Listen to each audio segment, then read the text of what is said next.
in the afternoon sitting of Thursday, 24th August 2023.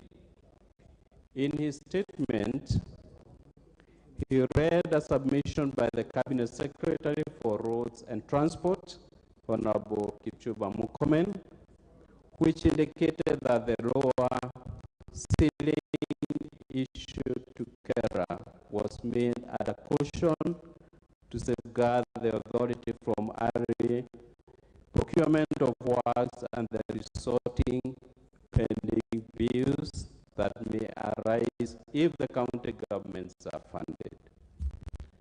The leader of the majority party also informed the House that the matter was now before the Departmental Committee on Transport and Infrastructure, and the committee would consider the matter further and report back to the House. Honorable Speaker, the committee, via a letter dated 28 August 2023, invited the DG Kera and the DG KRB to a meeting on 6 September 2023. However, the Director General KRB, via letter dated 1st September 2023, requested that the meeting be rescheduled to a later date. The DG gave a written submission, and the Director, that's the KRB, and the Director General for KERA also, via letter dated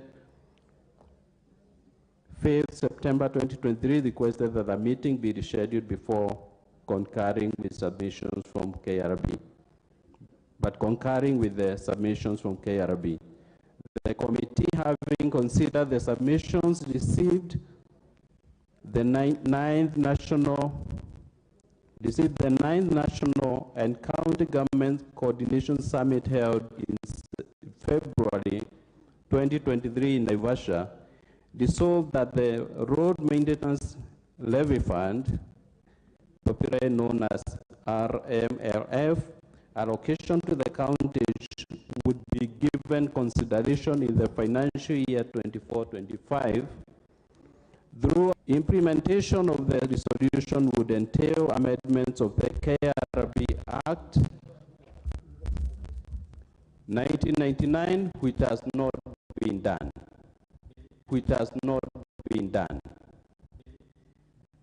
The mandate to enact legislation and determine the allocation of national revenue between levels of government. Honorable Speaker, according to the submission by the Kenya Roads Board and the statement by the leader of the majority party tabled in the House on 24th August 2023, the legal notice number 2 of 2016 classified the county road network in a national trunk roads, that is class S, A, B, and C, and county roads class D, E, F, and G. In this classification, KERA was given the responsibility of class C roads.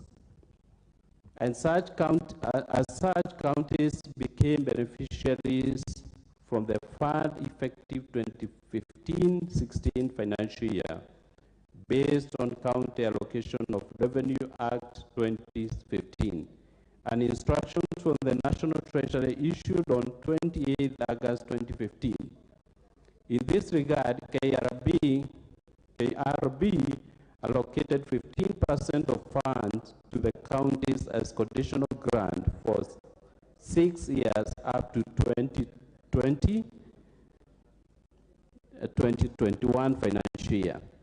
However, effective financial year 2021-2022 maintenance of county roads was incorporated into the equitable share, and hence KRB stopped the conditional grants from the RMLF to the counties and reverted to the original formula as provided for in Section 6 of the KRB Act 1999.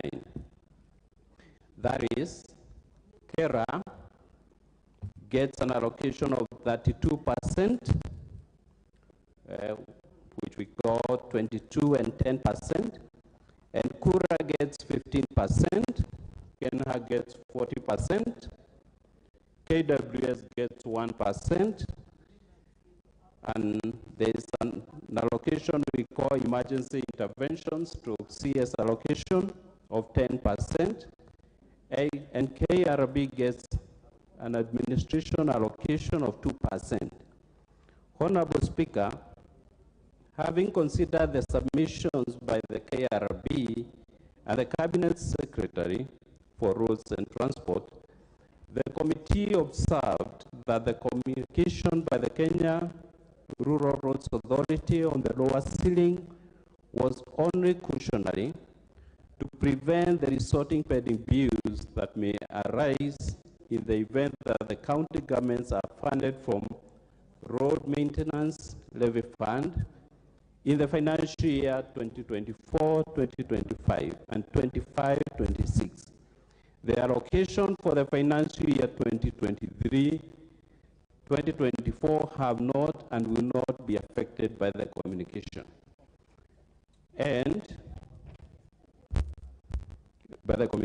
However, the committee notes that the communication by the Kenya Rural Roads Authority on the lower ceiling is inconsistent with the Section 6 of the KRB Act 1999, which provides for how the Kenya Roads Board will allocate funds.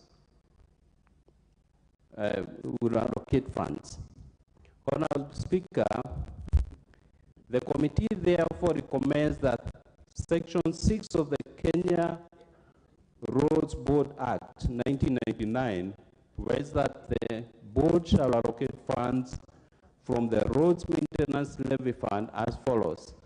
And I think I gave the percentages. I don't have to go back there.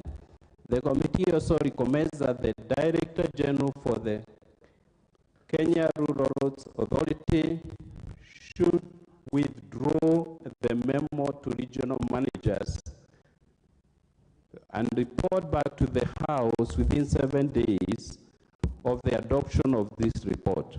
Further, public officers should, and also, Honorable Speaker, the committee observed that public officers should refrain from issuing communications or circulars that have legal implications before the approval of Parliament.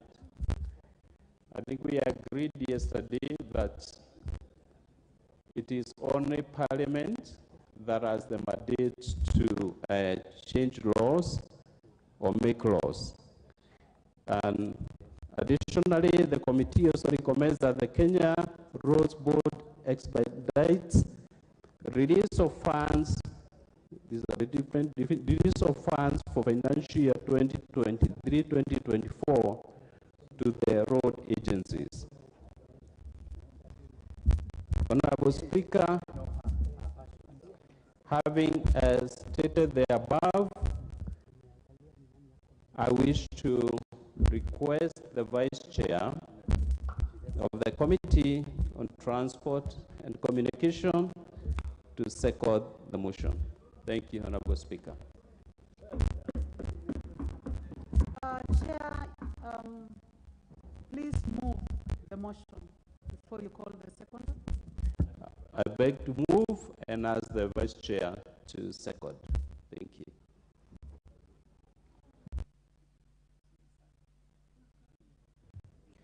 Thank you, Madam Speaker. The committee is very clear that the communication to lower the ceiling was inconsistent with the law, and the committee has recommended that the said memo should be withdrawn immediately, and after withdrawal, they should report back to this House. Madam Speaker, it is very important, even as I second, for the House to know that any government agency that will purport to usurp the powers of this House in making laws, in making regulations, that is basically impunity, and this House must say no. We are, as a House, we should not allow agencies and civil servants to waste our time debating issues which are not in line with the law, and that they should stick to what the law says, because the people that made somewhere in Naivasha are not legally recognized by any laws in this country, and therefore their recommendations cannot just be copy-pasted to mean that that's the true position. Madam Speaker, without belaboring too much, I second. Thank you very much.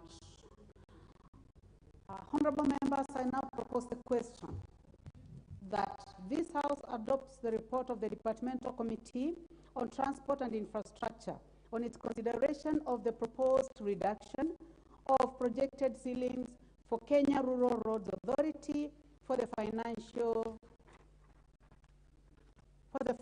year 2024-2025 and 2025-2026, laid on the table of this House on Tuesday, 26 September 2023. Honorable members, on my left, I'll give the first opportunity to the Honorable Otiende Amolo. Thank you, Madam Speaker. Madam Speaker, for the avoidance of doubt, these are regulations are for annulment, not even withdrawal, as the Vice Chair has spoken about. It is for immediate annulment, so they are of no legal effect once we are done. Madam Speaker, the reasons are simple. First, these constitute an encroachment and overreach by this summit called the National and County Government Coordinating Summit. You cannot purport to make decisions that are affecting constituencies and members of parliament, and they are not represented at that forum. Whatever forum that was for in Naivasha, they should have done whatever took them there, but not to touch on our jurisdiction. Madam Speaker, secondly, Section 6, as captured by the chair, is very clear.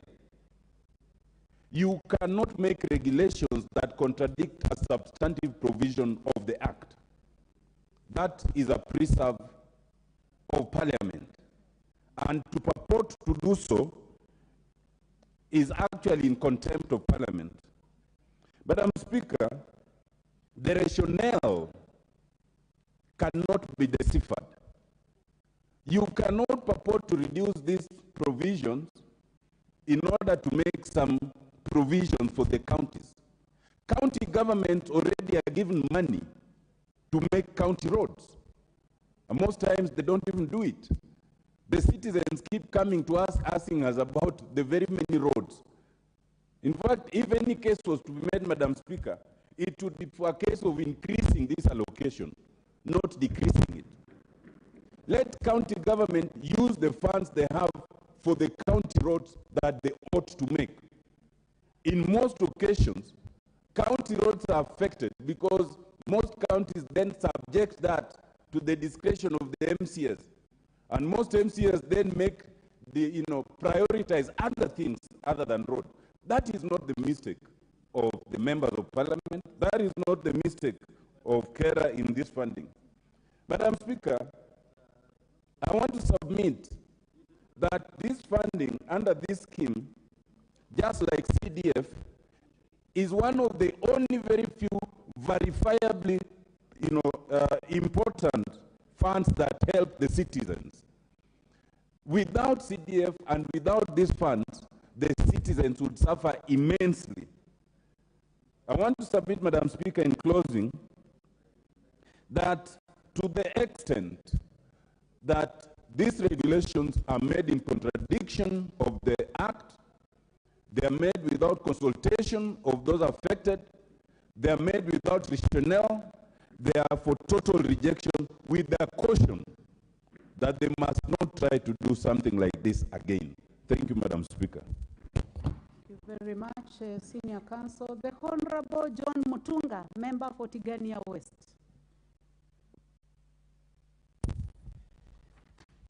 Thank you, Honourable Speaker, for the opportunity to speak to the adoption of this report. Honourable Speaker, right from the outset, it is okay for the counties to meet and talk. It is okay for them to make proposals. It is okay for them to come up with restructured processes of getting their own money. But it is not okay at all to encroach on boundaries that they should not. The money that we get through KERA or as an apportionment of the resources as per this report have been used very, very effectively. In fact, this is about the second most successful project that we have in this country. Besides the CDF, I think the Kenya Rural Loans Authority projects which we implement under the regional offices have been extremely successful.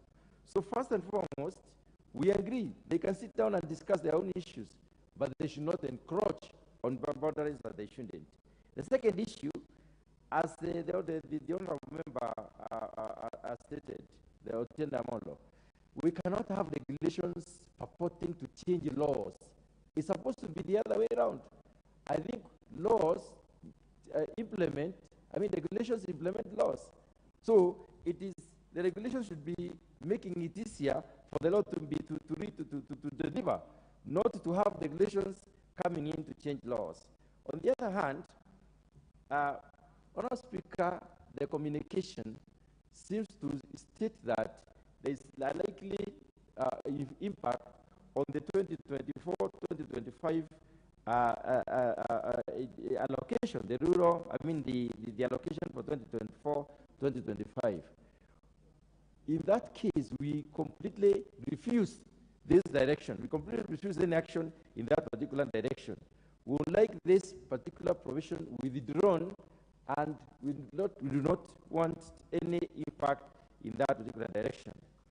Honourable Speaker, when it comes to rural loans and the way the provision has been, the success stories that we get, we would like to propose that even in the other sectors which have not been performing as much, and I have in mind the water sector, I have in mind the electrification sector, which do not have specific allocations, they should actually go this direction. We should have some money for water supply to our people so that we can be able to use equitability to supply water to our people. An allocation that is apportioned, which is reliably, and verifiably available every year so that you can plan for them. Even on the part of electricity, if you look at some of the areas in this country, some of them are below 40% in terms of the household coverage with electricity, while Kenya is at 75%. The question is, who is at 75%? It means if the average is 75% on average, then some people are already at 100%, others are 90%, 80%, but some others are 20%. And you wonder whether we are still living in the same country. And why has this happened? Because of this discriminatory way of apportioning resources. We would like some equitability. And the only way we can ascertain equitability is ensuring that people are given some resources that they can determine how they are going to be utilized. And the only way we can determine is having these resources regularly channeled to us, and we can be able to decide where they should go. So, Honourable Speaker, I fully support the annulment of that particular provision and that particular regulation, and also the return to the normalcy, a total withdrawal of the communication done by the the Director General of KERA on this particular communication. We as a house, we do not accept such side shows. We would like the Director General of KERA to also acquaint themselves with the laws that are in this country that basically guide on how resources should be utilized and guide on the processes and functions of the different institutions, especially in its docket or within the ministry. And as such, Honorable Speaker, I support. Thank you. Thank you very much. The Honorable Tom Kajwang, member for Ruaraka. Madam Speaker, there are too many competing interests, so many people trying to compete with us in the space of lawmaking. You start with the president, he wants to make laws through reservations and vetoing. You go to ministers, they want to claim the space of making laws through delegated legislation. There is one constitution which has said clearly that Parliament under Article 95 and under Article 96, that Parliament has the sole making authority of legislation in this House. And so we have to speak on the rooftops. In every political pulpit that we get, we must preach this message, that they must know that the function of National Assembly and Senate is to make laws and nobody else. If you look at this issue that we are talking about, it came by way of a memo, a circular. I want to call out on the Director General of KERA. That is the person who actually penned this thing. He knows the law, he knows that he can't make regulations out there, and he knows that a memo or a circular itself, if it has the force of law, is a law-making instrument. And that is why when we were debating earlier here on delegated legislation, even a guideline must not be issued out there if it has a force of law without coming into this House. So if you want to make law, for heaven's sake, change the law. Just amend the law and we will be peaceful. Everybody will be happy. Now, look at this report. There is this people called 9th National County Government Coordinating Summit. This is a body unknown to law. Which law incorporates this body called itself 9th National County Government Coordinating? You know? Then I have a problem with these people called Intergovernmental Relations Technical Committee. If you read the report, it is these people actually who told the minister to amend the law. You know, the thinking, even looking at the thinking, is that the minister can change the law. The minister can't change the law, of course. It is us who must change the law. So this kind of, you know, people who want to feel big when they are themselves small, should be resisted at all costs. But let me go back to the carer who actually wrote this thing. He must know wherever he is that we can even remove him from office for violating the law. This circular is in violation of the law. We can have a motion before this House to remove him and deal with him because he is violating the law. He couldn't have accepted to write this regulation. Now, Madam Speaker, I look at the recommendations and I agree entirely with the Honorable Otende Amolo that this is not something even which should be withdrawn. These things should be obliterated. These things should just, it is null and void. There is nothing to withdraw in a null and void piece of guideline. But there it is, the committee has proposed it, and it is not harmful. I think I want to support. But I also want to say that public officers, that is in 3, public officers should refrain from issuing communications. I think they just have to keep the law. If next time we find something like this, then I urge honorable members that we should not go this direction. Should just bring a bill here to impeach that officer from not following the law and trying to make the law through the back door. Then the last recommendation, which I think members of this House must agree to, that instead of talking about all these things, let them release them release funds for the year 2013, 2013 and 2014. This is what they should do, instead of making a lot of politics from nothing. I therefore support that we take this direction and censor very seriously the person that wrote this thing and the people who are conniving behind him. Thank you, Madam Speaker. Thank you very much, Honorable Member for Ruaraka. Honorable members, I realize that on this screen we have honorable members who may not be in the House. I would like to find out whether the Honorable Julius Ole Sonkuli is in the House. He is not in the House. So in that case, I'm going to call upon the Honorable KJ John Waweru. Madam Speaker, South. Madam Speaker, I thank you profoundly. Madam Speaker, what we are doing here this morning is to actually remedy a mischief. We ought to ask ourselves, what mischief is this that we seek to remedy? When this matter was brought to the floor by the Honorable Member for Nyando, we realized that a number of things are happening. The first thing is, of course, that the executive is trying to legislate. But even more tragically, Madam Speaker, is the attempt by governors to try and reform the law to benefit counties out of a coffer that is actually a national government coffer. Madam Speaker, it is well understood that there are roads that are placed under the jurisdiction of the national government. There are those that are placed under the jurisdiction of county governments.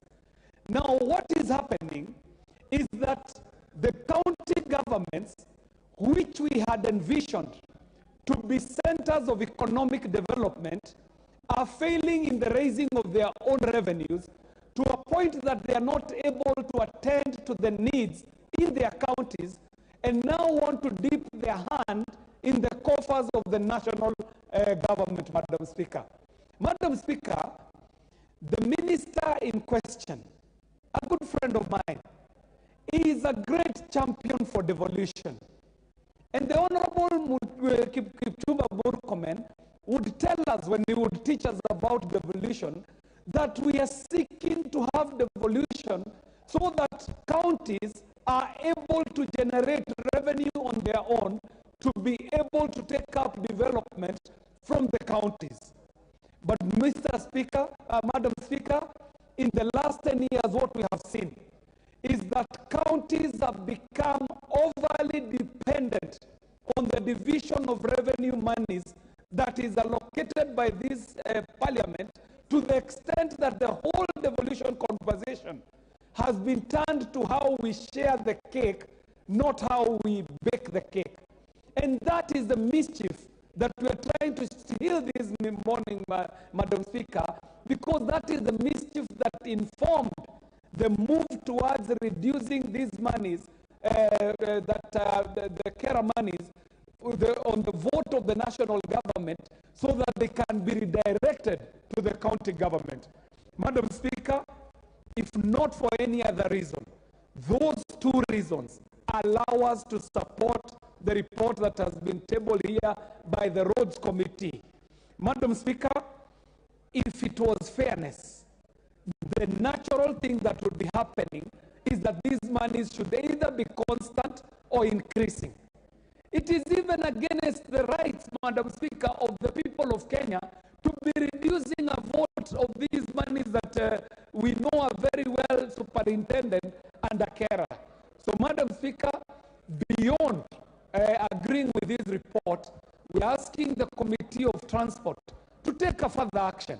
And the further action ought to be taken to inform carer, to make sure that they withdraw the letters that they have, written to the regions, to withdraw those, correct the mischief, and in fact, going forward, Madam Speaker, it should only be action by Parliament through the Substantive Committee of Transport. Madam Speaker, the very good minister, has been a legislator. And the minister understands that we are the house that has the power to make legislation. If we want devolution to work, we should be strengthening the revenue-raising ability of counties, not making counties totally dependent on national government. So it is our ask to the cabinet minister to also, instead of joining the bandwagon of dividing the national cake, to help these counties to also bring in the ingredients that will help make the national revenue. Madam Speaker, I stand to support the report, and I say a big thank you to the Committee on Roads and under the leadership of the Honorable G.K. Kariuki. Thank you very much, Madam Speaker. Thank you very much, Honorable Kiarie. Honorable members, before I give an opportunity to our senior Honorable Kainan, I would like to welcome, seated in the public gallery this morning, the following schools: All Kejuado High School, Kejuado Central, Kajiado County.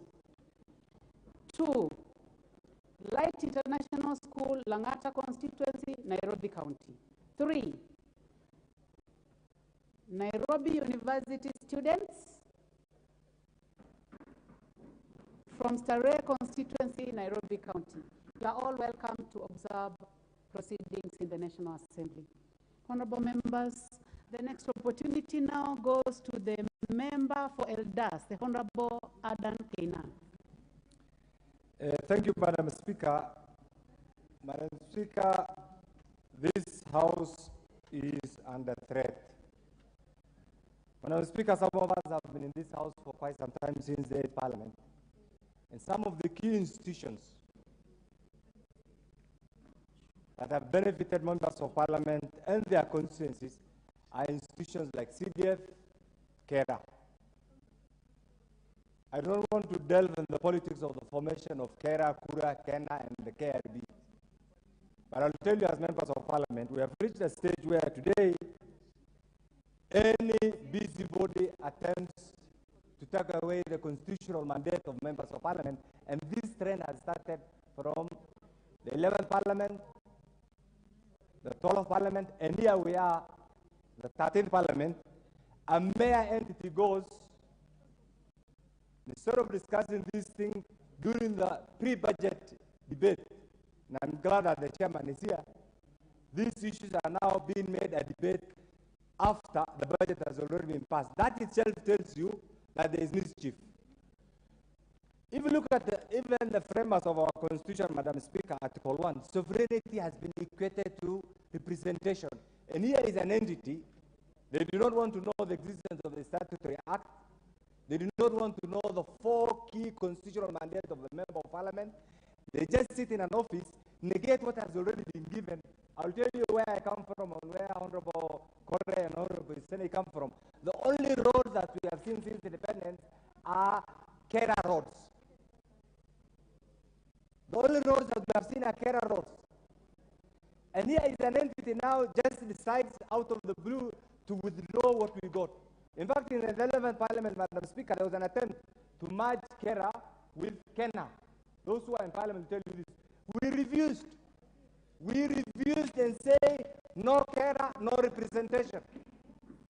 And there was a justification. The justification was there are roads that these other agencies, for those of you who are, Madam Speaker, before 6 years ago, if you ask a child from my village what a tarmac road is, the definition was a black substance found in down Kenya. That definition has to be negated, while I'm still the representative of those people. And this is not the attitude. I want to tell you, members of Parliament, and all of us here, slowly we have lost our mandate, our grip on national issues. When a non-constitutional entity in the name of an amorphous group that brings together governors and other groups decides to sit under a tent and say, withdraw the mandate, the constitutional mandate of members of Parliament. And here we are. Even this report is made by the chairman and members of the Transport Committee. This report should have sanctioned an individual, should have dealt so that it serves as a lesson to others who will be actually intruders. We're asking for the withdrawal, so what?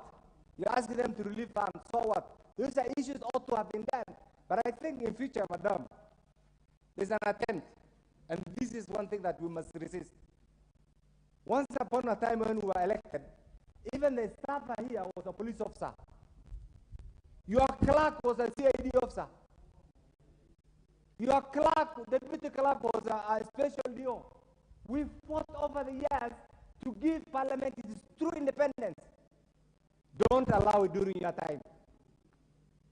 For those of you who are serving under the committee, this very important committee, the transport, and I'm glad that my friend Sene is here and he comes from that particular area, the Honorable GK, don't allow this negation.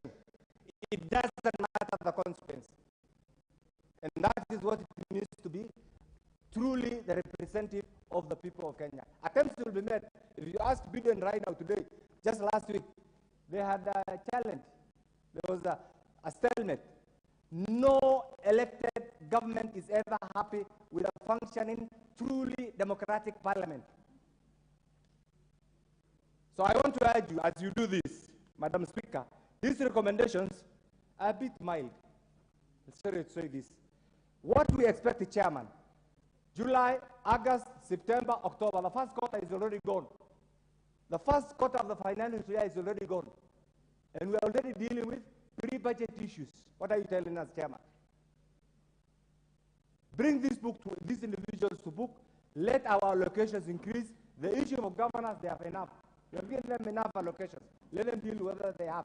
In future, no entity in the name of what should be allowed to make decisions on behalf of members of parliament without representation. If it is an issue of road, the chairman and his team should be called to represent members of parliament in that particular entity. Otherwise, that group seated somewhere making decisions on behalf of parliament will be an affront to our existence. I want to conclude by saying this. Each one of us is here for a purpose. That purpose must not be lost simply because somebody is not happy with their existence here. Please give him a minute to wind up. 1 minute. So thank you. Chairman, the bit we are trying to say is... Honorable Kainan. Thank you. The executive is not... for 25 years. The executive is not represented here. You are our embodiment. Chairman and your team, stop being mild. Stop being mild. That committee, our representative on GAF, CDF, and this committee must truly represent the interests of members of parliament and the at all times, regardless of political pressure. So, Chairman, after 7 days, what? That communication, that bureaucratic approach, first quarter will be over. Not first quarter, actually. The first 6 months will be over. So what will members do now? Chairman, we really want to do this. This report is mine. I want to urge my friend Otieno Molo. I think if time allowed, we will have brought an amendment to name some of the individuals, to bring timelines, and say within the first quarter should reach their constituencies. I thank you, Madam Speaker. Thank you very much, Honorable Kainan. Honorable members, bear with me. I can see a lot of interest in this motion. I know that you have 5 minutes to debate. If you decide to speak for less than 5 minutes, then more of you are going to speak.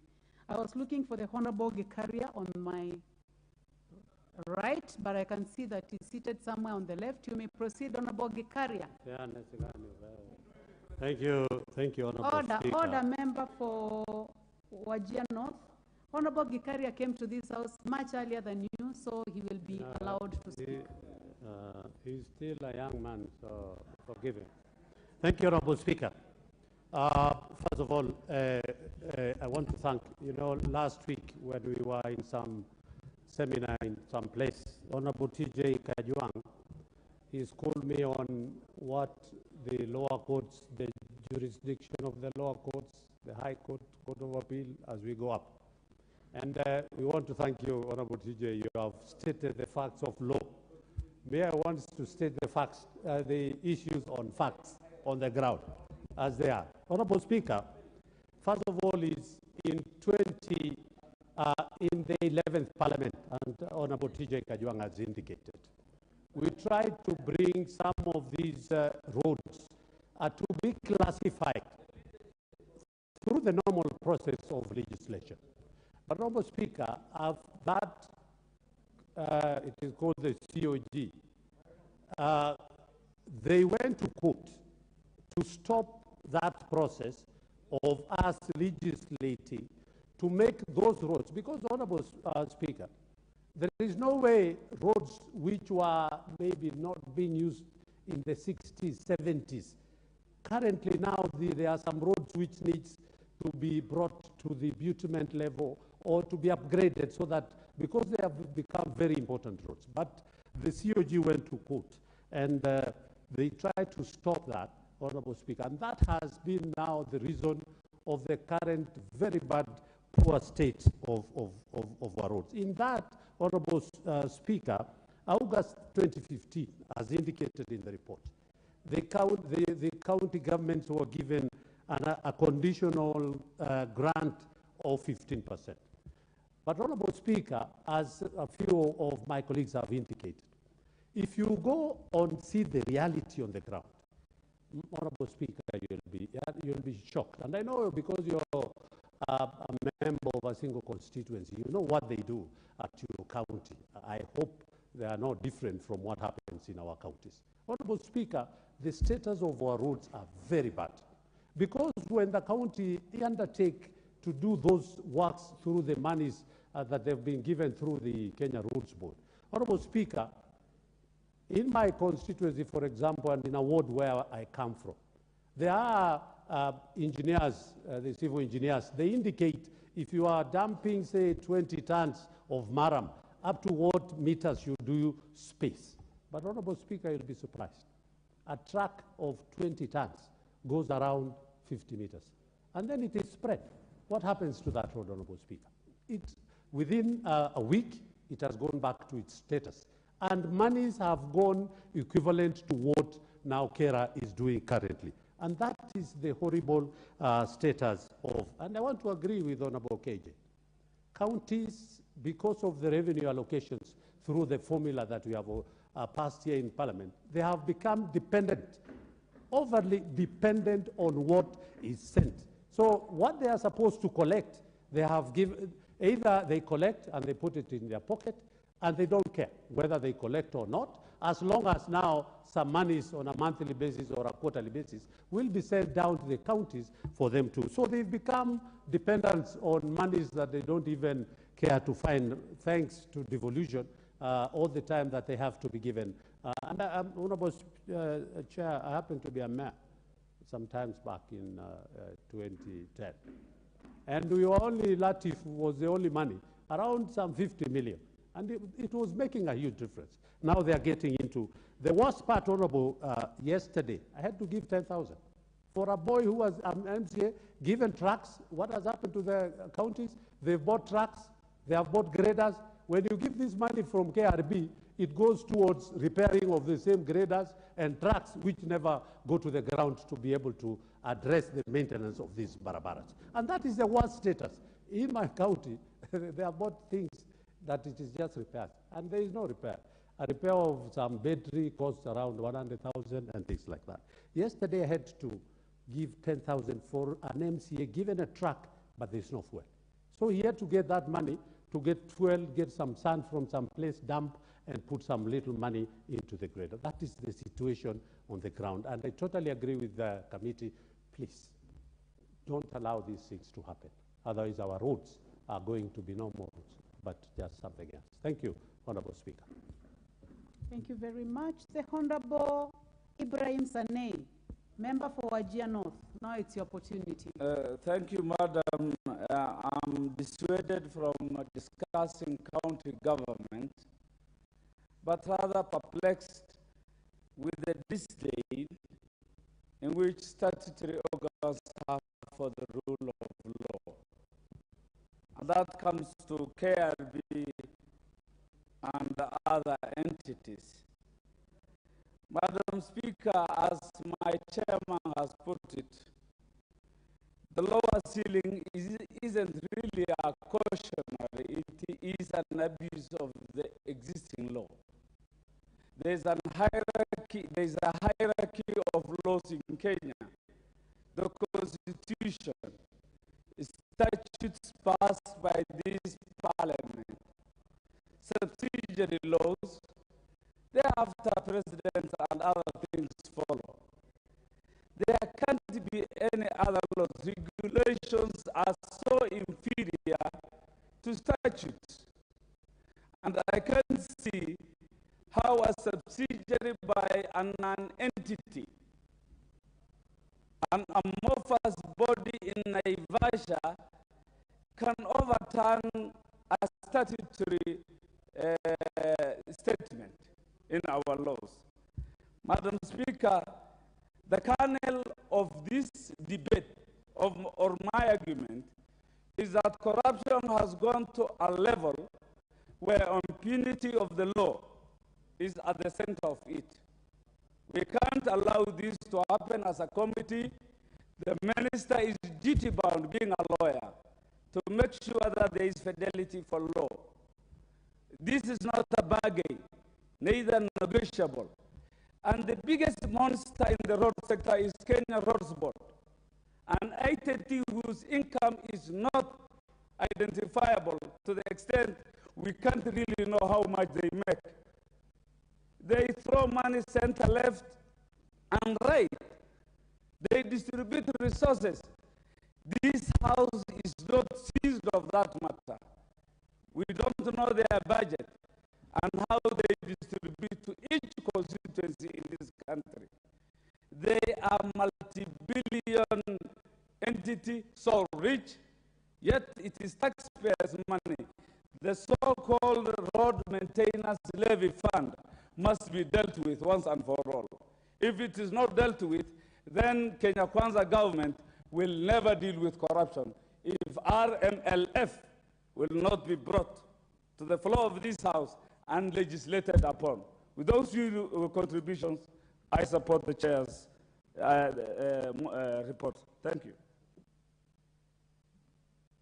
Thank you very much. The Honorable Nelson Wamboka. First of all, Honorable Speaker, I must say I'm very disappointed. You keep asking why you don't have quorum in this house. Honorable Wamboka, No, you are out of order. Just allow me to You are out of order. I will encourage you to go direct to the debate. But you know you cannot gag me, Honorable Speaker. I must You are out of order, express Honorable my Wamboka. disappointments. We cannot be coming here very early, and people come very late, and you allow them to You are speak out of before order, us. Honorable Wamboka. But Please at least you proceed have. with the debate. I want to support. And please take note that earlier I wanted to give you an opportunity and you are out of the house. You are in the list of those who are out of the house.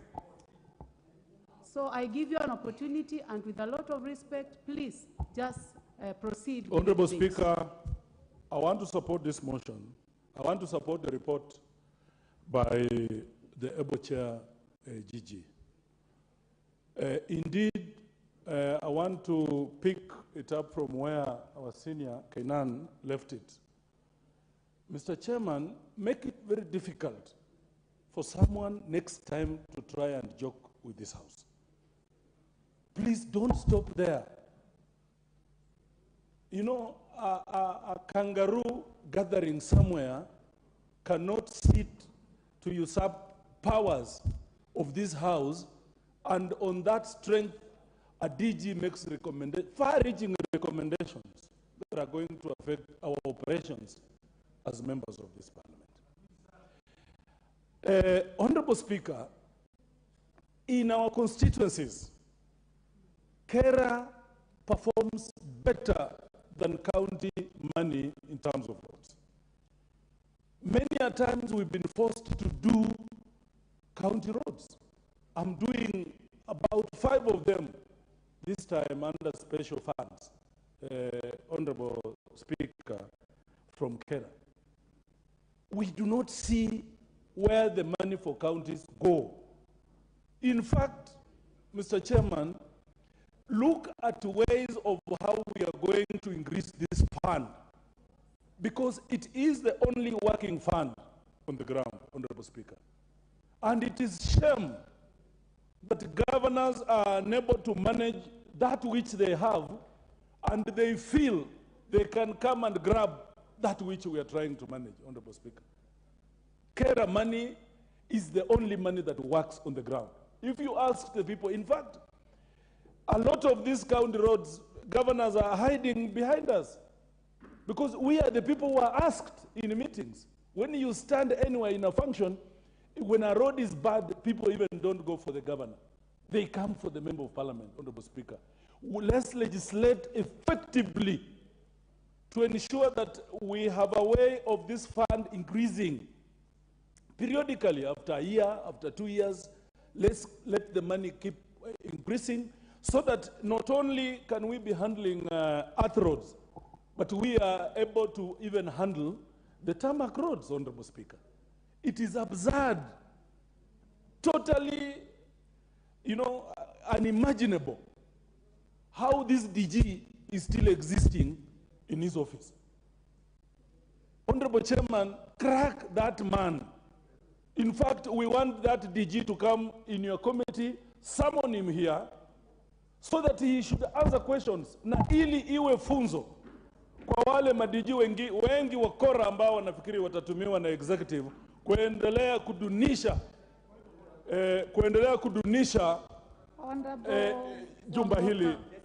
Honorable Wamboka, yes, please use parliamentary language. Wakora is unparliamentary. Honorable Speaker, and also you are mixing languages. I'm guided, well guided. I know that you have waited for a long time. Yes. Just compose yourself and finalize your debate. Well guided, Honorable Speaker. Well, first well of guided. all, Please add me a minute. Withdraw Wakora. Okay, withdraw the Wakora. But Honorable Speaker, we want to serve a bitter lesson to anybody who would imagine that they can use the executive to try and micromanage this House, Honorable Speaker. I support, and I support this report. Thank you so much. Thank you very much, Honorable Nelson Wamboka. Honorable members, I am going to give an opportunity to the female legislators. I am giving an opportunity to the Honorable Wanjiko Mohia. Thank you, Honorable Speaker. And just for the information of the House, I had stepped outside because there are some unusual things at the gate of Parliament where deaf community is gathering there, claiming to see all of you, but I have attempted to see them on your behalf because they want you to embrace the sign language and make it a bill in both houses. Having said that, Honorable Speaker, I support this report from the committee, but Honorable Speaker, I want us as a House to take a minute and think if we really use the Parliament time appropriately. We have just ended the debate on university regulations, where the Cabinet Secretary and the team had made regulation and published in spite of the chair having informed them in the right manner. Now here we are again, and this House have been putting question statement, majority leader have been speaking of the same. The committee have to sit down on a matter like this while the country is suffering on many other avenues, just because someone in an office put a memo or a letter without consultation. The principle of public participation in the Constitution must be adhered to by all leaders. Honorable Speaker, this money, the 42 million that go to the constituency, is so little, and in fact I have a bill in front of this committee where I should be presenting tomorrow, for us as members of Parliament to give substantive road network in our constituencies. We have some counties where rain pattern is year in, year out. For instance, where I come from, we have rains until January. We have some counties in northern part of Kenya where an estimated road of 3 kilometers will require double or triple of the money allocated because of the length. And all these issues have never been considered. So as we discuss, we should be discussing how to increase this money. We can see the percentage as enumerated from KERA, KURA, KWS, Kenya Road Board, but there is a money on emergency, 10%, honorable members. I think it is time, as a House, we revisit the use of this 10%. And I think this is where the increase should come from. If calculations are done very well, Honorable Speaker, and I'm sure we have good mathematicians in this House, we can get 5% from this 10%. And this can work as an affirmative action to counties where the rain patterns are frequent and to the counties where the roads network are also very, the length is very, very long in terms of the distance. And if we get the affirmative increment of 2.5% to each counties, the ones in the dry areas and with the significant distance, the ones which are raining all the time, the topology is black cotton and the like, then we would be even in a better position. Having said that, I think the counties, while I restrain myself to discuss about the counties, has also, it is time that they also demonstrate their leadership. Time and again, when there is Mataga there, you'll find a member of parliament is the one making that small road. When there is any emergency, you'll find a member of parliament is the one making those roads from the small savings. Yet those roads clearly belong to the counties. But we have not seen them make the small roads of 1 kilometer, 2 kilometers to make our constituencies experience the transport for people to move their market, food to the market and enjoy the businesses. Honorable Speaker, I have one road called Captain Wajohi Geta Donyojero Road, which is a nightmare. And KERA is aware of this. Honorable Speaker, you find the road is made with 7 to 10 years and it is never complete. I think the honorable members from this House are suffering from the roads that they maintain and the roads that are even made by KERA, and it can only be fair if this money is increased and not even reduced. Thank you very much, Wanjiku Muhia. The Honorable Julius Ruto, member for Keses. Thank you so much, Madam Speaker, for giving me this opportunity to also put up my point in support of the Committee on Roads and Transport on the recommendation of rejection or withdrawal with total indemnity on the proposal brought forward by the KERA. Madam Speaker, we all agree. We come from constituencies where day in, day out, our duty is to engage our electorates. The challenges people are going through in terms of roads, the withered roads that are common in our constituencies, Madam Speaker, you cannot comprehend. Proposal to reduce what KERA has been doing, because what KERA has been doing is tremendous work that are commendable. In fact, I dare ask that we would need to see the reports, audit reports undertaken by Kenya Road Board on what the output of KERA as compared to the other agencies that are in place, like including roads done by county governments. To reduce allocation of ceilings for KERA in the quest to increase the allocations going to county government in itself is defeating. In any case, the function and the goals is not competitive because all is adhered towards serving the common mwananchi. County governments are privileged in terms of their allocations, and if you witness every county government, they have acquired enough equipment within their administration. But we all understand they are still going through a lot of challenges. Policy of implementation and management of the same assets is in problem. Because most of this equipment, you will find that they are being misused or abused. And that the output of the same cannot be compared with the output of much that KERA can do. And therefore, it's a calling on the agencies to uphold their competency in their work. Because KERA is established by law under Kenya Road Sport Act of 2007 with clear mandate and responsibility. Going forward, to negate the responsibility and the provision of the same law that was given by this parliament, and to proceed and introduce additional subsidiary legislation that negates that responsibility or that defeats the powers they draw from the same constitution in itself. Madam Speaker, I want to agree with what member who said, that is null and void.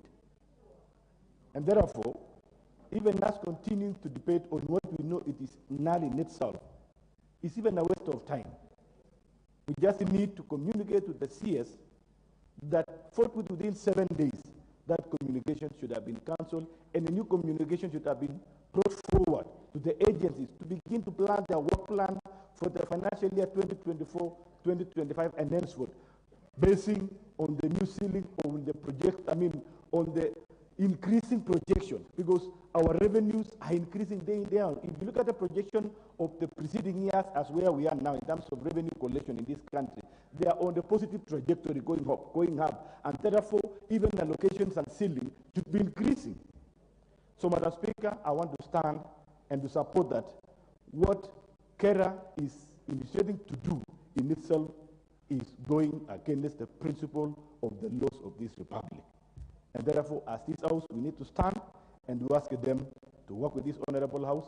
We want to ask them to ensure that they stick to their role and mandate, and matters to do with budgeting process be retained to be the purpose of this particular House, and to ensure as way forward we are going, let every agency do their work accordingly.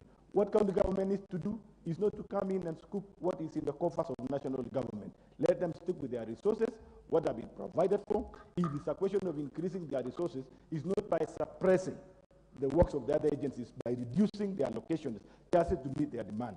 Let them work on their own source revenue, and as the national government resources are growing, let the Constitution of Kenya be upheld on the way resources have to be increased on what is going to county governments, not by suppressing other agencies. Thank you so much. Thank you very much, member, honorable member. The Honorable Dick Maungu, member for Luanda. Thank you, Madam Speaker, for the opportunity given. Madam Speaker, I rise to support the report from the Departmental Committee on Transport in regard to a letter that emerged from KERA and sent to regional directors that led to reduction of proposed funds to our regions or constituencies, Madam Speaker. Madam Speaker, as it has been said, KERA does a lot of good work, great job in our constituencies. And therefore, any attempt, deliberate or otherwise, that might move towards reducing what KERA gets in the regions, Madam Speaker, will be detrimental to the welfare of our communities, the progress of our societies, and the good of our networks down there, Madam Speaker. Madam Speaker, it's good to note that the Roads Act of 2007 that brought into existence KERA and other road agencies, and the Roads Act of 1999 that did indicate the role of KRB, it is very clear that the mandate of KERA, Madam Speaker, sorry, it is very clear that the mandate of KERA is to connect or maintain the road network in the rural areas, also the devolved areas, Madam Speaker. And therefore, KERA has done great ever since it came into existence in 2007, what Kera has been able to achieve is clear, it is loud and clear all across the country. Anytime you visit a constituency in this country, you will see significant improvement in road management, significant improvement in the management of our road corridors, courtesy of what Kera has been doing, Madam Speaker. And therefore, the best we can do is to support or well finance this entity so that they can improve on the good work they are doing. And therefore, a caucus sitting in Naivasha on the 8th of August, a kangaroo city for that matter, moves on to make laws or propose legislation that will reduce what goes to Kera, Madam Speaker, should be rebuked at all levels, and such should never be allowed to continue, Madam Speaker. Having been said that, Madam Speaker, the 2% that Kera has been receiving over the years has done much. And Madam Moya, member for Nyandara, just spoken about the 10% that is left to the CS. How we wish that such monies will be added to what Kera is getting so that the Kera can do much better roads in the constituency and improve our networks. And therefore, the originator of this memo, as has been captured, should be called to withdraw the memo with immediate effect. Should be instructed that never again should he take instructions from a kangaroo sitting. Never again should he take instructions from a meeting that is not anchored in law to give to regions, Madam Speaker. It is only this House that is mandated to give laws. Only this House can give instructions in matters law, and we can only get authority, any government agency can get authority from the resolutions of this House, Madam Speaker. And therefore, any sitting, a caucus or a kangaroo meeting anywhere, can therefore not purport to give instructions or to give directions as to how funds can be managed, Madam Speaker. And therefore, with all humility, I want to rebuke and say that that should never ever be allowed again. And going forward, we need to kind of ring fence this. It's already ring fenced by the law. And therefore, we should not allow that the county government can stretch its hands into what is not within their ambit, Madam Speaker.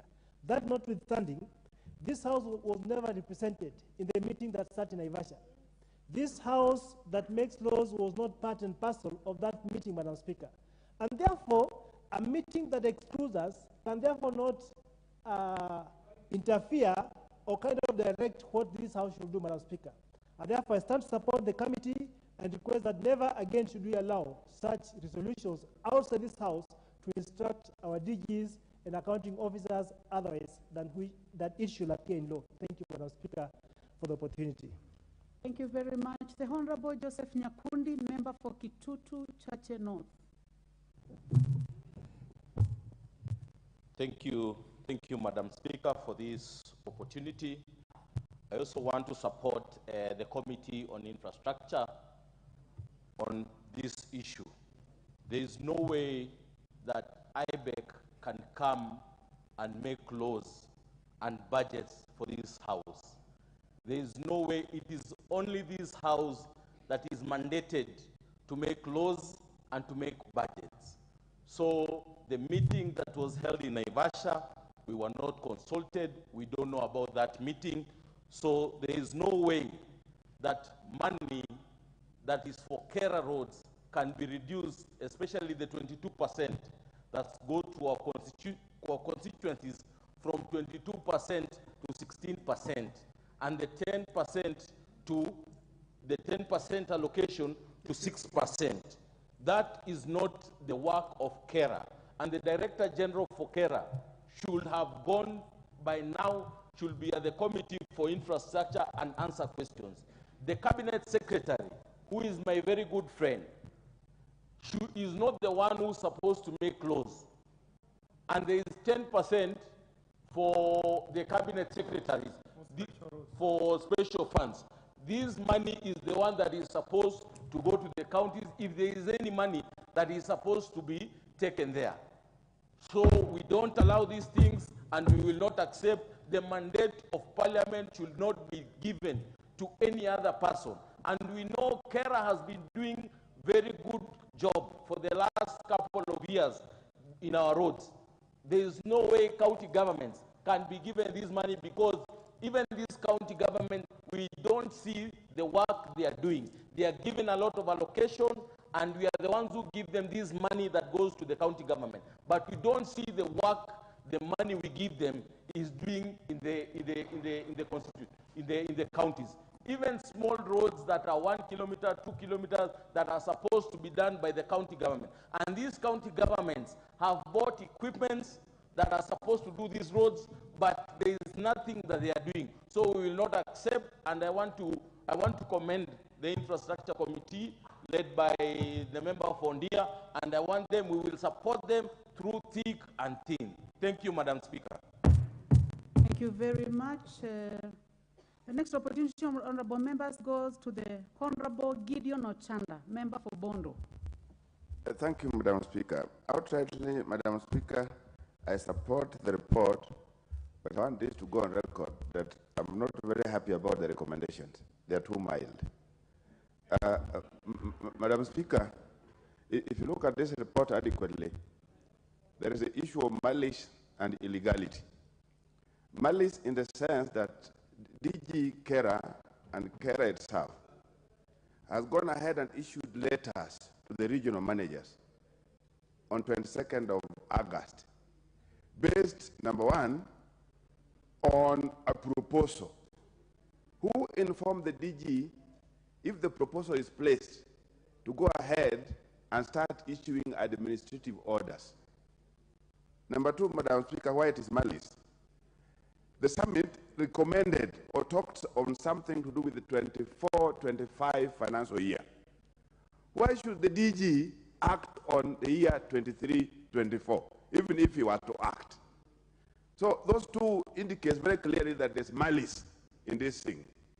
The illegality, that is very clear, members have spoken to this. Illegality is in the sense that here we are, there is a law in place, and the DG puts aside all these things and issues letters to his junior officers. I think this is basically illegal.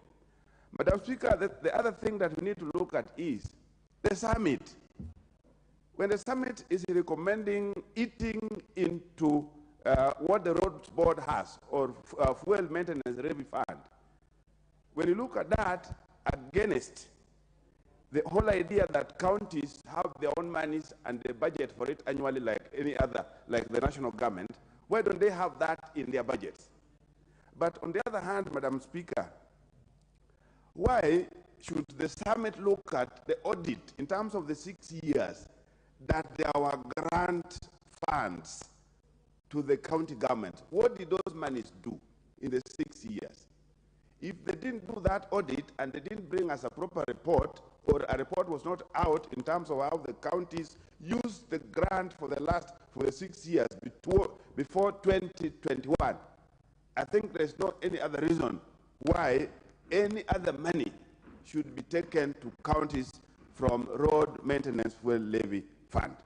So, Madam Speaker, in my view, the recommendations are a little bit mild, and we needed to go in some more harder recommendations, such that the DG of Kura is punished a little beyond what is recommended here, Madam Speaker.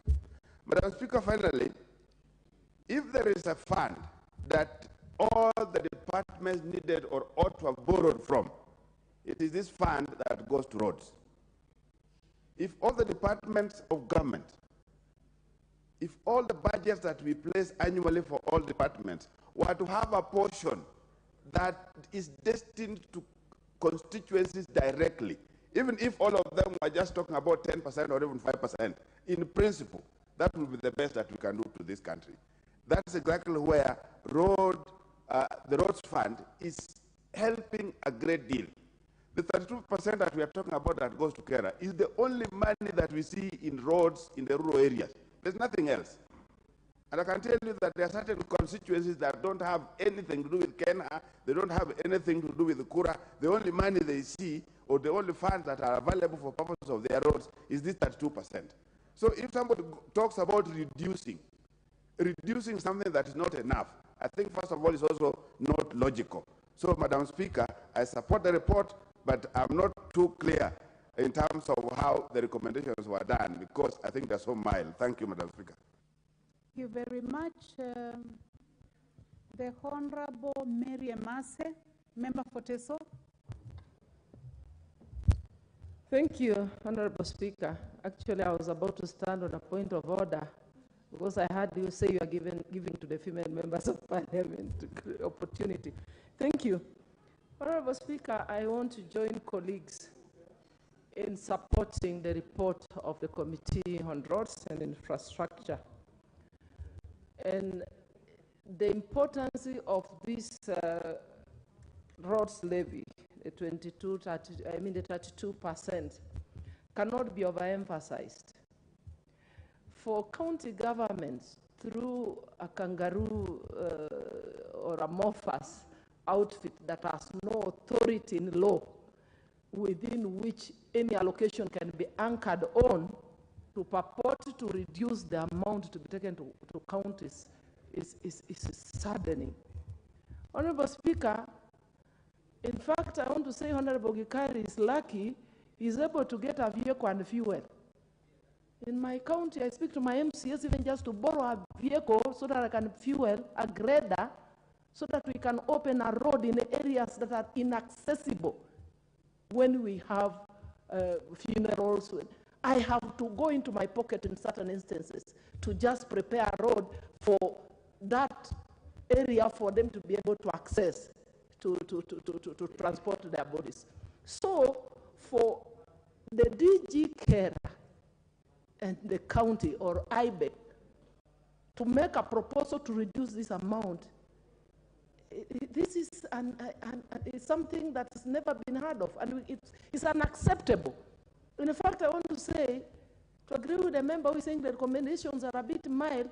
In fact, when we summon the DG, let it be a plenary sitting so that all members can be able to ask questions on the floor of this house. That money needs to be enhanced, and the only house that has got the authority and the power and the mandate to make any legislation is this house.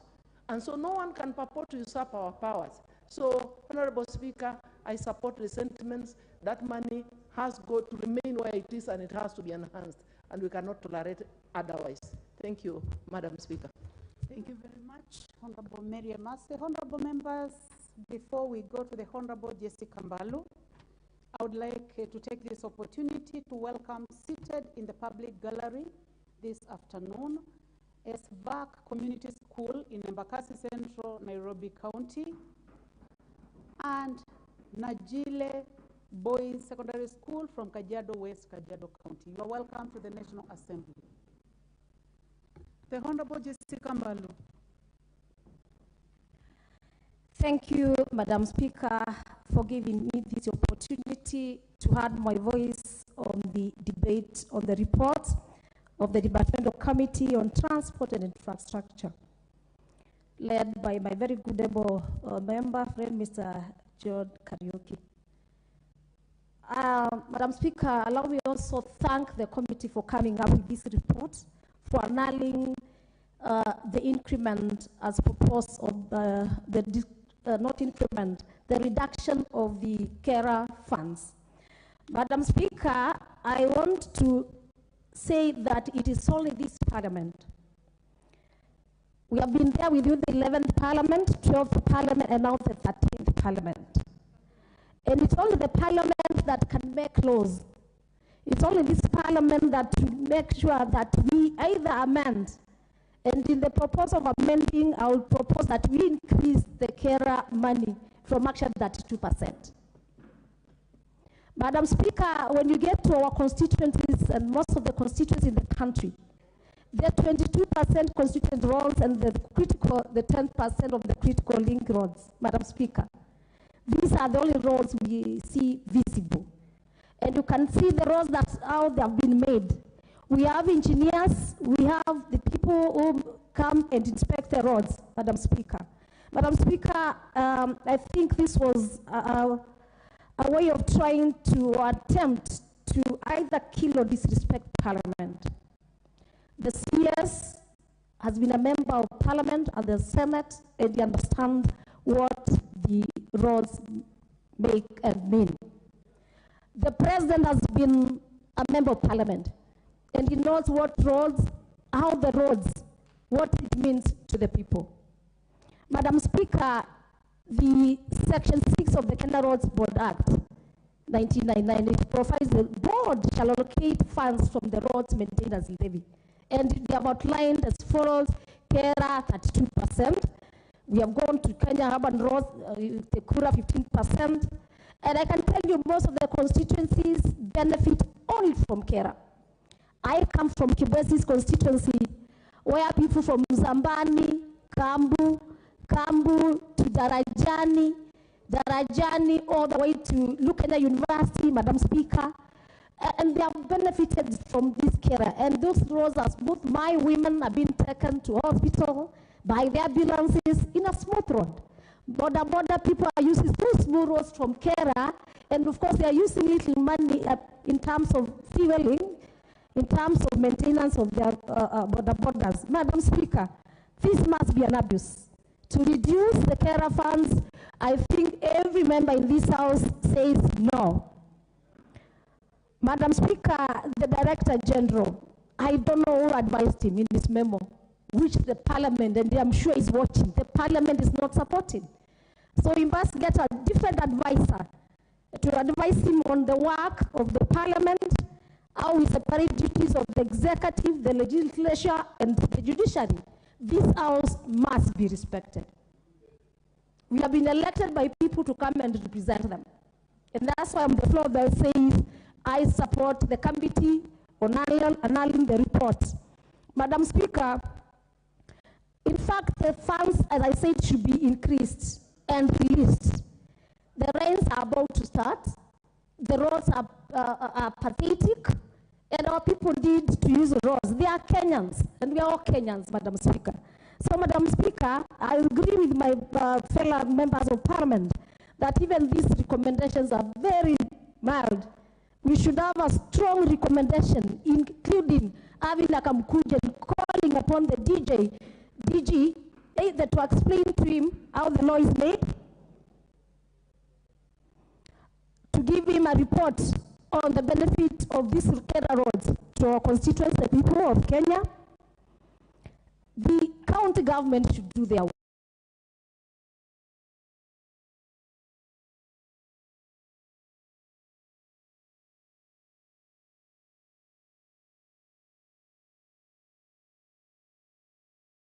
They expedite the release of funds for the financial year 2023-2024 on the road branches.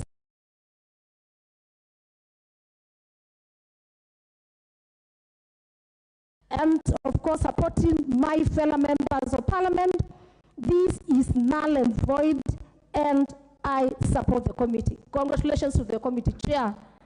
Congrats to your committee. Thank you. Thank you very much, Honorable Jessica. The Honorable Member for Buri, Honorable Rindikiri Mugambi. Thank you, Madam Speaker. I was advised me, but they're my friends. Madam Speaker, I've had the advantage of being a member of the committee of loans last Parliament. And I really understand the laws and responsibilities of the Director General of Kela and the laws and responsibilities of the Cabinet Secretary. Madam Speaker, I stand to support the conclusion of the committee. First,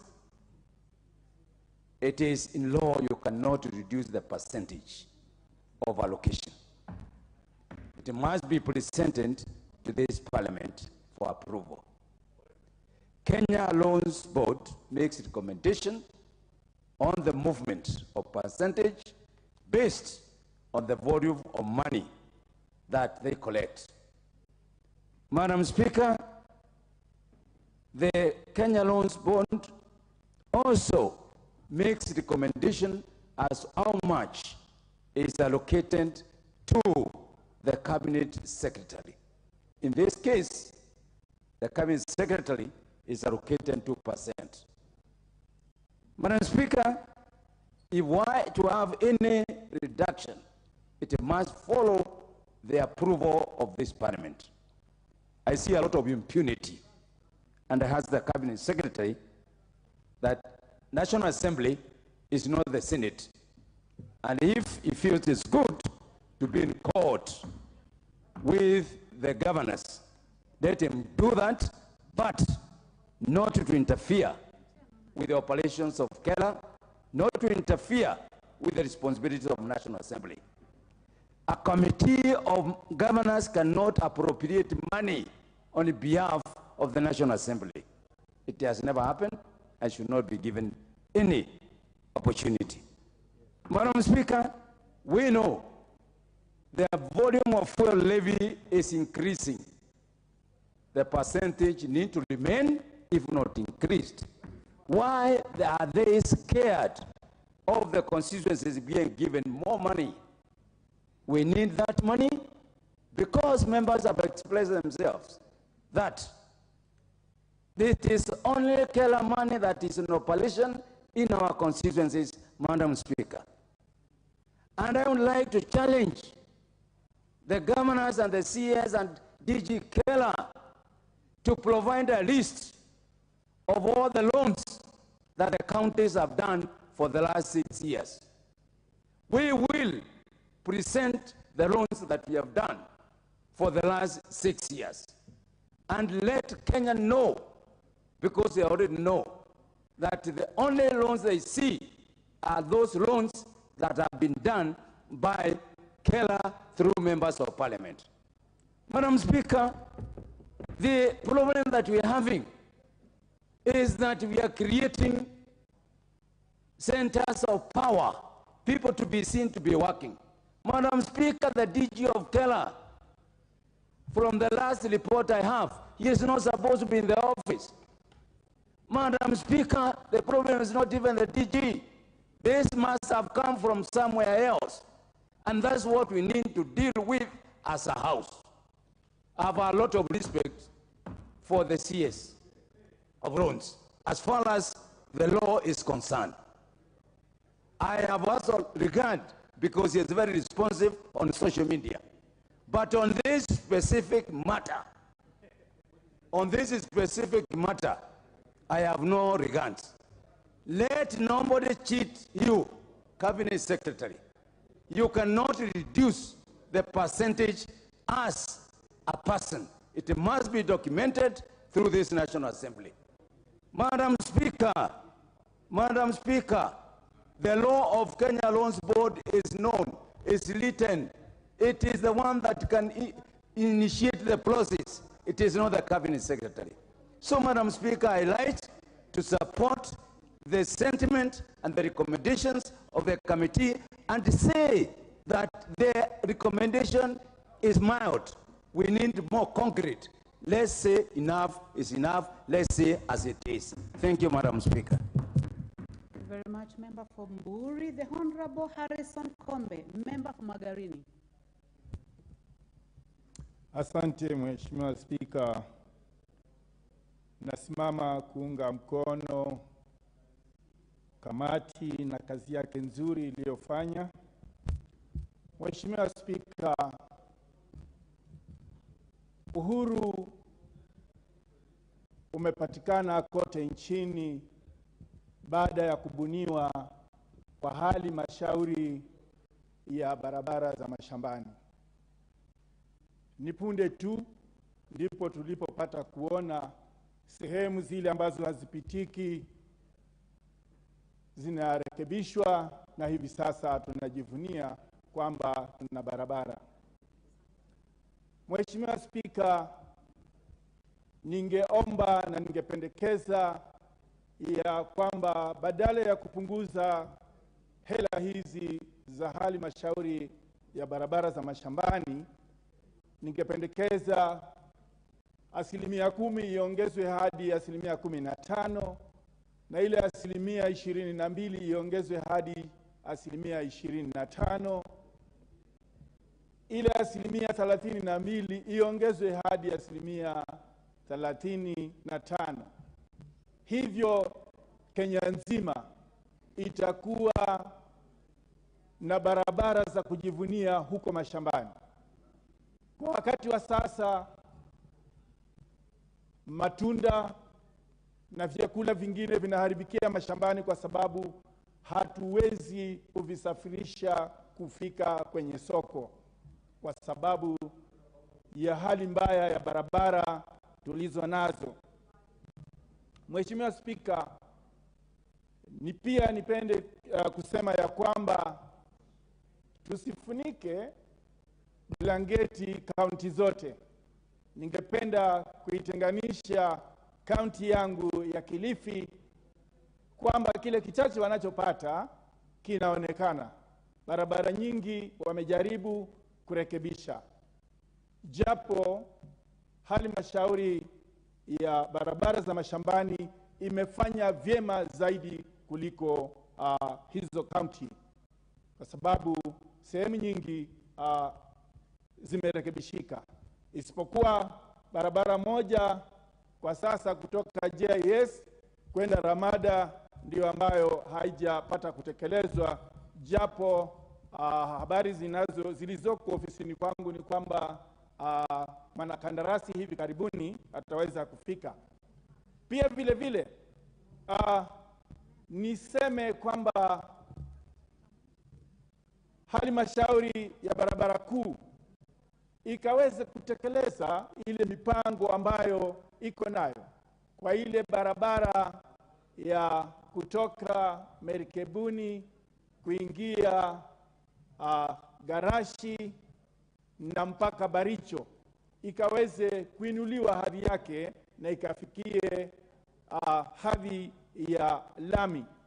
Ni mipango ambayo iko, lakini tungeomba ikiwezekana fedha zile za mwaka 23-24 zikaweze kuachiliwa mara moja ili hizi kazi zikapate kuendelea. Na hivyo inapopata kufanyika, Mheshimiwa Spika, natumai ya kwamba kila mmoja atakuwa anafurahia kazi njema ile inayoendelea.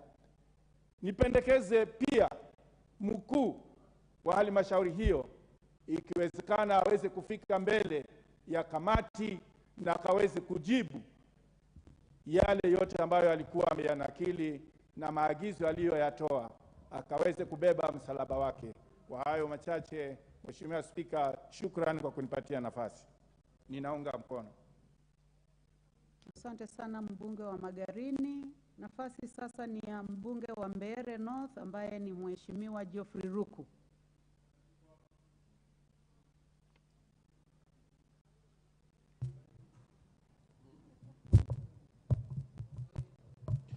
Thank you very much, Madam Speaker.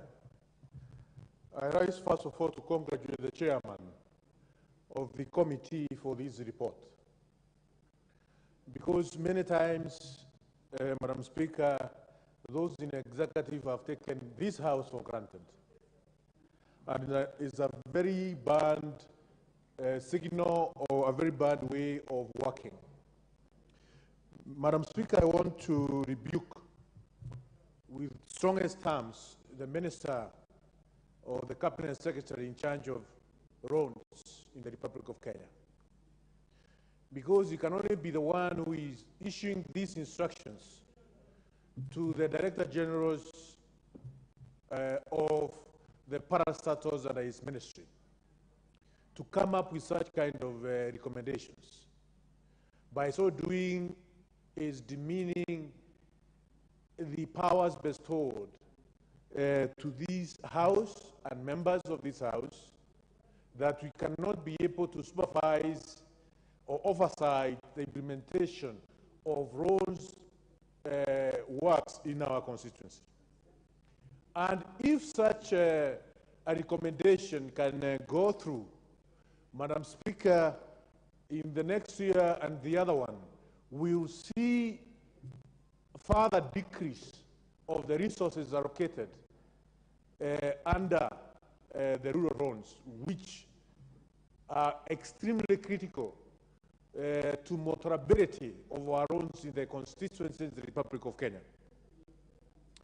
This is something which needs to be cut at the nip as soon as possible, because if we go with this kind of transaction, Madam Speaker, many parts of our country will be completely impassable. At the moment, Madam Speaker, we are experiencing a lot of roads in the constituencies which require routine maintenance, and routine maintenance which need to be done in the most appropriate way, marraming, graveling, as well as compacting of these roads. This can only happen if that money, which has been allocated in the past, continues in the same way. Actually, the recommendation of this report, I thought it was wise to ensure or to call the minister in charge to come to the floor of the House and answer some of these questions to the members. Because we cannot start talking about the Director General of KERA or the Director General of the other institution. These are employees who receive instruction from the minister and the PS.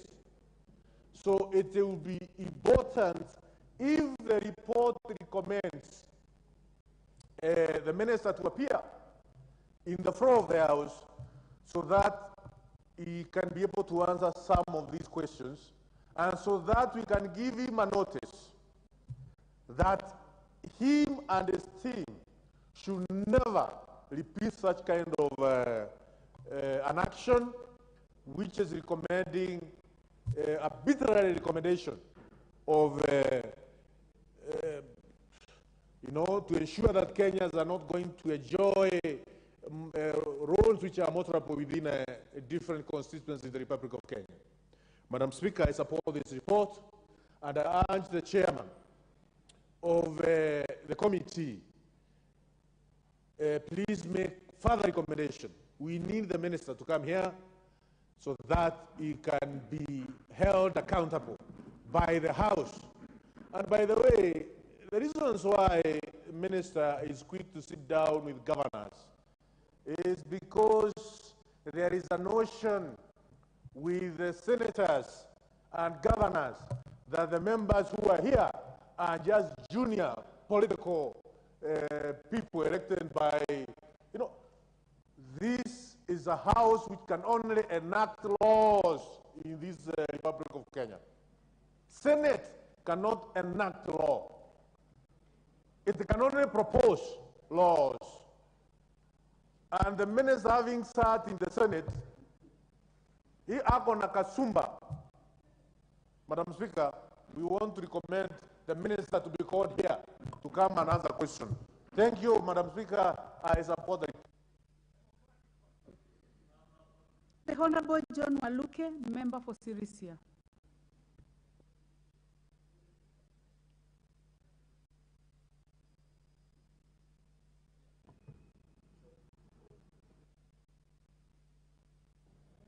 Thank you, Madam Speaker, for giving me a chance also to contribute on this very important report.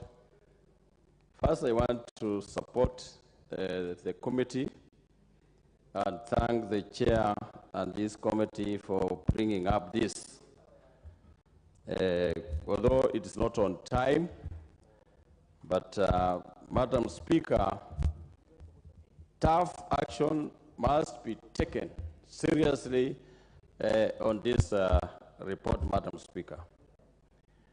Madam Speaker, for many years, there are public officers who takes the laws lightly without thinking. And Madam Speaker, the only money that is used to the roads in areas that where we come from in our constituencies, Madam Speaker, is the KERA money. The roads are passable because of this KERA money, Madam Speaker, and the 15% that was given to the county government, Madam Speaker, their roads are impassable. And that is why, Madam Speaker, in some areas, like where I come from, we did the roads with the carer, and later on the county government came and took those roads. For the last 10 years, Madam Speaker, those roads have never seen even a grader to grade the road. And they're still looking for the money from carer to make sure that they eat the money, because their work, I think county governments were officers are just there to eat the money, Madam Speaker, because we have not seen their work properly. The 100 million or 200 million can be seen, and billions of money from the government, Madam Speaker, are not seen in any work that the ban is doing. Madam Speaker, the chair should summon the DG to appear before the committee and give the reasons why he is joining the kangaroo committee, trying to squander money from carer to the county government. County government has a lot of money, Madam Speaker, in billions. And even last time we were in court, the CDF was in court because of county government wanting the money from CDF to go to the county government. And we are not going to allow, as a house, to allow the government, the carer, the DG, to move even 1 cent.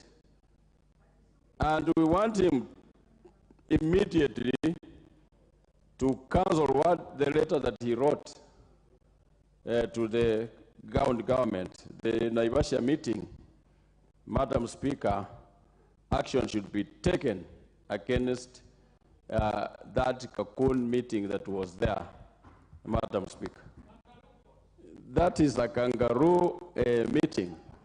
It was a kangaroo meeting in Naivasha, and that kangaroo meeting has any effect. The laws is made in this house, not that it is made in Naivasha and then used in this country, Madam. They should follow the constitution of this country.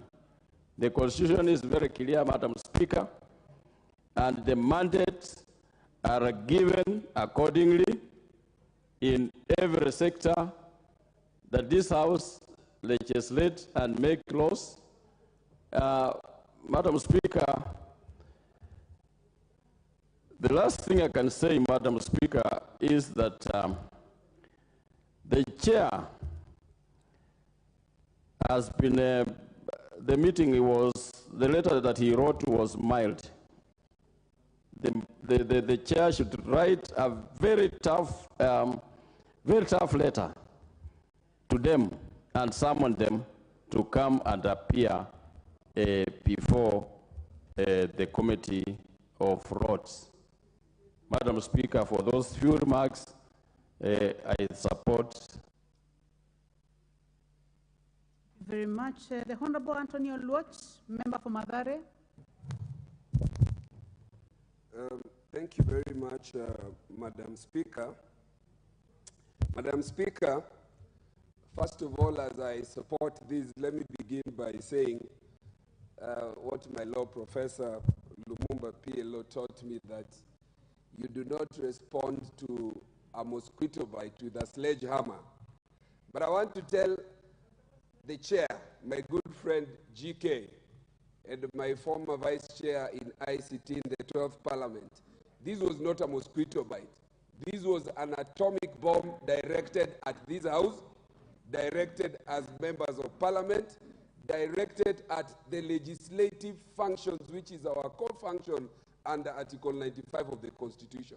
So I want to agree with those who have said, as I support, that your report is a little bit gentlemanly like yourself. I know you for a while, and you're gentlemanly, but he attack you gentleman, my good friend chair. He tore gloves. We must deal with these guys perpendicularly, as I support. Secondly, though these memo is purported to be affecting the 2024-25 financial years, Madam Chair, this House will be painfully aware that our CRCs have already been asked to submit their reports for review. And I personally asked my CRC not to submit, because the moment we do, it is already going to be giving legitimacy to what this House has already has said is null and void. Madam Speaker, I want to join those who have said that the entity called IBEC or Intergovernmental whatever and Summit is not known to law and cannot purport to be substituting the role of this House under 94.5 and 95 of lawmaking, and cannot make law through the back door. Under Article 203 of the Constitution, Madam Speaker, the county government has a clear path on how revenue is divided between the two arms of government. And if this entity, for some reason, wants to find a way or a path on how revenue can be increased to the county, there are clear ways on how they can do it through the forum of Senate. It cannot be done through the back door between the levels of government, and in particular, this is money that was already earmarked for the constituencies. There is no back door way for this money to find its way to the counties through the back door. Madam Speaker, that KERA, this 22 and 10%, just like CDF, is one of the most visible and one of the most transparent funds that are implemented in any of our development sectors in this country. Not only should it be preserved, it should be increased if necessary. My last 2 points, Madam Speaker. The 22 and 10% were very hardly fought for by our predecessors in the 11th Parliament and continue to be safeguarded under the 12th Parliament. And Section 6 is very clear that this money is embedded in law. The formula on how this money is to be utilized or allocated is embedded in law. The only way that we can do a reverse on this is for this Parliament to have an amendment or a new bill or clause that reverses this. And in any case, if there was to be any reversal, this House would increase this amount from 22 to a percentage that is higher and not to a percentage that is lower. I want to conclude by saying, Madam Speaker, that this CS and the agencies of KERA should not only be asked to withdraw, they should be summoned to this House. When I was asking for Rakamkunji, it was on the basis that, just like the issue about university education, the CEO was somebody here to a member's Kamkunji. When there was an issue about the Biticon and the data collection, the CEO was summoned here. This is a matter that is serious enough not to sanction it by way of a withdrawal, but to call the CS here to respond not only to this matter, but to the many other issues that members have raised, including when will the monies be remitted to us on time so that we can begin to work on our constituencies before the rain. I support. The Honorable Tuku Kwenya, member for Kinango. Thank you, Madam Speaker, for this opportunity to weigh in this report by this very honorable committee of transport and infrastructure led by the Honorable GK. Madam Speaker, I want to support the echoes that I've heard from this House through our colleagues. And Mr. Speaker, Madam Speaker, specifically on the issue of attempt by the executive to legislate. The Roads Act of 1999 stipulates clearly as to how this money should be shared. Through the different agencies, and especially the monies that are allocated to the constituencies, the 22% and 10%, that makes a total of 32%, Madam Speaker. Any attempt to give any directive is not only an impunity in itself, but also total disrespect and disregard of this House. As the Honorable Tom has just said, if there be any need to amend this law, then it must come to this House, so that then the House pronounces itself on this matter. And Madam Speaker, we have not seen any attempt to amend the same, and therefore any communication is an nullity in itself. Madam Speaker, Kera money and the roads that are built by the constituents or the constituencies that are built through members of parliament through their oversight are the only roads that are visible. And therefore, whether county governments have been promised by CRA that there's going to be an increase. Order. Okay, Madam Speaker. Honorable Kwenyatuku, thank you very much. Thank you very much, honorable members. Balance of time for the Honorable Kwenyatuku, who was on his feet, is 3 minutes. This motion will have another 46 minutes. So for those who have put a lot of interest, I can see the screen is still almost full. You'll have an opportunity. Honorable members, and the time being 1 p.m., this House stands adjourned until this afternoon, Wednesday, the 27th day of September 2023 at 2:30 p.m. Thank you.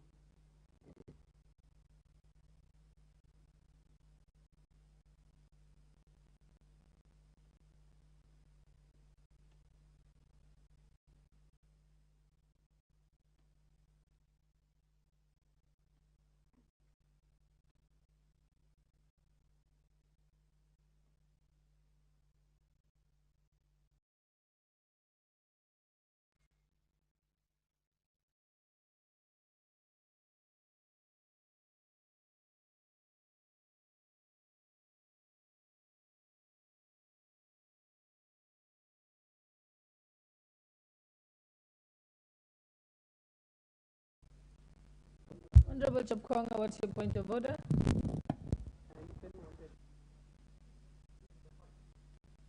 No.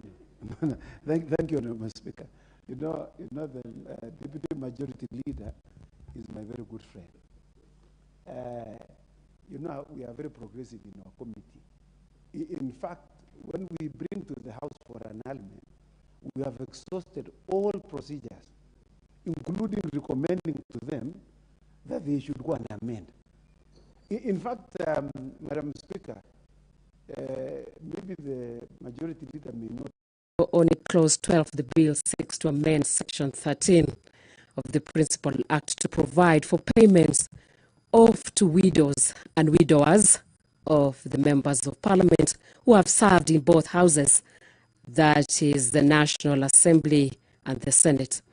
On Clause 13, it seeks to amend Section 16 of the Principal Act to conform to the Constitution that provides for Parliament, which consists of the National Assembly and the Senate, replacing it with a new subsection to provide for membership of the Pensions Management Committee that is representative of both houses.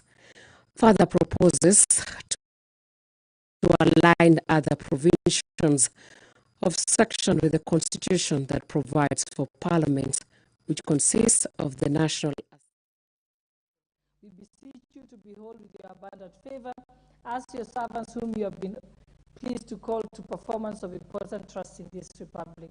Let your blessings descend upon us here assembled, and grant that we treat and consider all matters that shall come under deliberation in so just and faithful a manner as to promote your honor and glory, and to advance the peace, prosperity, and welfare of our country and of those whose interests you have committed to our charge. Amen.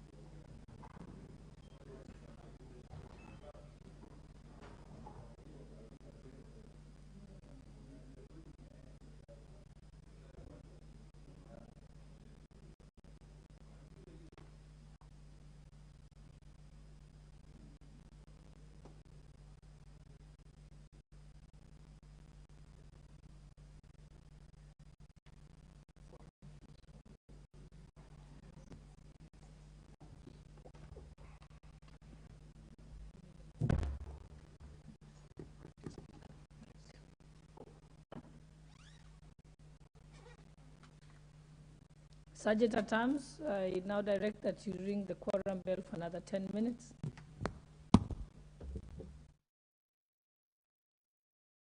Encourages plant species across the country.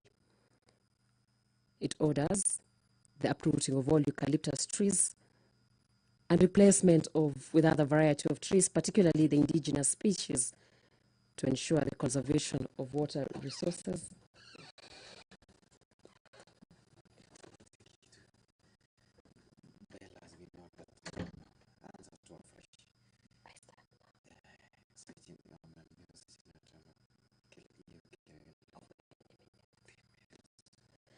The bell for quorum has been rung in accordance to standing orders to allow members of parliament to come to the second sitting of the morning session.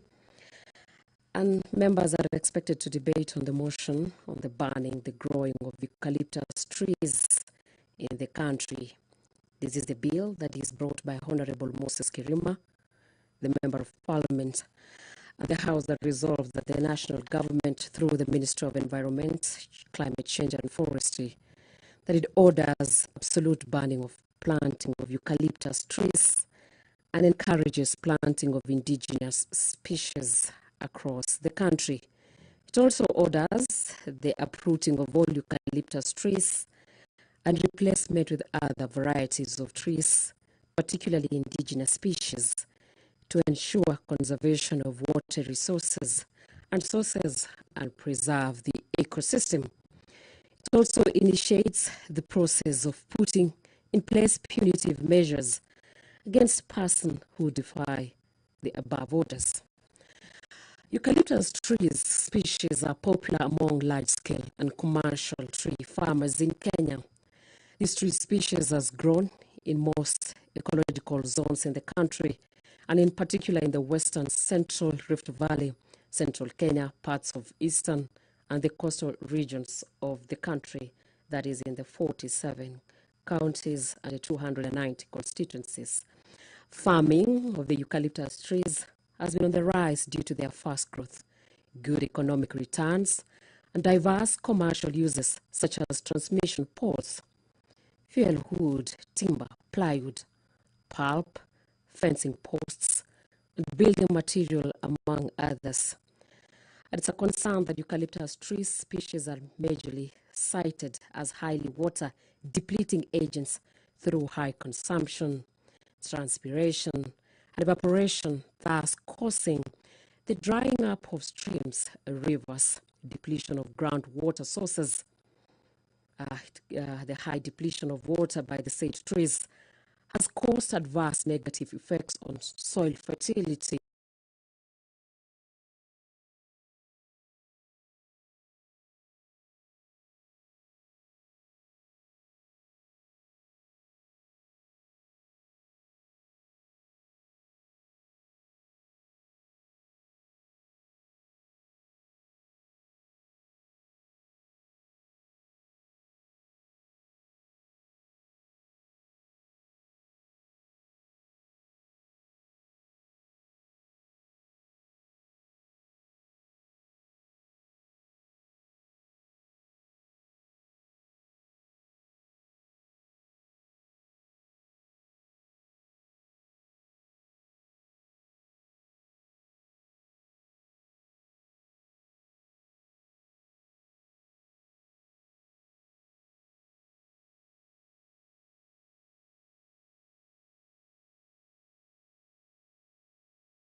Land degradation and are of serious threat to biodiversity.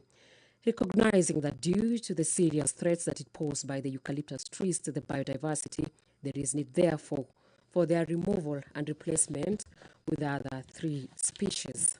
Also, a motion on expansion of drug substance abuse rehabilitation centers, that is the bill brought by Honorable John Makali, and members of Parliament are expected to debate on it today, this morning. The House urges the government through the Institute intensive programs for the dissemination of information on alcohol, substance abuse, in line with the Alcoholic Drinks Control Act 2010, to increase the number of rehabilitation centers across the country. According to the National Protocol for Treatment Substance Use Disorders in Kenya, that is by the Ministry of Health, drug abuse has been increasing in Kenya, especially among the youth, with statistics indicating that more than half of drug users are aged between 10 and 19 years. Those are school-going children.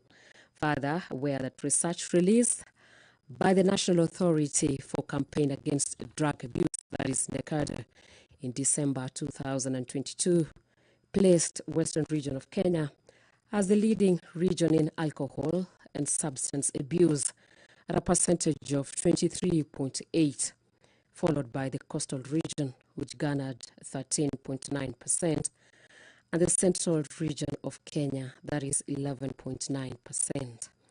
The high level of drug abuse in the western region is highly attributable to the illegal entry points from the neighboring countries and unlicensed establishments, especially in the border points in the counties of Bungoma and Busia, with statistics indicating that 2 out of the 5 establishments in Bungoma operate illegally.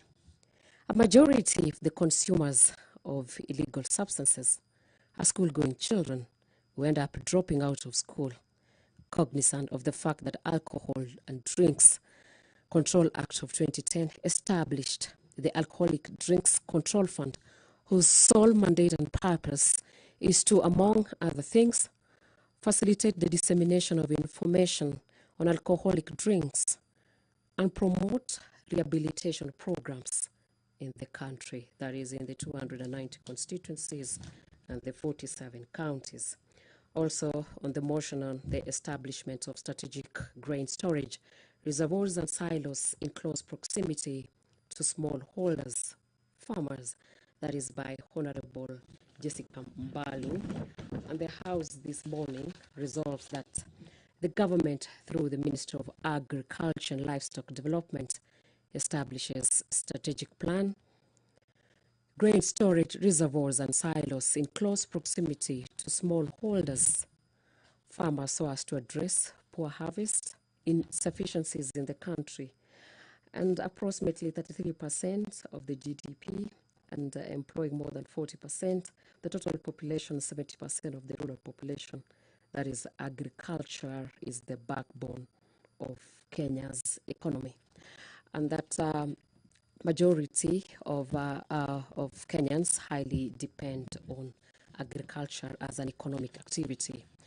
Also, it has been declining as a result of adverse effects of climate change, resulting in droughts, famines, food insecurity. That smallholder farming is predominantly rain-fed cereal grain farming, and farmers experience boom harvest every time there is adequate rains in the country. It's a concern that such farmers majorly lack proper post-harvest grain handling and modern storage facilities, and resort to selling their harvest almost immediately after harvesting at lower prices when market is flooded to reduce the risk of suffering losses through spoilage. Cognizant of the fact that the current state of affairs exacerbates poverty in rural areas, there is need for instituting measures that boost local production to augment our grain reservoirs as stipulated under the National Food and Nutrition Security Policy, which will also lead to a reduction of grains imports to the country and support the local farmers, as agriculture is the backbone of the country's economy.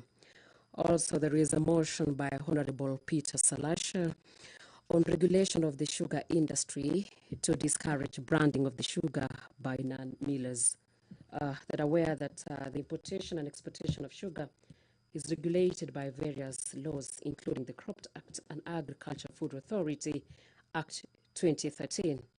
It's aware that the Agriculture Food Authority is charged with the responsibility of regulating the importation and exportation of sugar in the country in accordance with the law. It's noted that the importation of sugar is also negotiated within the regional trade blocs, frameworks, and agreements to enable the country to meet the demand of sugar. Individuals or entities are allowed to import sugar, provided they obtain the necessary permits and meet the required standards. Despite these regulations, there have been instances of illegal importation of low-quality sugar or adulterated sugar. It's concerned that traders have been found to rebrand sugar which does not meet the standards of the Kenya Bureau of Standards. It's deeply concerned that this poses significant health risks to consumers and residents, as well as undermining the efforts to regulate and strengthen the sugar industry to protect local millers. The country has the potential to produce enough sugar to meet its domestic demand, as the sector has been a key driver of economic growth. There is need for concerted efforts by stakeholders to discourage the branding of sugar by non-millers and promote the development of the local sugar industry. Now, therefore, the House today resolves that the government, through the Ministry of Trade, Investments and Industry, ensures strict operations of the regulation frameworks governing sugar and importations into the country. The policy on the provincial of mental health services in all healthcare facilities, that's brought by Honorable Mishi Mboko, that the House urges the national government through the Ministry of Health to collaborate with county governments to develop a policy on integrating mental health services in whole healthcare facilities in the country. Article 43(1).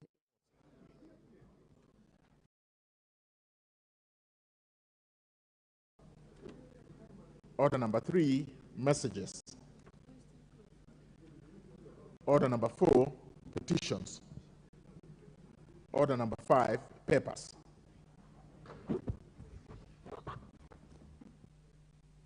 Majority Leader. Majority Leader. Honorable Owen Baya, you're presenting the papers on behalf of the... Thank you. Honorable Speaker, to thank you, Honorable Speaker, I beg to lay the following papers on the table of the House today, Wednesday, 27th September 2023, morning sitting. 1. A report of the Auditor General and financial statements in respect of the following constituencies for the year ended 30th June 2022 and the certificates therein. A. Homa Bay Town. B. Kamukunji. C. Lari. D. Mathare. 2. County Government Budget Implementation Review Report for the financial year 2022-2023 from the Office of the Controller of Budget. 3. The Performance Audit Report on Conservation of Water Towers in Kenya by the Kenya Water Towers Agency from the Office of the Auditor General. 4. Reports of the Auditor General and financial statements of the Public Sector Accounting Standards Board for the year ended 30th June 2023 and the certificates therein. Honorable Speaker, I beg to lay and I thank you. Thank you. Next order.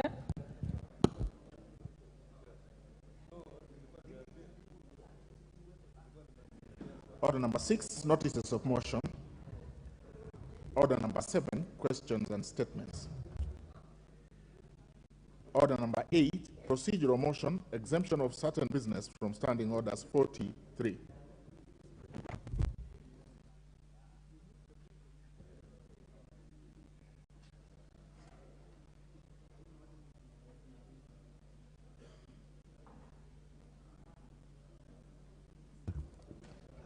Honorable Speaker, and to thank you, Honorable Speaker, this is the procedural motion and exemption of certain business from standing order number 43. That this House resolves to exempt business appearing as order numbers 14 and 15 in today's order paper from the provisions of standing orders 43, being a Wednesday morning, a day allocated for business not sponsored by the majority or minority party or business sponsored by a committee. Honorable Speaker, I think we have important business that we started, and it behoves on us as a House that we finish the business that is ahead of us, and that is specifically the report of the Committee of the Whole on the sugar bill and other businesses. Honorable Speaker, this is a procedural motion that we request that we finish that business as we proceed on, and the other businesses can come later on. I thank you, Honorable Speaker. I ask Honorable Shepkonga to second.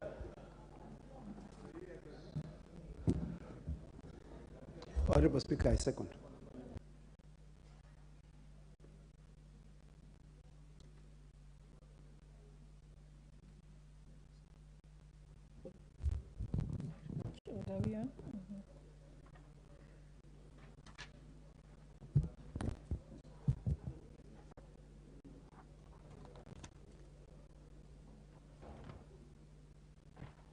Honorable members, I now propose the question that this House resolves to exempt the business appearing on order numbers 14 and 15 in today's order paper from the provisions of Standing Order 43, being a Wednesday morning, a day allocated for business not sponsored by majority or minority party or business sponsored by a committee.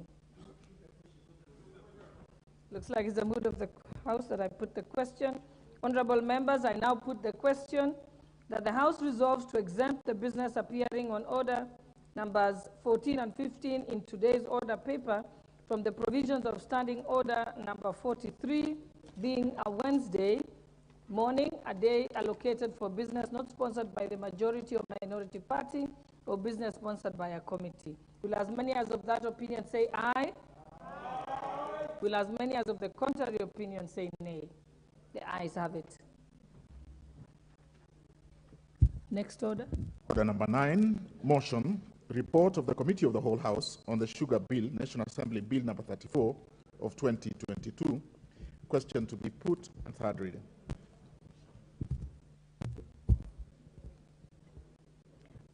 Honorable members, I now put the question that this House do agree with the report of the Committee of the Whole House on its consideration of the Sugar Bill, National Assembly Bill number 34 of 2022, majority or minority, sorry. Yes. Will as many as of that opinion say aye? Aye. Will as many as of the contrary opinion say nay? The ayes have it.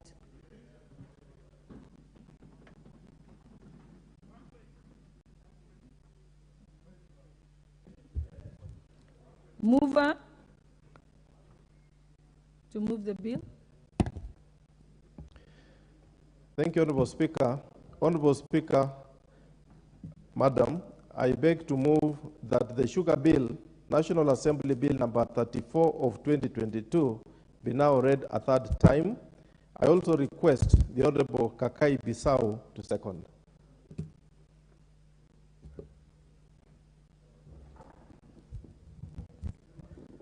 I second.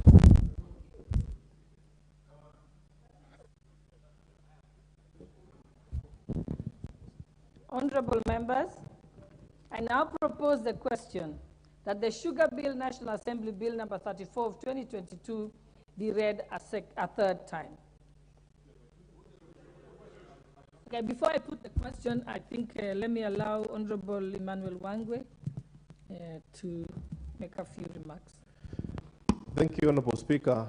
Honorable Speaker, my colleagues took a lot of time into this bill. They invested their time and energy.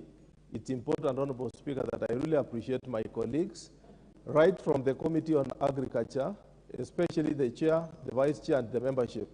Not forgetting the Secretary, Honorable Speaker, they traversed the country to discuss this bill until it has matured today. It's important, Honorable Speaker, that they accept my appreciation, that, Honorable Speaker, their input was valued. Allow me, Madam Speaker, to most sincerely appreciate the Speaker of the National Assembly, who really supported the cause of this bill all round and made it possible that the bill is up to today.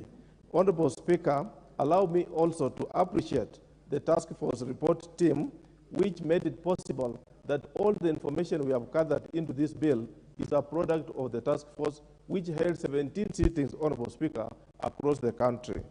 Honorable Speaker, allow me to appreciate the Sugar Caucus, which is a team of colleagues in this House who took their time to make the bill success. Allow me, Madam Speaker, to appreciate the Western Parliamentary Caucus who held a seminar in Kakamega to discuss the bill. Finally, Honorable Speaker, it will be important, I must acknowledge that this bill has come through this House on the second time. The first time it appeared here with you, it was through Mheshimiwa Munyinyi. Allow me to recognize his efforts that he made a bill up of this bill in his capacity as a member of this House. Therefore, Madam Speaker, I thank you so much for giving me this time, and I appreciate my colleagues. Thank you so much, Madam Speaker. Honorable members, I now put the question that the Sugar Bill, National Assembly Bill number 34 of 2022 be read a third time. Will as many as of that opinion say aye? Aye. Will as many as of the contrary opinion say nay? The ayes have it. A bill for an act of parliament to provide for the development, regulation, and promotion of the sugar industry, to provide for the establishment, powers, and functions of the Kenya Sugar Board, and for connected purposes.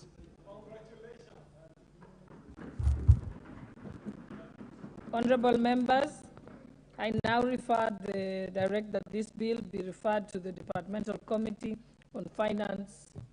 Not yet?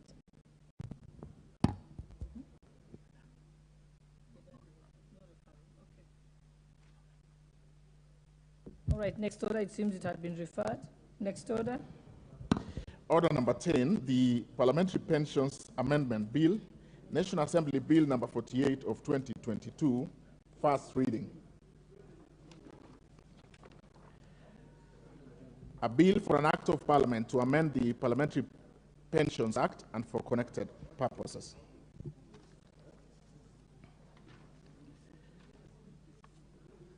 Order number 11, the Institute of Social Work Professionals Bill, National Assembly Bill number 17 of 2023, first reading. A bill for an act of parliament to provide for the establishment of the Institute of Social Work and Social Work Professionals Board, to provide for the examination, registration, and regulation of the standards and practice of social work professionals and for connected purposes.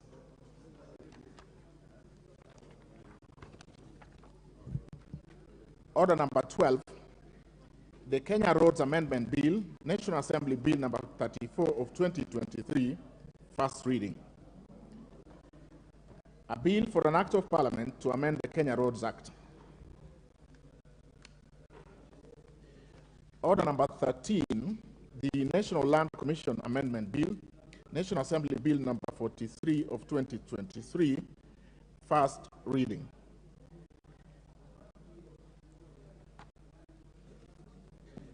A bill for an act of parliament to amend the National Land Commission Act and for connected purposes. Order number 14, motion, consideration of the Universities Regulations 2023. May proceed. Honorable Chepkonga, you may move the motion. Thank you, Honorable Speaker. I thought the clerk was still reading. Honorable Speaker, I beg to move that the House adopts the report on the Universities Regulations 2023, legal notice number 56 of 2023, laid on the table of the House on Thursday, 14 September 2023, and pursuant to Section 15, subsection 4 of the Statutory Instruments Act 2013, recommends to the House to annul in entirety the University Regulations 2023 on the following reasons, among others, Madam Speaker. Madam Speaker, this was a very vibrant discussion with the Cabinet Secretary for Education. We made so many recommendations for them to effect amendments wanted them to withdraw the regulations so that we do not need to annul them. But since they have refused to do so, we are recommending to the House that these regulations be annulled in its entirety on the following reasons. One, with regard to the question of certificates and diplomas and degrees, Honorable Speaker, Part 11 of the regulations provides for the recognition and equation of degrees, diplomas, certificates conferred as or awarded by foreign universities and institutions, among others, Madam Speaker. The regulation seeks to usurp the role and functions of the Kenya National Qualification Authority, which is established under an Act of Parliament, which is the Kenya National Qualification Framework Act, number 22 of 2014. Madam Speaker, this is a body which is responsible for the establishing of standards for harmonization and recognition of national and foreign qualification, advising and supporting any person, body, or institution which is responsible for the award of national qualifications and defining the levels of qualification and competencies. There's therefore need to have consulted the authority to demonstrate consultation on the regulation itself and its impact on the national qualification regulations. Because, Madam Speaker, the national qualification regulations provides very explicitly and clearly, and does not leave any room for any other institution to purport to take over the functions of the Kenya National Qualification Framework Authority. And so to that effect, Madam Speaker, these regulations are in contravention of Section 13A of the Statutory Instruments Act of 2013, which requires that all regulations must conform to all other written laws.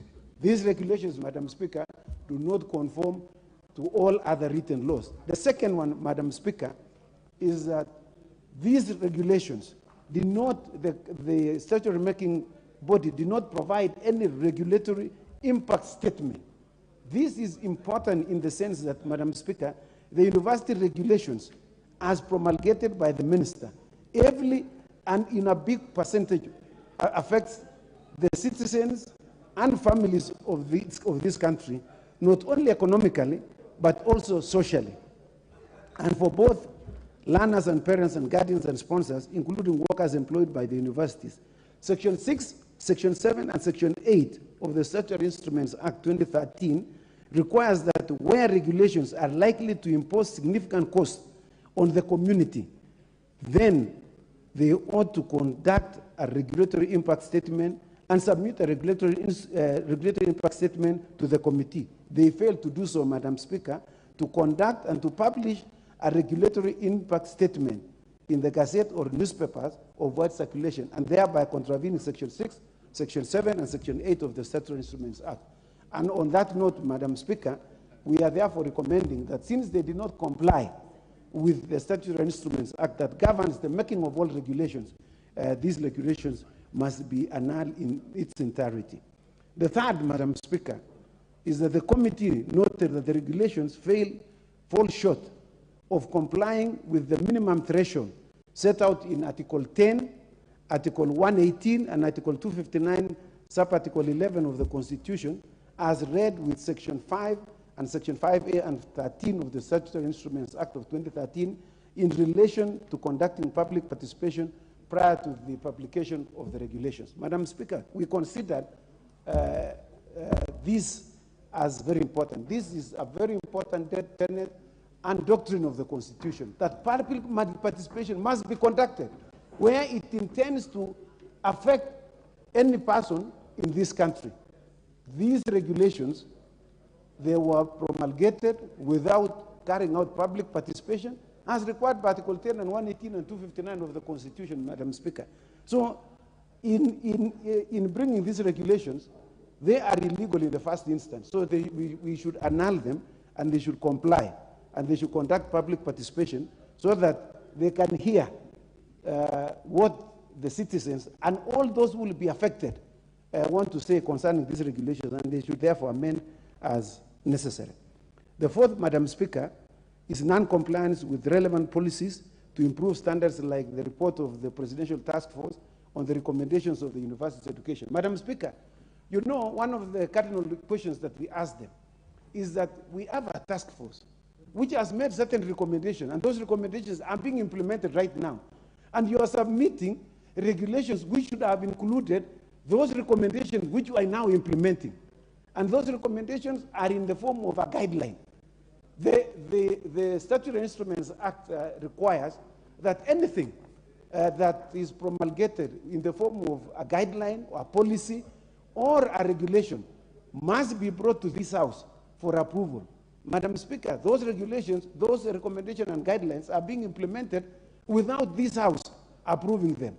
They are highly illegal. It is affecting the education sector in this country. It is affecting people.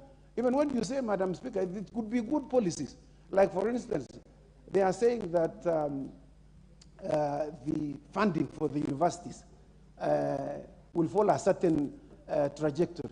Now, those regulations have not been brought to this House, and they are implementing them, and it is affecting our students. If we go to our constituencies, we are being asked, we have been told to pay over 500,000. We as members of parliament, we do not know what to tell them. And those regulations have not been brought here, and it is affecting the people.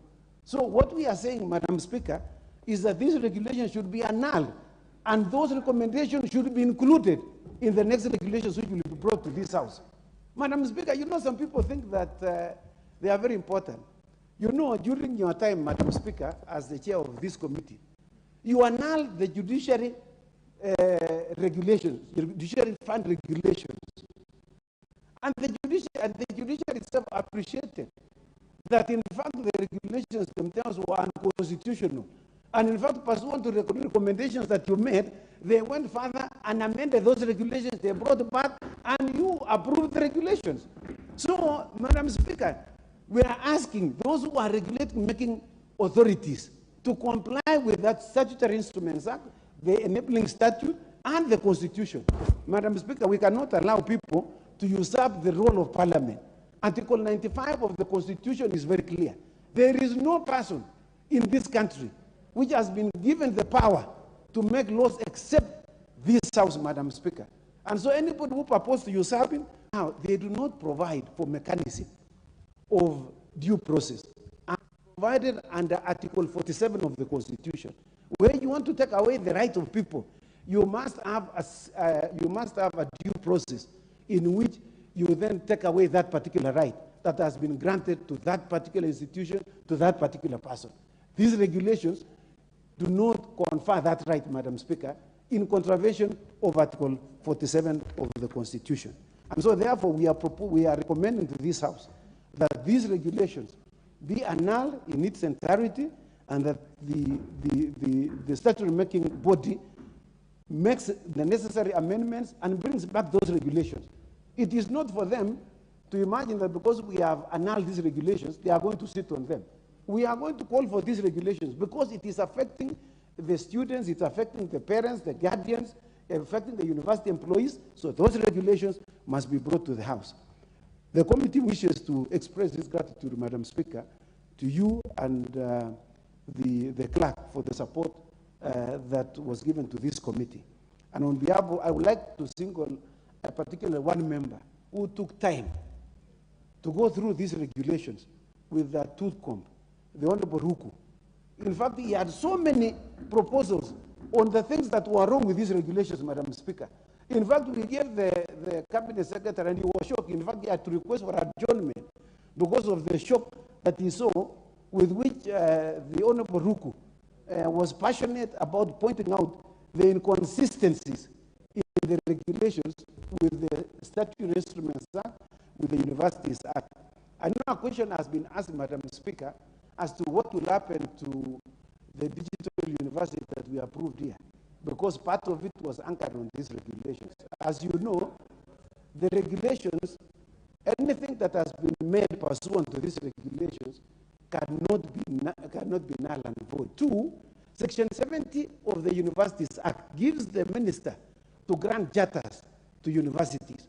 So this digital university is part of the university, although it is a digital university, it's operating in the cloud, but it is still a university in its form. So the Section 70 of the Universities Act still preserves it. Two, Madam Speaker, this House approved the charter itself. So when the House approved the charter, it was in a form of regulations. So there is nothing that is inconsistent with what we did, Madam Speaker. And so I'd like to sincerely thank the members of my committee for the support that they have given to the committee in ensuring that these regulations are considered in a timeous manner. It is therefore my pleasure and duty to present to the House the committee's report on the consideration of the University Regulation 2023, legal notice number 56 of 2023, that recommends that it be annulled in its entirety. And I beg to move, and I would like to call upon the former powerful Cabinet Secretary for Internal Security, the Honorable Sunguli, the Member of Parliament for Kilgoris, and the member of this committee to second. I thank you, Madam Speaker. Madam Speaker, I want to thank my learned friend and chairman of the committee for the kind introduction about my historical past and to describe power that I no longer have. But Madam Speaker, the regulations, the universities regulations 2023 do not meet many requirements. They fail both in matters of procedure as well as matters of substance. We, as a committee, looked at these regulations with a tooth comb. We also had conversations with the minister and his officers who came before us. And we actually did inform them what we thought was wrong with those regulations.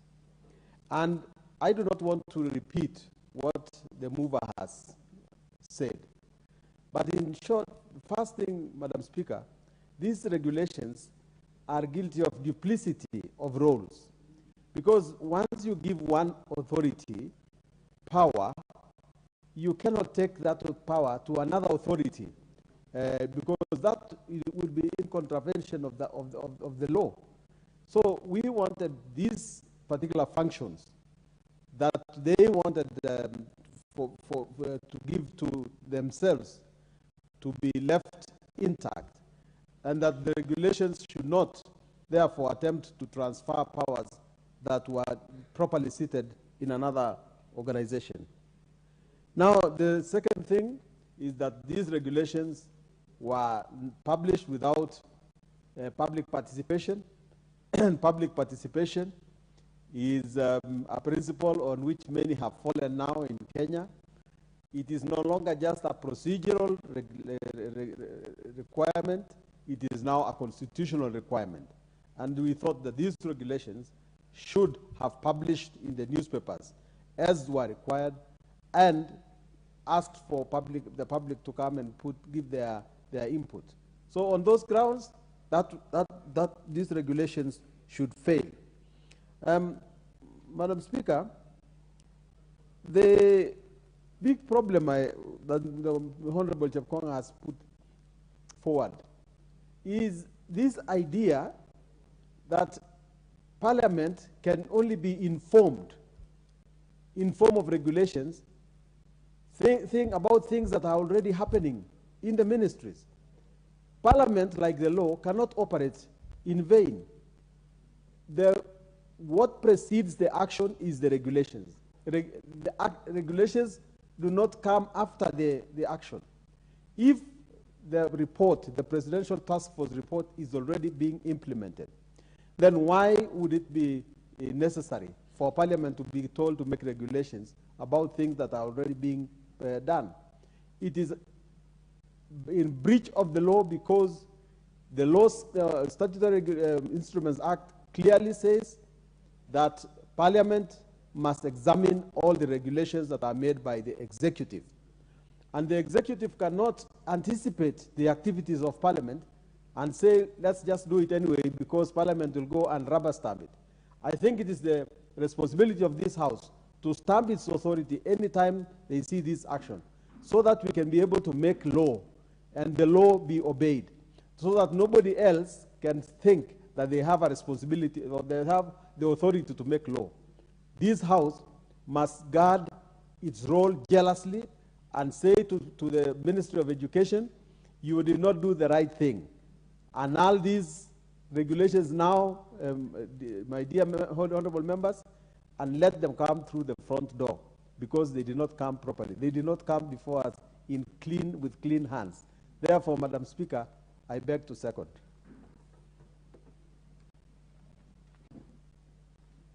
But honorable members, before I propose the question, allow me to recognize the presence of the following schools in the public gallery. Thika Road Christian School from Roy Sambu constituency, Nairobi County. Bishop Maro Primary School, Maraga constituency, Muranga County.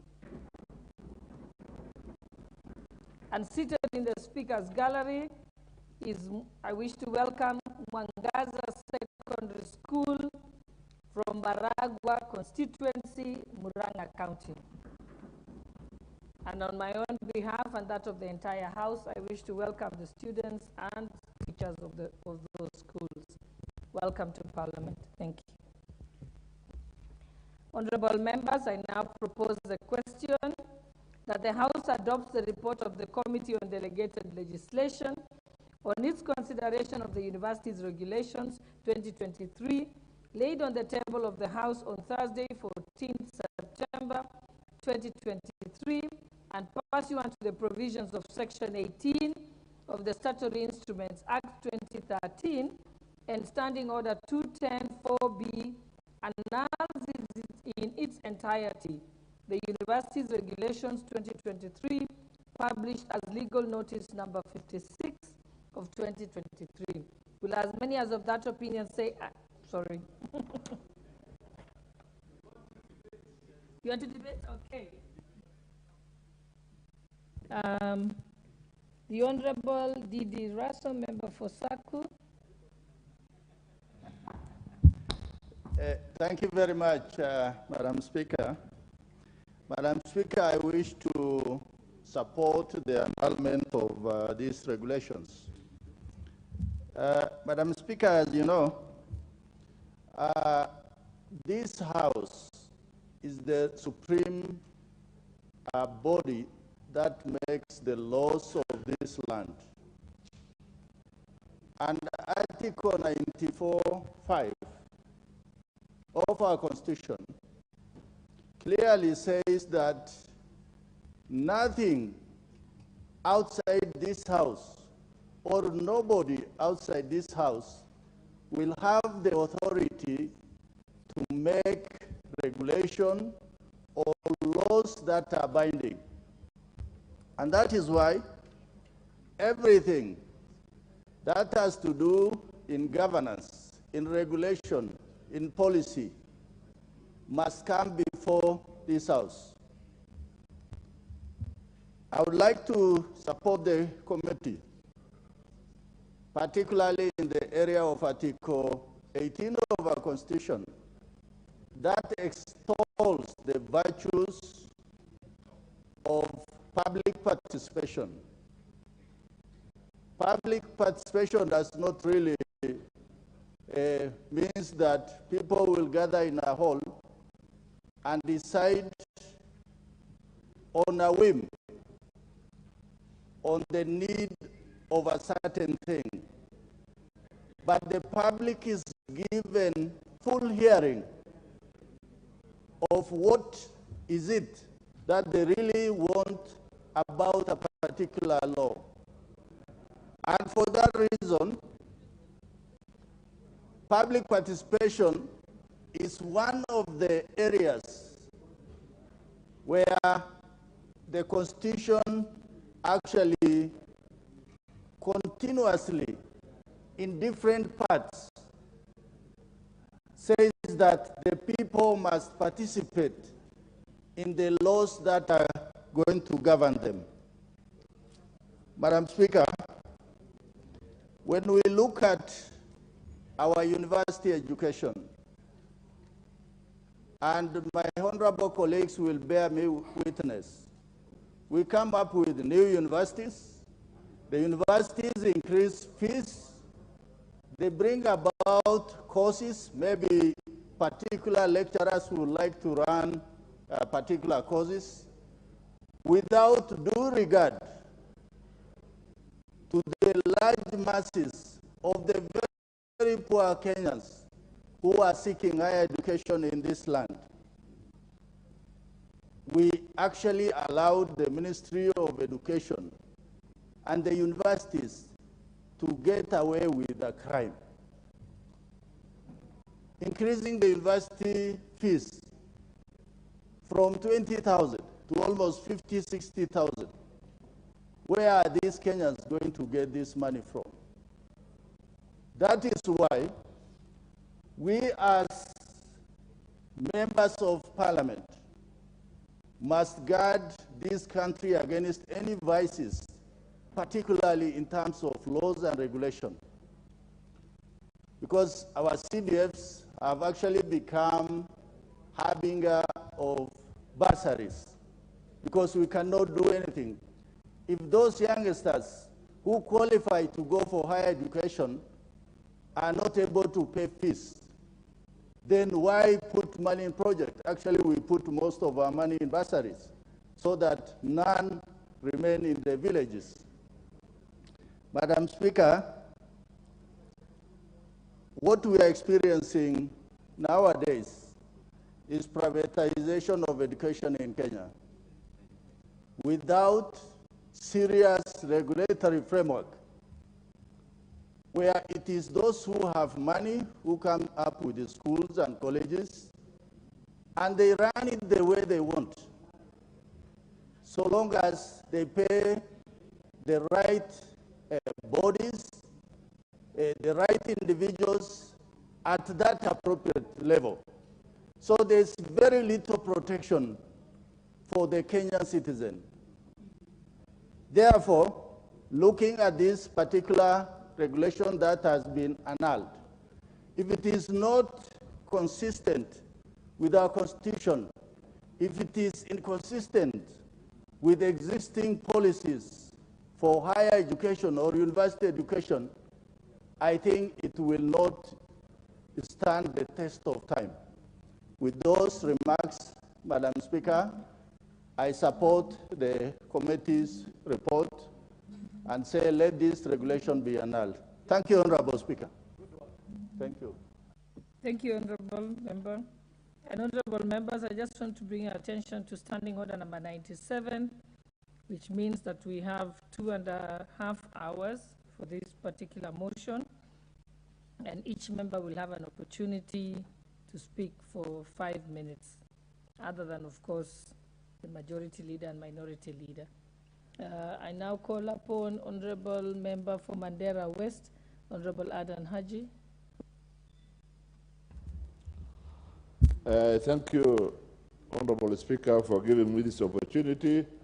I also stand to support this report. I congratulate Honorable Chikonga and his team for bringing this timely report to annul the regulations which are not useful to Kenyans. Honorable Speaker, the Kenyan universities have become commercial, so much commercialized, without regard to any sort of benefits to the communities. The type of graduates that we are churning out will show you or will tell you that what is happening there is of very low standard. Regulations are just made left, right, without passing it through this house. And different universities have got different regulations. And all this is compromising with the quality of education. Honorable Speaker, recently I advertised some positions for a small company of mine, and I was conducting interviews. If you look at the papers those students are having, you will wonder what type of papers. These are so good, so nice, and you really long to see those students those interested guys to interview them. But when they come in front of you, the way they talk, the quality of their English, and if you give them a small written test, what they write, and the qualifications that they have in papers are so much contrary to one another. And you'll wonder what type of universities they have gone through. And because of that, the Parliament should make sure that proper regulations are passed, that regulations that are not beneficial to this country, to the education sector of this country, are annulled. Those which have already been in place are annulled, like what we are now doing. And for that matter, I stand to support the annulment of this regulation and many others which have similar sort of characteristics that do not help the Kenyan citizens in any way. Thank you so much. Thank you. The Honorable Samuel Atandi, member for Alego Usonga.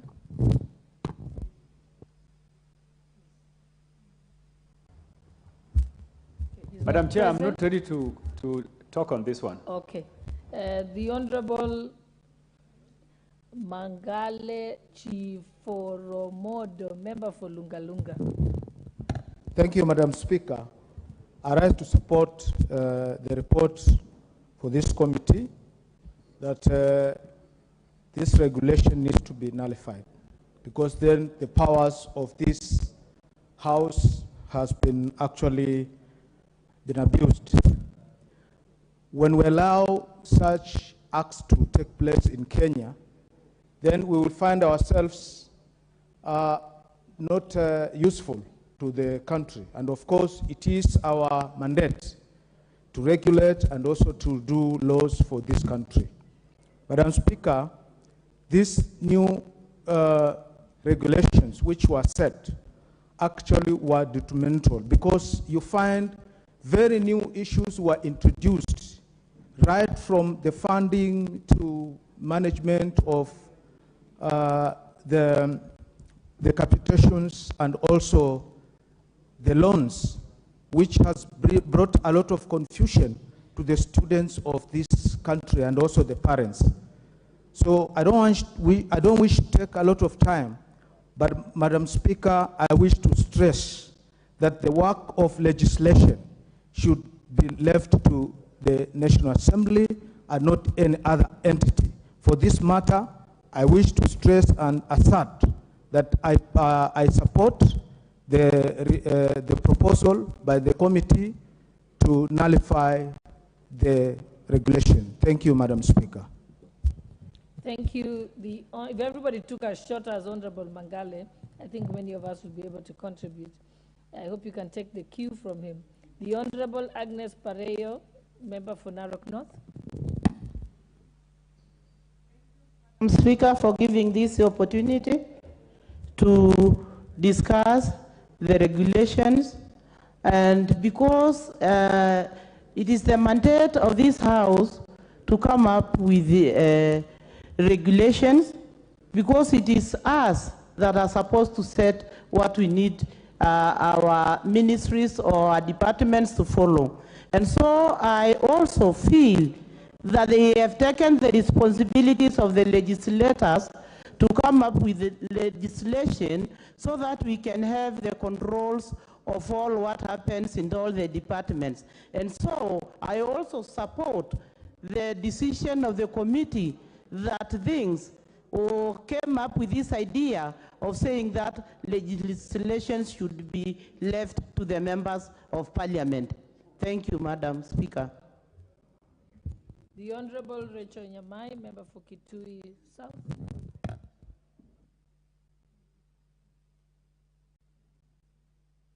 Thank you very much, Honorable Speaker, for giving me this opportunity.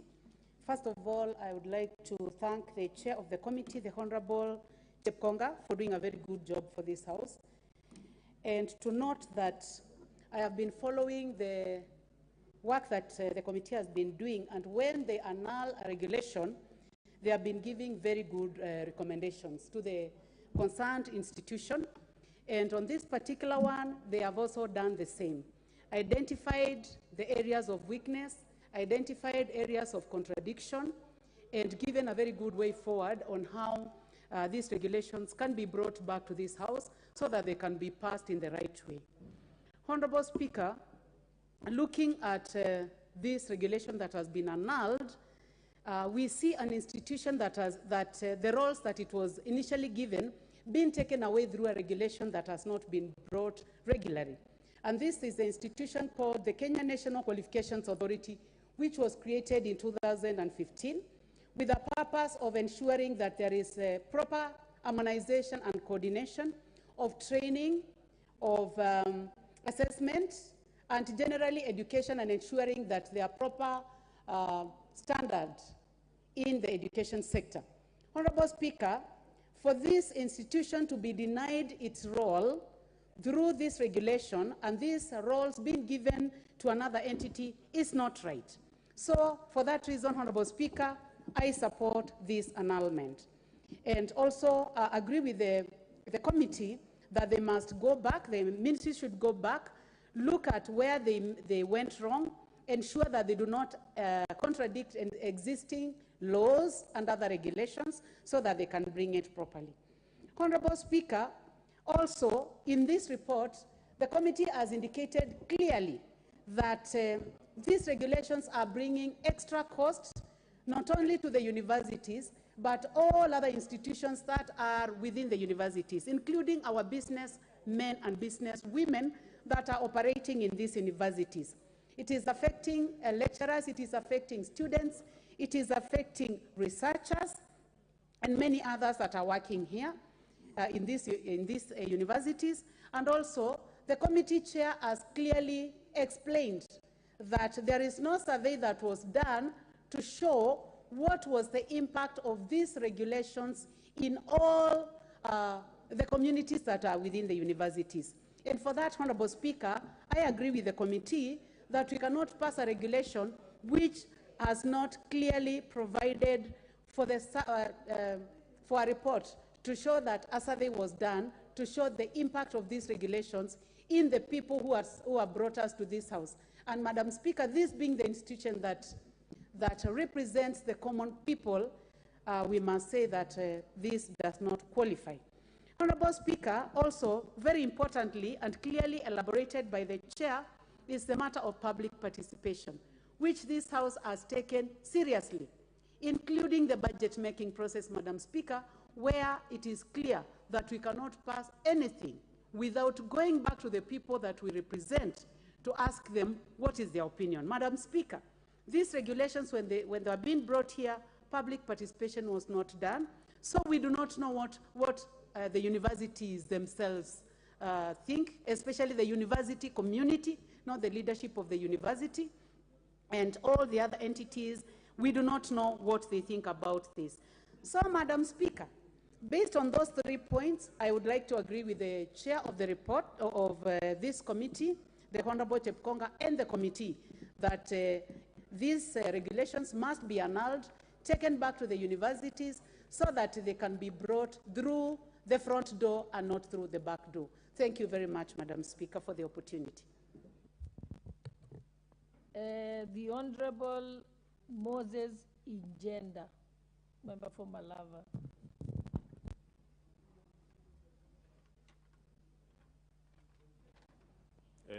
Thank you, Madam Speaker. Madam Speaker, what I'm realizing is that being Vice Chair of Education Committee, we feel embarrassed because part of our functions is to oversight universities. And Madam Speaker, it's very surprising that regulations that are governing universities have come straight to the House through the Committee on Implementation. I would urge that, Madam Speaker, maybe we look at how we develop these regulations. It would be very important, Madam Speaker, that these regulations or such regulations, before they are presented before the House, they pass through the relevant committee for the input of the committee before they come to the committee chaired by Chepkonga, Madam Speaker, so that we cannot have this kind of situation where regulations for the entire university system are actually annulled on the floor of the House. Madam Speaker, thank you. The Honorable Member for Arieda, Dr. Otiendo Amolo. Thank you, Madam Speaker. Madam Speaker, on this consideration of the report by the Delegated Legislation Committee, I support the motion. And just some very quick points. Madam Speaker, it must be remembered that Article 94 and 95 of the Constitution have always remained very clear. Nothing will have the force of law in this country unless it is passed by Parliament. And sometimes people forget that.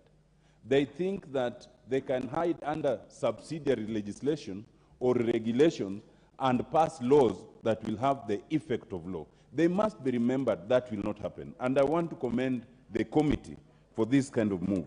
Madam Speaker, it must be said that however good intentioned one is, it is not sufficient to consult some people outside or even those in the executive or the judiciary or any other arm of government and assume that you can overlook Parliament.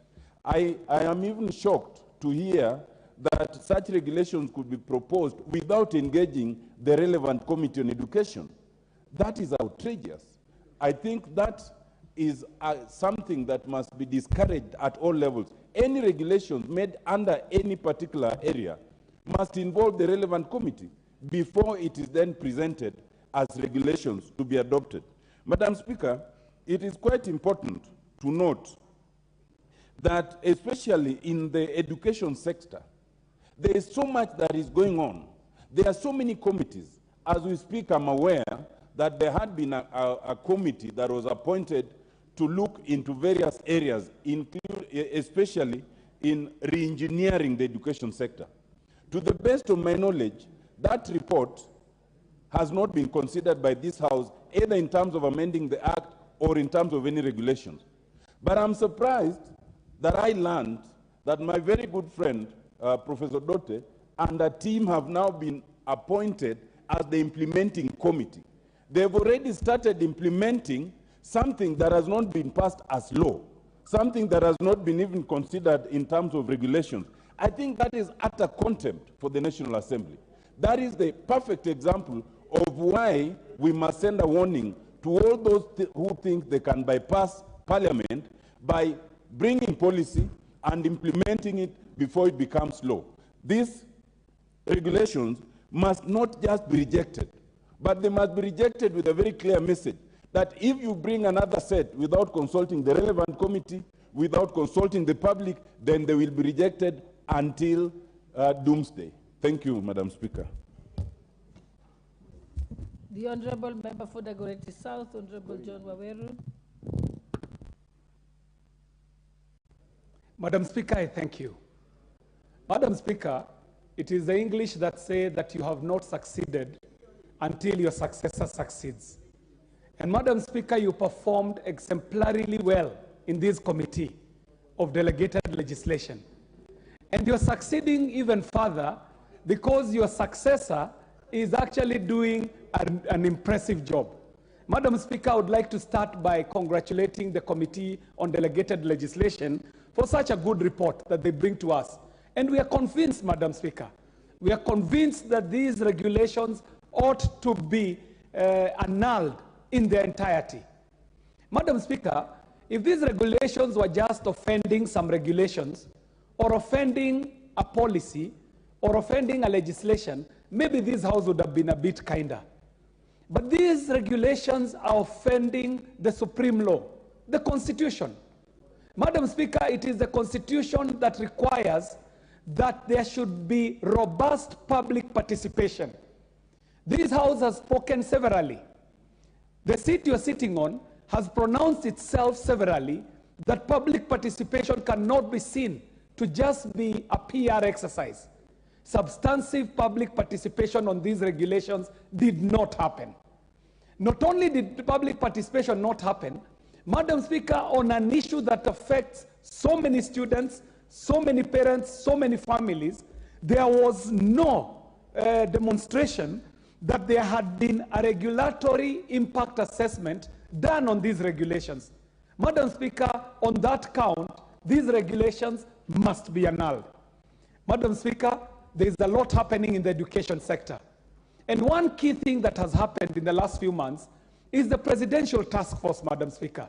It is making proposals, proposals which would have found their ways in some of these regulations, Madam Speaker.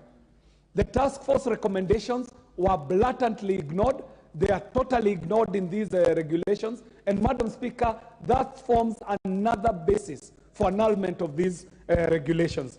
Madam Speaker, there is a whole issue of the revocation of chartered to universities, Madam Speaker. That issue, Madam Speaker, denies the right that institutions, universities, and learning institutions do have in being able to enjoy the privileges that come with the charters that have been accorded to them.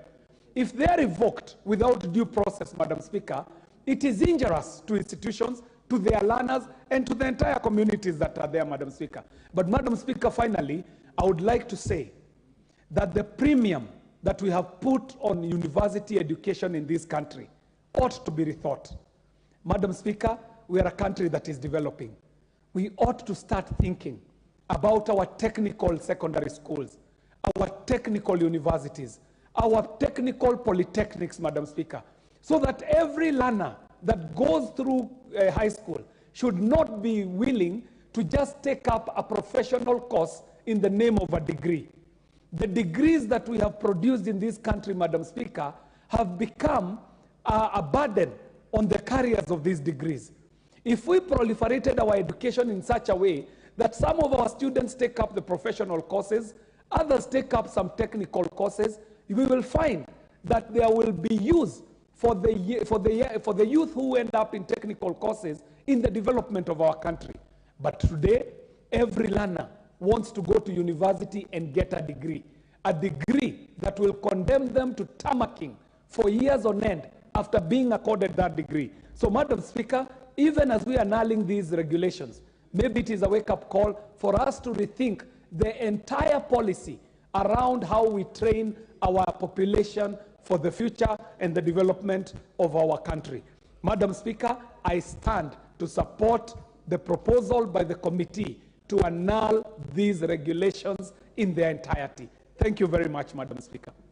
The Honorable Julius Melly, member for Tindred, but before you speak, allow me to recognize the following school.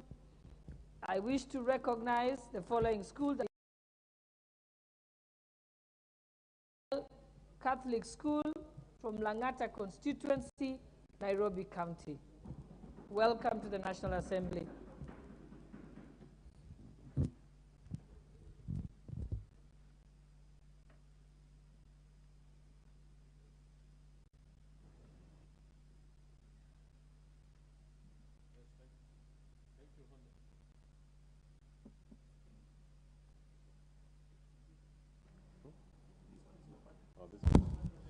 Thank you, Honorable. Thank you, Madam Speaker. Madam Speaker, I rise to support the chair of the delegated committee, and more specifically the membership. Honorable Madam Speaker, when you actually look at most of the regulations brought to this House, in most cases, it speaks into issues that are very important to the running of the various sectors of this country. But Honorable Madam Speaker, one thing which has given many members in this House are surprised is that many of the officers will always try to develop regulations that are completely out of touch with the reality. Let me just point out that as a requirement, there is need for public participation in developing any regulation.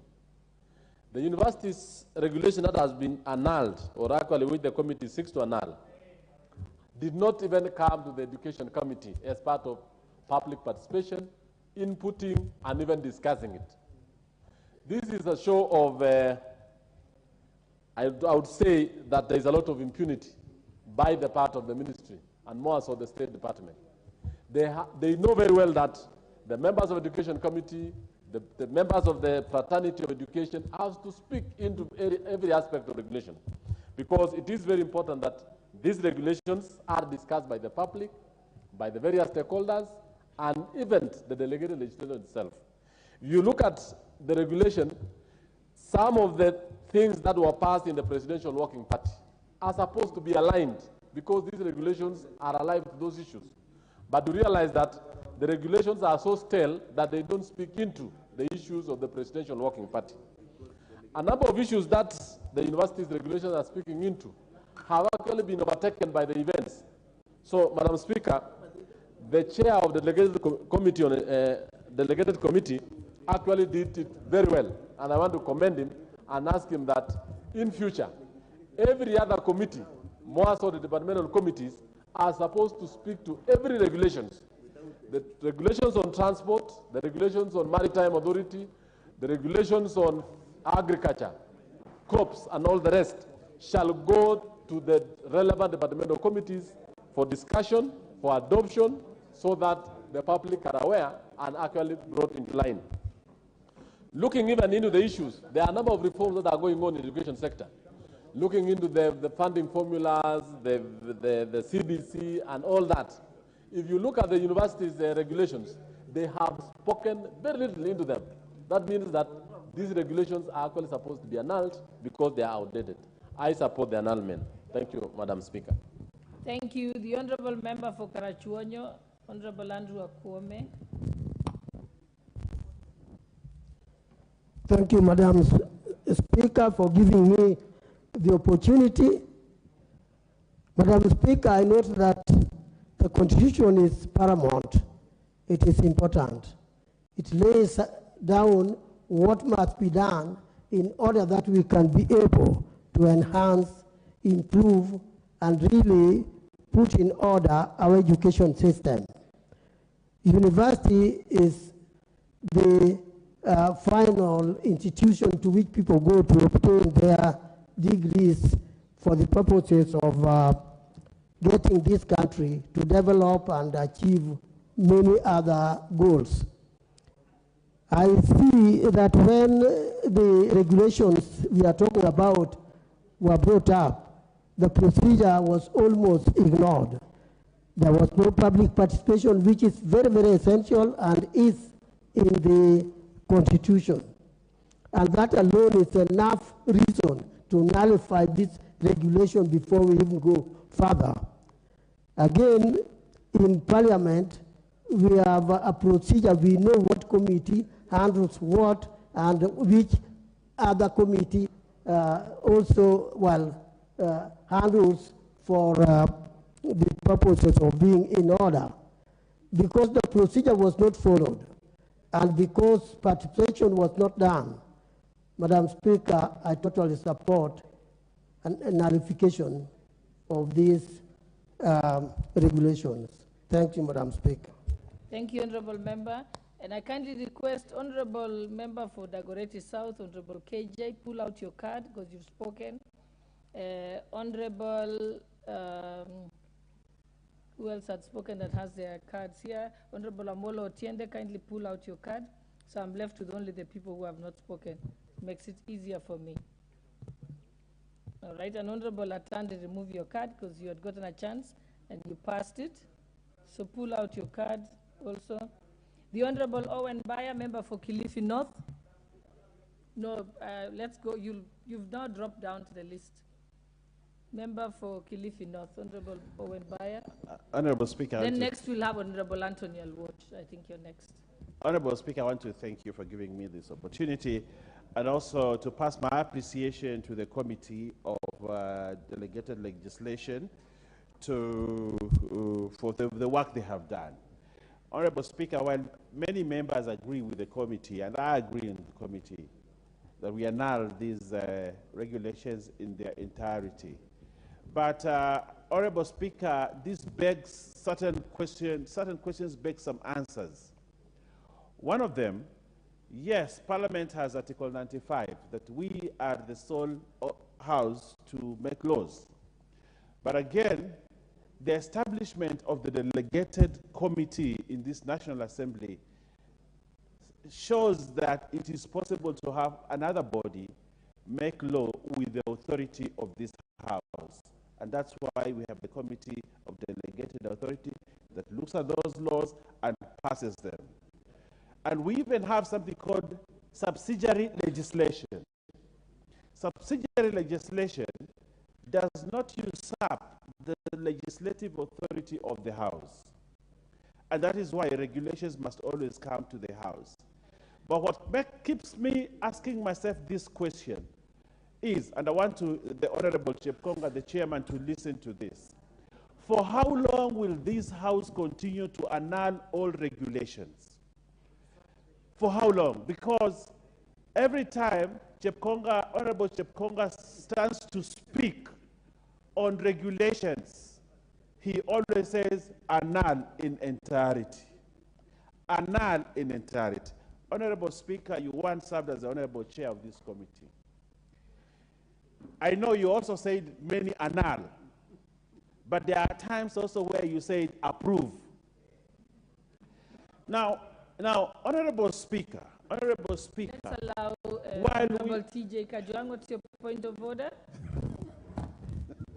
Madam Speaker, you know in this House learning does not stop, but the majority leader, whom I have a lot of respect to, seems to have misconstrued the standing order, which is very clear that in all instances where Honorable Chepkonga comes to approve or accepts legislation, those set of legislations will not come before this House. They will just write a letter to the executive. And in so many cases, in fact, more than half of what they are doing, they are approving those legislations. But you will never see them come before the House. It is only when we annul legislations that it comes to this House. No wonder you now see so many annuls rather than approvals. I agree. Kuweza na kufahamisha kwamba akidi ya bunge hili linakuwa ni waheshimiwa 50. Na tunapozidi kusonga mbele ni kufahamisha kwamba kwenye orodha ya shughuli ya alasiri ya leo na vile vile kutokana na utaalamu wake katika masomo, mswada huo vile vile hauna vifungu vinavyopunguza haki na uhuru wa msingi. Nazidi kusubiria kuhakikisha kwamba akidi inafikiwa na vikao hivi kuanza rasmi moja kwa moja. So napoangalia pale naona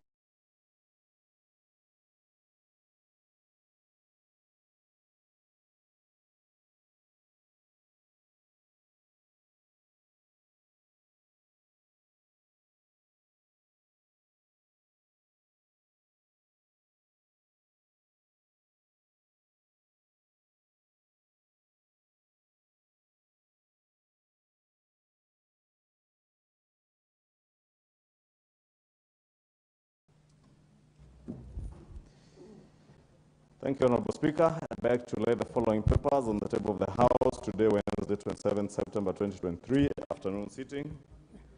1. The Circle Society specified on deposit taking levy Order number Order of 2023 from the Ministry of Cooperatives and Micro, Small and Medium Enterprises Development. Sorry, again, yeah, Ministry of Cooperatives and Micro, Small and Medium Enterprises Development. 2, reports of the Auditor General and financial statement in respect of the following constituencies for the year ended 30th June 2022 and the certificates therein. Kiambu, Kikuyu constituency, where yours faithfully comes from, and Nakuru Town East constituency of Honorable Karia.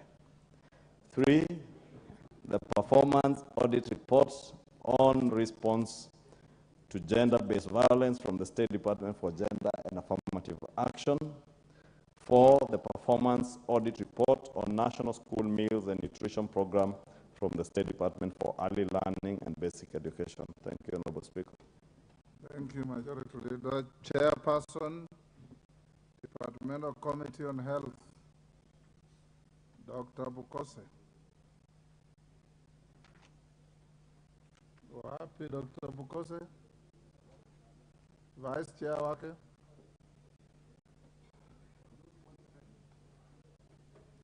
Who is the Vice Chair of Health? Majority Leader?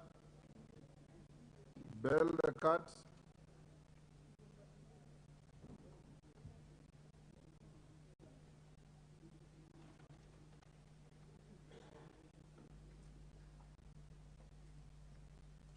Okay, we'll state to tomorrow, but if he comes and is ready before we go to the Committee of the Whole, we can be able to accommodate. Next order. Order number 6, notices of motion. Order number 7, questions and statements.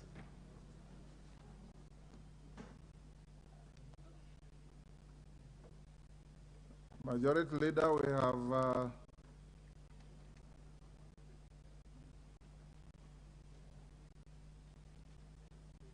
have mini CS for Finance. Yes, Honorable Omboko Milemba, you had actually seen me and wanted to make a short statement. Thank you, Honorable Speaker. I am rising on a point of order understanding, Order 83, to seek your direction regarding the recommendations of the Presidential Working Party on Education Reform. Honorable Speaker, the President Working Party on Education Reforms, popularly known as PWPER, made several recommendations to the education sector, consequently establishing great conflict not only between the Ministry of Education, TAC, but also with other players in the field.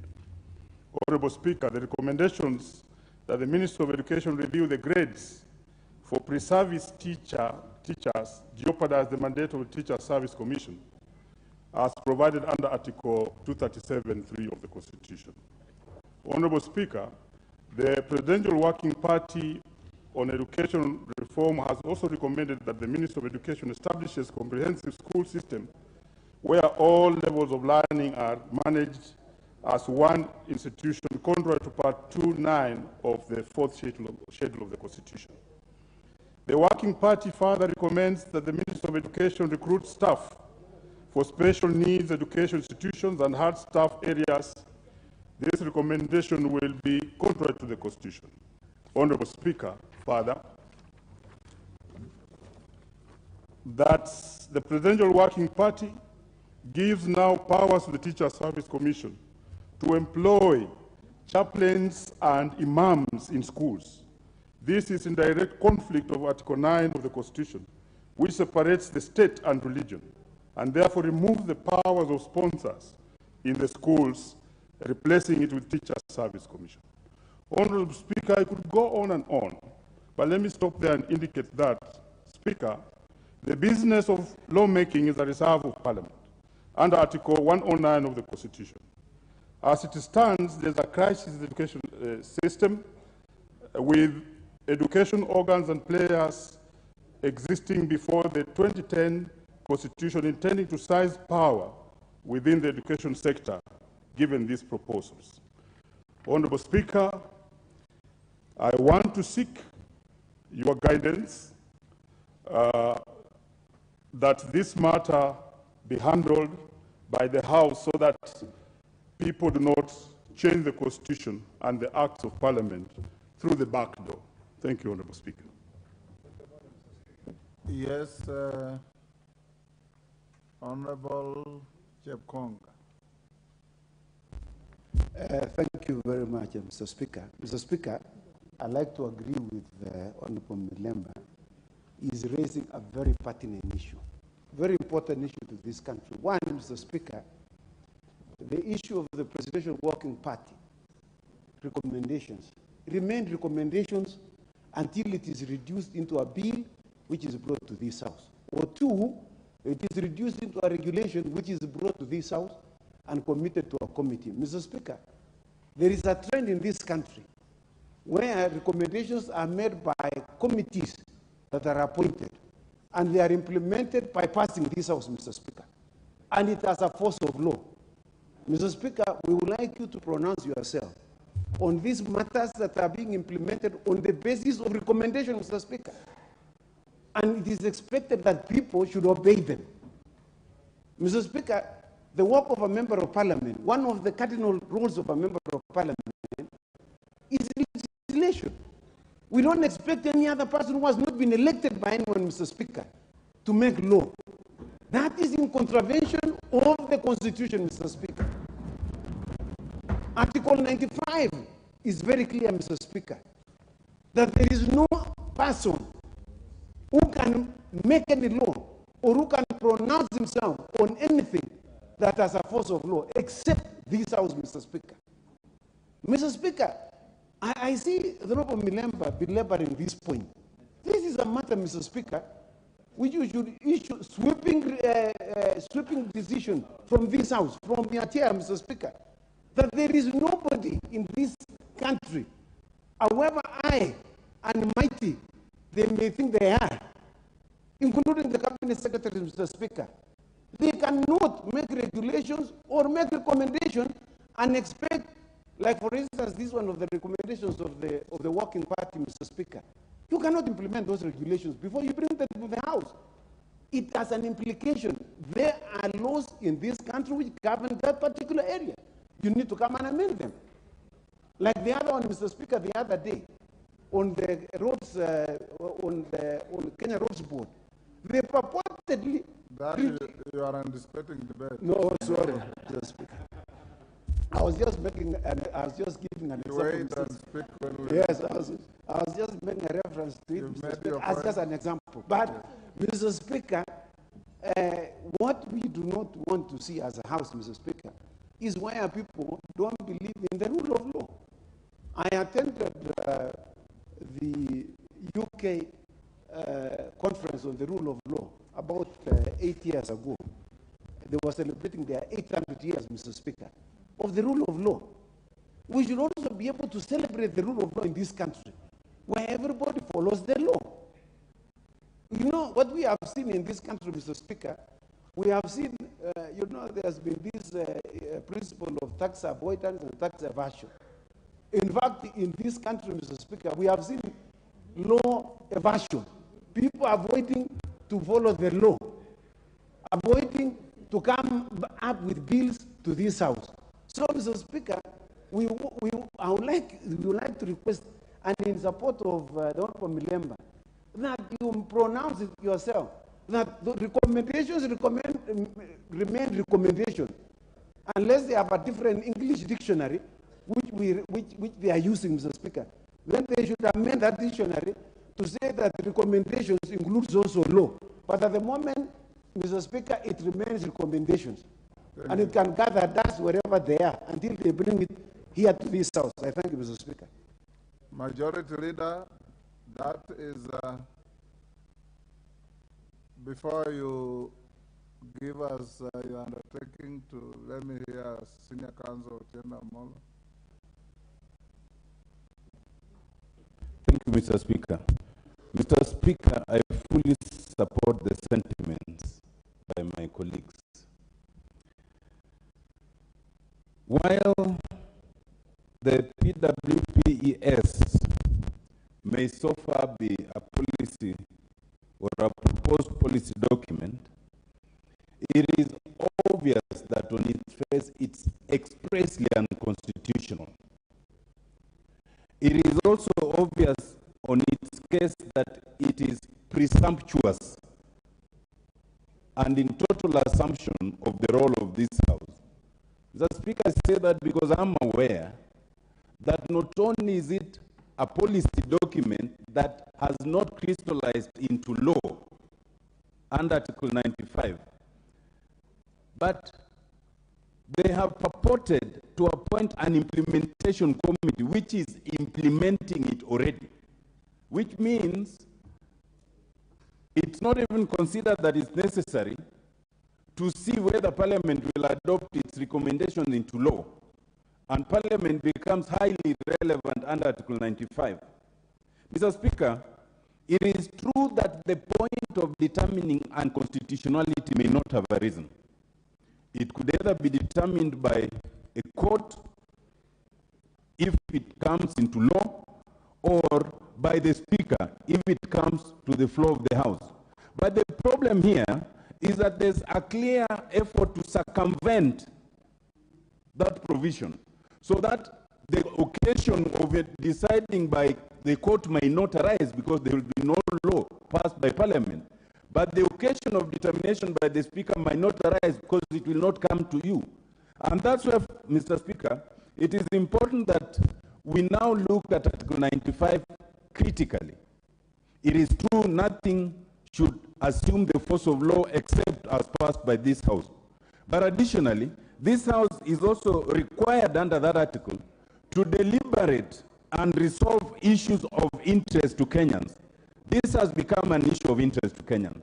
Mr. Speaker, just this morning, I will report to you that the session that was being chaired by the Deputy Speaker had the chair of delegated legislation present before this chamber for rejection 2 sets of regulations, one which actually emanated from this same department under Section 70.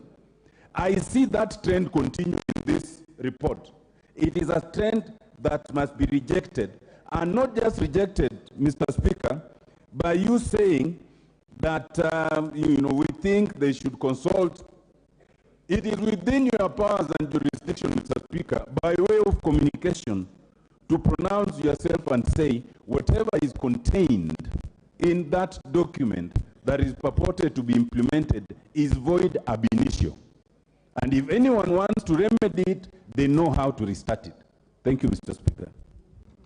Majority Leader, I want to close it there. I think the point has been made abundantly clear. Majority Leader, can I hear you? Thank you, Honorable Speaker. And I really don't have much to add because the law is the law. The Constitution has been from Article 94, 95, 96, the Constitution is indeed very clear.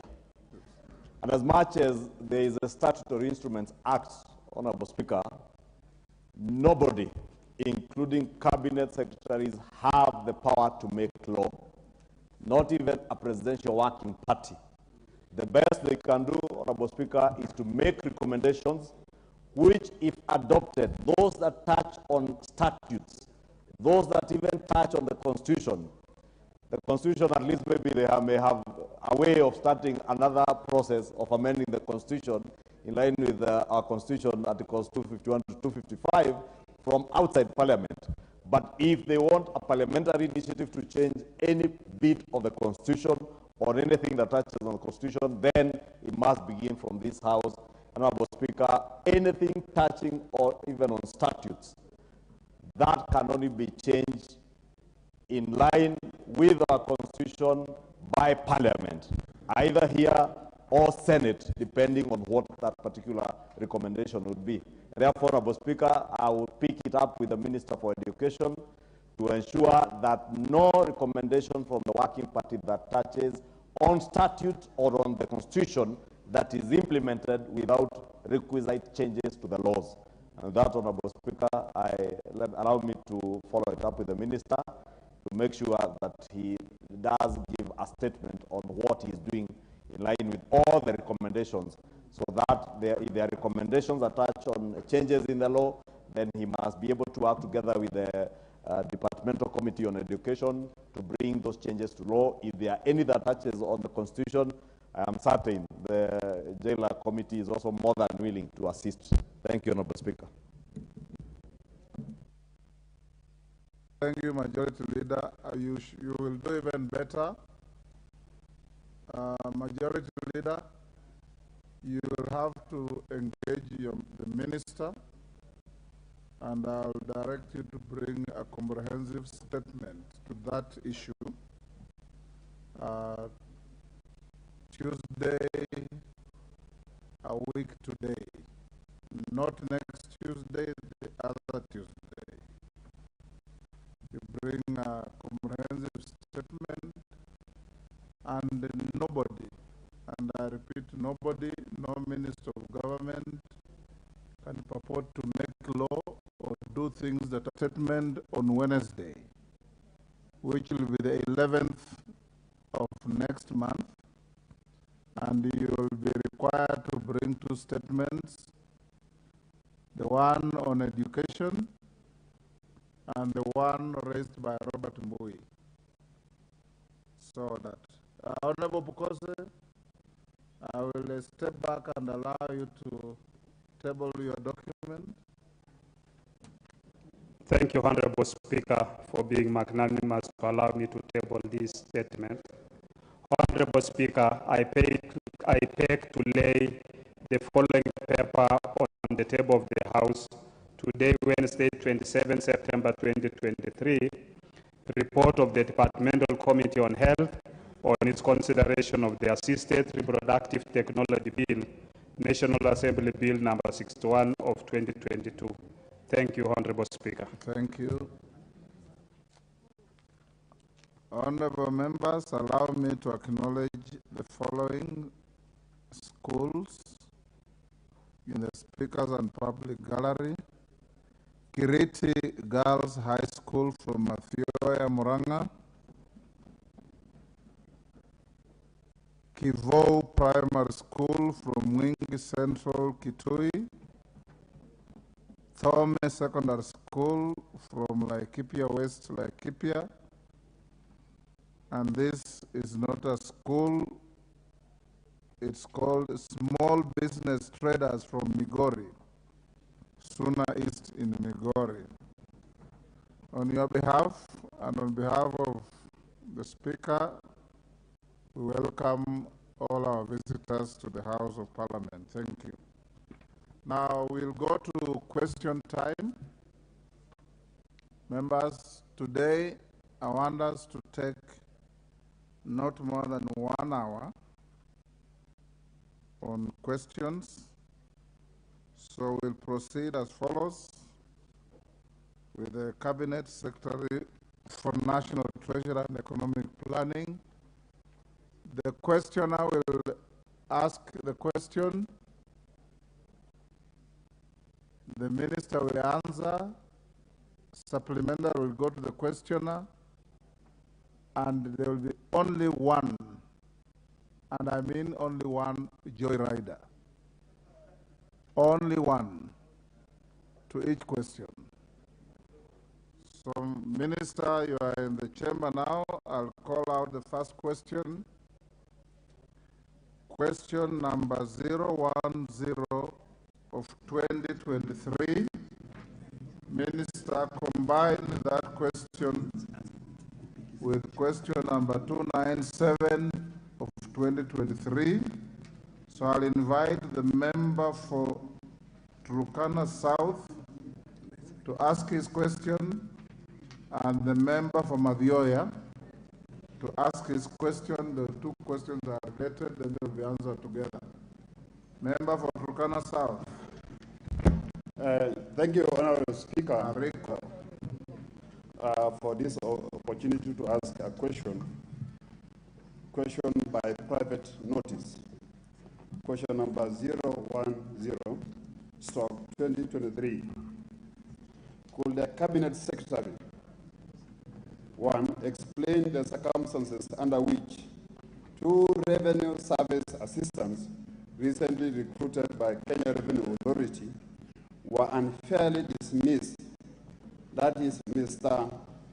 Moran Ekaran of ID number 34333-532, dismissed on 22nd July 2023 after 3 days of training. And Mr.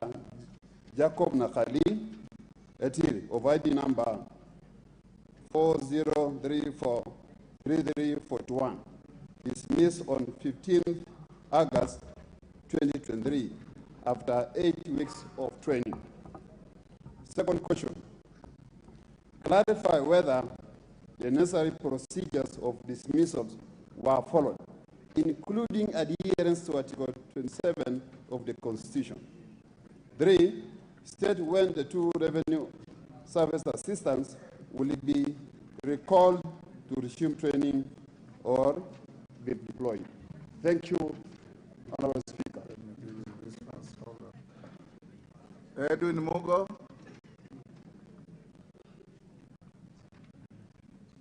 Edwin Mugo, Minister, you'll combine those two, they are related. Edwin Mugo. Yes, thank you very much, Mr. Speaker. My question to the Cabinet Secretary, number 1, could the Cabinet Secretary explain why the Kenya Revenue Authority revenue assistance recruitment exercise has been interfered with? Why is the recruitment and training exercise being handed over, or was being handed over to the military, noting that the process ought to have been under the Kenya Revenue Authority? Why should the recruits for the revenue collection body undergo paramilitary training? Does it mean we should let this the qualified, performance-driven, highly motivated individuals who are supposed to fill this revenue assistant position were not considered despite successfully filling the aptitude test? In Madhya constituency, for example, hundreds of individuals who applied for the position were not. Honorable Mugo, that is not a question on the order paper. You are reading your own things. Yeah. Mr. Speaker, the question is on the order paper, and I want you to read it as is printed. You seem to be debating the question instead of asking the question. Do you have the order paper? You don't have the order paper? No. I had Mr. Speaker, I had printed the question. What you framed is not necessarily what is on the order paper. They are edited to make sense by the clerks. Yeah, thank you, Mr. Speaker. Now, well guided, Mr. Speaker.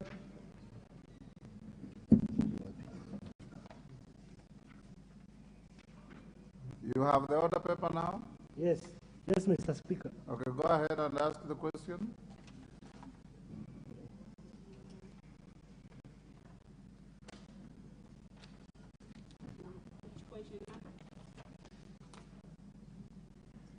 You have a problem? I can come back to you later. No, Mr. Speaker, I have it now, Mr. Speaker. Go ahead. Yeah. Could the Cabinet Secretary, 1, clarify whether Kenya Revenue Authority officers recruited in the Domestic Taxes Department June 23 will undergo paramilitary training in Eldoret before their deployment? Number 2, while explaining the criteria used by KRA to arrive at the final list, provide a list showing the distribution of individuals recruited in terms of age and gender per constituency. Number 3, clarify whether some individuals were turned away from the training in Eldoret based on drug abuse history, HIV/AIDS status, having given birth within 6 months preceding the date of reporting for training, and having physical scars on their bodies. Thank you very much, Mr. Speaker. Minister, you can answer those two.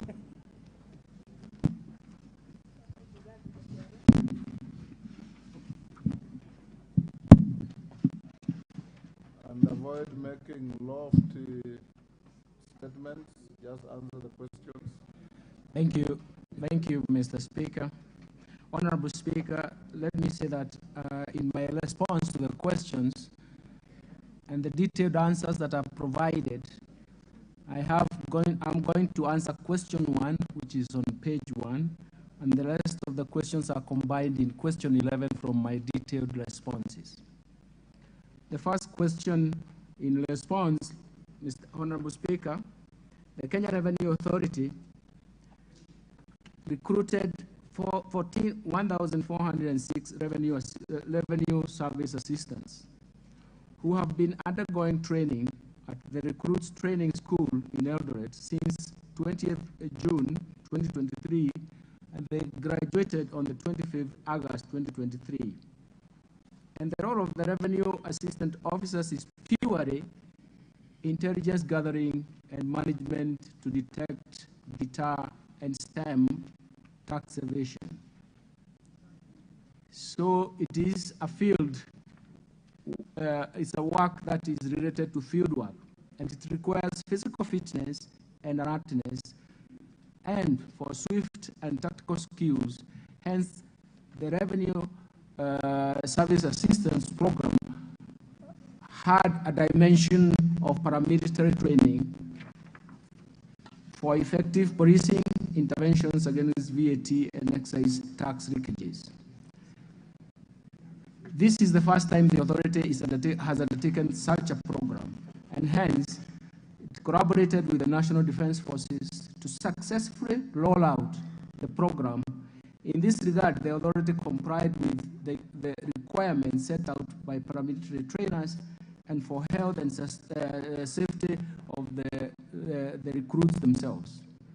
Part of the requirements was medical assessment to ascertain if the trainees were fit for the rigorous paramilitary training.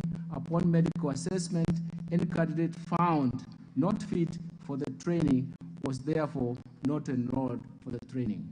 In this regard, Honorable Speaker, only 2 that have been referred to were found unfit. One was for health reasons, and the second one was actually forcefully providing police clearance certificates. I've provided the details of even what happened.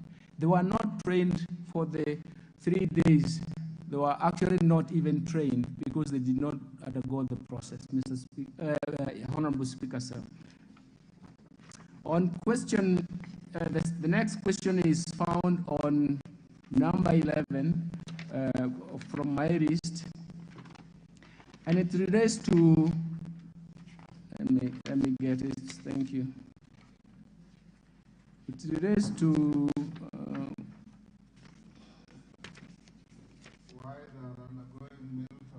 paramilitary training. Yes, I have it, sir. It relates to, in response, Honorable Speaker, the revenue service assistants were being trained on technical skills, VAT and exercise, and also paramilitary training for fitness and alertness. A total of 1406 recruits were sent to KDF Recruit Training School in Eldoret, and for the 2 months training before their deployment. And while they were there, the targets for the citizens was in the age category of 18 and 35 years of age, with a minimum of grade D+ in KSC or even IGSC. The selection was guided by inclusive recruitment framework in line with 2019 National Bureau of Statistics KNBS census, and in consideration of gender balance, ethnic representation, disability status in accordance of the nature of disability in view of the job requirements, minority and marginalized communities, constituency representation, and the distribution of the recruited personnel, RSA as we call them, revenue service assistance, in terms of consistency and gender, and even representation is attached in an annex. But in summary, I have on page 30, table 1 on age representation. We have between 18 and 20 years is about 7.8% or 110 recruits. 21 to 25 years, we have 500 recruits, which is about 39.12% of the total sample. 26 to 30 years, there were 542, which is equivalent to 38.35% of the sample. And that 1 to 35 years is 204, which is equivalent to 14.5% of the sample. Honorable Speaker, the Revenue Service Assistance Program had a military training element, and this was the first time the authority, the Kenya Revenue Authority, undertook such a program, hence the need to collaborate with the National Defense Forces to successfully roll out the program. The rationale for the prescribed paramilitary training was as follows. We needed to help those recruits maintain training readiness and reduce potential risks, protect health and safety for the recruits, and mitigate the uncertainty on managing complications and even special cases. And the following categories of diseases were actually registered, as has been said in the question. But the most important thing is that the KRA complied with the training requirements set by KDF and the paramilitary training, and the outcome of medical assessment was what was observed clearly. Thank you.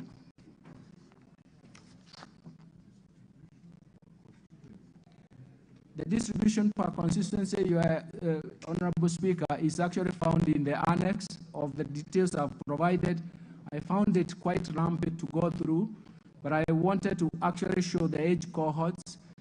Even the gender balance the gender distribution is also provided in the annex of the details of the documents that are there. Thank you, Honorable Speaker. Enrico, you are satisfied with the answer? Not satisfied, Honorable Speaker. Ask your supplementary. Honorable Speaker, I request the CS to make a disclosure on what we call medical assessment, because the person mentioned moral. If you can see him physically, is fit for this position. Honorable Speaker, Turkana County has suffered a lot, has suffered in terms of multi-dimensional poverty as a result of this kind of segregation. Honorable Speaker, Turkana South, and specifically Lokichar Ward, was very lucky to secure 2 positions under this plan. All these were dismissed. When these boys were recruited, the people of Lokichar Ward were very happy, and they recognized and appreciated the presence of Kenya Revenue Authority in Kenya. But it became so unfortunate when the community heard that these boys, who are physically fit for any position, dismissed by KRA. To the second boy called Etil. Etil, it is false to say that Etil did not finish the training. the training was finished before 15th of August. And the boys graduated, or the trainees graduated somewhere on 22nd or 25th of August. So on the item being said, or the certificate of good conduct, it is evidence by the application that the boy did apply for a certificate of good conduct in Huduma Center in Lodwar. And I had sent a payment receipt. The boy paid to Kenya government 1,050 shillings for this application. The same boy filled Form 24, Form C24, which has the same information. If you look at the two certificates, the reference is the same. The first certificate that was issued by a Huduma Center officer to the boy has the same reference to the current said valid certificate of good conduct. The same document. So I don't see, the only difference between the two documents are the dates. But the signature is the same. So my question, it is not true that the boy did a forgery. The document was sent by an Huduma Center staff. It is not true. And Honorable Speaker, this matter, we requested DCI to do an investigation. I want to ask the CS, how far has the investigation gone? Because I have the information, but the CS has not revealed about the investigation of this forgery. Thank you, Mr. Speaker. Mogo. Yeah, thank you very much, Honorable Speaker. While I'm partly satisfied by the response from the CS, because he said that this is the first in kind of recruitment where the military and KRA were working together. But Mr. Speaker, Article 27(4) of the Constitution states that employees shall not be discriminated against directly or indirectly on grounds of race, sex, pregnancy, language, and many others. And many others, I thought maybe it was the issue of medical. Maybe in future, when they are issuing the job advert, they should state clearly that if somebody knows that they are sick, then they should not apply for some of these jobs. So, Mr. Speaker, probably this was the first in kind of training, but I would hope that this can be improved in future. Thank you very much, Mr. Speaker. Thank you, Minister. Mr. Honorable Muga has just complimented you, so you don't need to go to that. Answer the allegations of Ariko. Thank you, Honorable Speaker. Certificate of good conduct was not a forgery. Thank you, Honorable Speaker. Let me start with the first one. And my response, I want to go into the detailed response. Mr. Moran Kenson Ekaran, the holder of ID number 34333532, was invited for a non-boarding assessment at Recruit Training School, Eldoret, and presented himself for the assessment on the 20th June. Upon conclusion of the assessment, Mr. Ekran was not cleared to undertake the training as he was found unfit to undergo the Revenue Service Assistant Training Program. Mr. Ekran returned on 22nd June 2023, where he was again not onboarded on the basis of the 20th June 2023 medical assessment by the KDF medical doctor.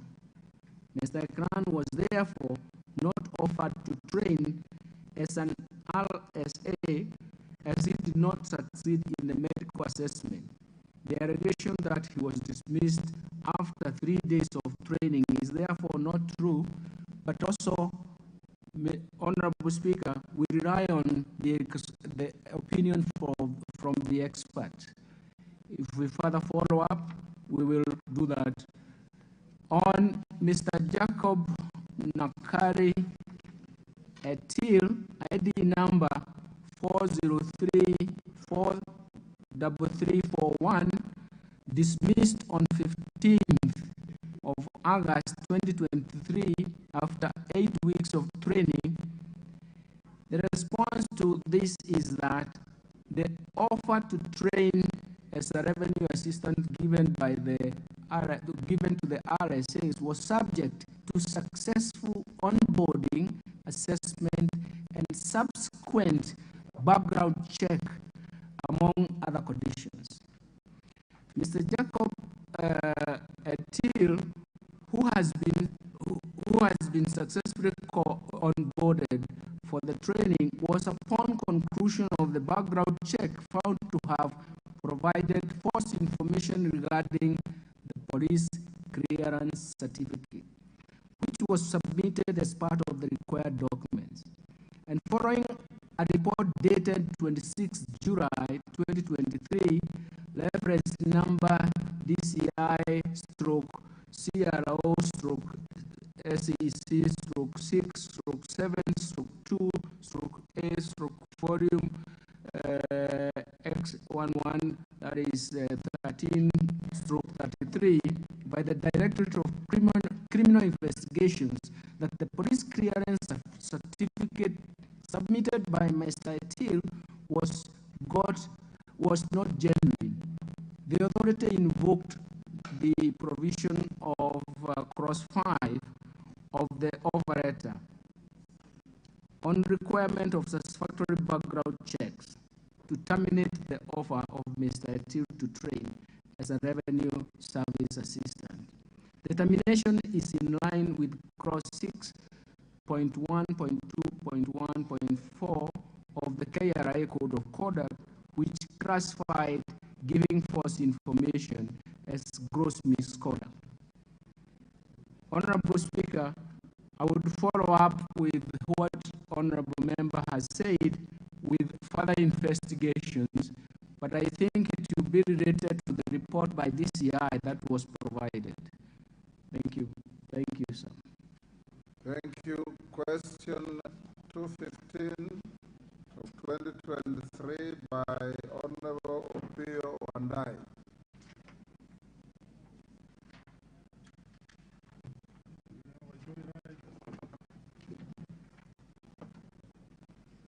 Honorable Opio Wandai, the minority leader is not here. Yes, Wamboka. Honorable Wandai is engaged and just had asked that the minister can therefore go ahead and answer the question. The minister can't answer a question that has not been asked. Can I ask on behalf of Honorable Can't, because there's no written designation to the speaker that you asked on his behalf. May you see a discretion, Honorable Speaker. I have no discretion. I've been very grateful, as I've always been. I have no discretion on this. The rules are very clear. Honorable Wandai's question will be stayed for any other time that the minister may be coming here. Question 150 of 2023, Honorable John Makali. Thank you, Honorable Speaker, for the opportunity. I rise to ask question number 150/2023 to the Cabinet Secretary. Could the Cabinet Secretary clarify whether the government has ever released the sum of Kenya shillings 21,782,366,530 and a further Kenya shillings 908,878,470 towards restructuring of Nzoia Sugar Company Limited as per the recommendations of the sessional paper number 12 of 2012, adopted by the National Assembly on the 9th January 2013. 2. If in the affirmative, provide any evidence indicating when the funds were released and any annual write-offs. 3. Provide details of the current annual status of the balance sheet of Nzoia Sugar Company Limited. Thank you, Honorable Speaker. Minister.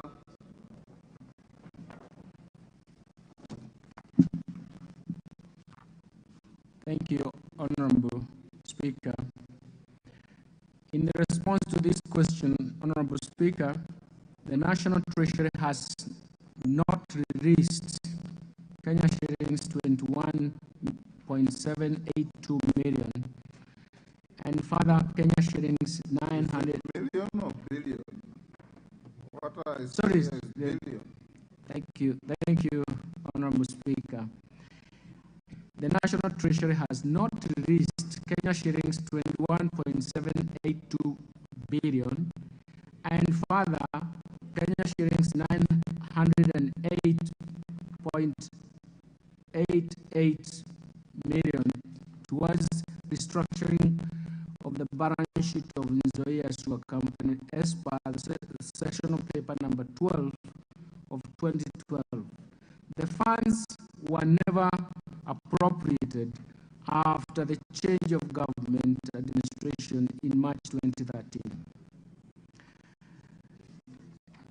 No funds were released. And for the second question, response, what appears to have happened, I have provided a table which shows the statement of the financial position as of June 2023.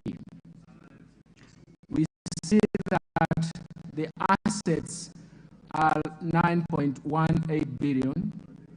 The current non-current assets, current assets are 1.49 billion, and total assets are 10.6 billion. These are financed by capital reserves, which is negative to the tune of 55.73 billion, and the liabilities are current liabilities are 4.38 billion, current liabilities 62.02 billion, and total liabilities are actually 66.41 billion, and the liabilities and capital are 10.67 billion. What I have attached, Mr. Honorable Speaker, are the latest audited financial statements from 30th June 2022 in Annex 1, Appendix 1, and the fourth quarter 2022-2023 financial statements, the report that is provided in Appendix 2. Thank you, Mr. Speaker. John Makali, you have any supplemental question? Speaker. Go ahead. Honorable Speaker, I am not satisfied with the response by the Cabinet Secretary for 3 reasons. 1, this was a resolution of the House of this National Assembly to write off those debts. Those debts were not written, those debts not written off. The Cabinet Secretary has not explained the circumstances under which those debts were not written off. 2, on the 14th of this month, this House again sat and passed another resolution that those debts were to be written off. We want to be given an assurance by the Cabinet Secretary that this time round, all those debts are going to be written off and farmers be paid and workers be paid. 3, the Cabinet Secretary has not given a clear-cut response that the current balance sheet of Nzoia Sugar Company is after writing all of those days will have a clear balance sheet, because what we want, Honorable Speaker, is to have a clear balance sheet so that this particular company can be able to begin operating to profitability. The difficulty we have, Honorable Speaker, is that out of a small loan that was given of 9.9 million shillings, now we have a debt of 27 billion shillings out of accrued interest, precisely arising out of non-compliance with the resolution of this particular House. Can the Cabinet Secretary assure this House, the nation, and the people of Bungoma that whatever resolutions that are given by this House will be honored and implemented and executed to the letter? Thank you. Minister.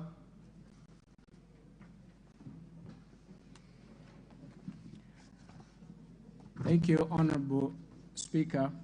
There is a supplementary question number 8 from my records that tries to explain the subsequent statement that has been made. Honorable Speaker, I was hoping that I would want to take those two questions because they are complementing each other. Can I do that?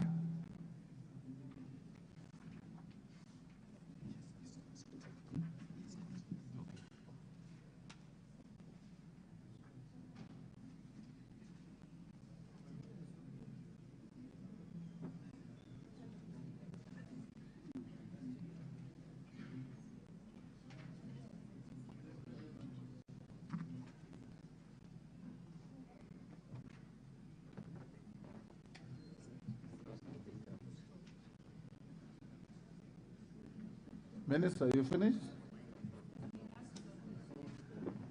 I had actually said, Honorable Speaker, I had related that to another issue that is related to this on the bailout, as well as the current thinking in terms of rescuing the sugar sector. And I was hoping that I can answer that when I'm doing that, because it combines the process. In the course of this afternoon? If you are not with full information, write to the member through the clerk. That is in order, because we have a supplementary answer to that, to the bailout section this afternoon that we are going to provide. Okay, fine. When we get there, you can deal with it. Thank you. Okay. Next, 151, member for Madare, Anthony Oluoch.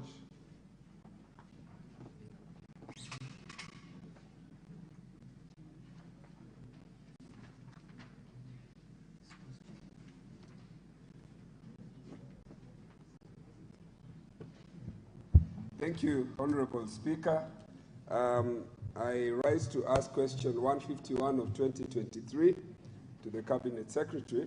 Could the Cabinet Secretary state the reasons as to why funds to political parties have not been paid out in accordance with the provisions of the Political Parties Act since its enactment, and in particular, circumstances under which the political party funds meant to ensure political parties operate and function as institutions of governance are yet to be fully disbursed 4 months to the end of the 2022-2023 financial year.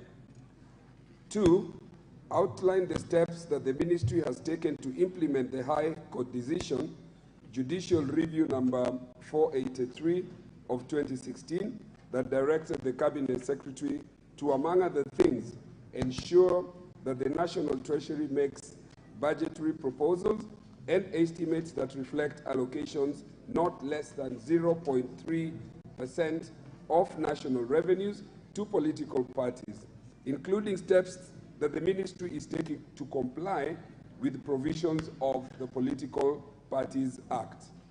And 3, indicate the arrears due and owing to each of the political parties for the financial years 2016-2017 up to and until 2022-2023. The steps being taken to ensure that the arrears are cleared, and further explain the measures the ministry is taking to ensure that political parties are able to pay their staff in time and carry out their calendar of activities uninterrupted, as required by the Constitution and the Political Parties Act. I thank you, Honorable Speaker. Minister. Thank you, Honorable Speaker. In response to this question, let me say that in totality of it, the constraints are purely the exchequer revenues. Honorable Speaker, the allocation of government revenue is guided by the Constitution, the Public Finance Act 2012, and the Contingency Fund, and even the Commission on Revenue Allocation Act. And the Constitution provides the structure and priority in which revenue collected by the national government shall be shared between the national and county governments, and is provided under the Constitution. These are non-discretionary expenditures that take the first charge in the budget, and these include the allocation towards debt service, pensions, contingency fund, salary requirements across governments, and provisions to the constitutional commissions and independent offices, including Parliament and the judiciary. Once resources are shared according to the list that are provided, we look at what is left, and then it can be shared out. The constraints have been with us for a long time, Honorable Speaker, and with respect to the second question, the prevailing fiscal environment is such as considerable debt repayments and the current expenditure allocation, and even given the need to respond to emergencies, has placed the National Treasury in a very, very peculiar circumstance. With this in mind, I have provided a table summary which shows the allocations and the arrears. That is the table on page 11, which answers the third question, and I've showed the arrears. For example, I start with the actual allocation in 2016 to 2017, and I add up to with the allocations of 2022 to 2023.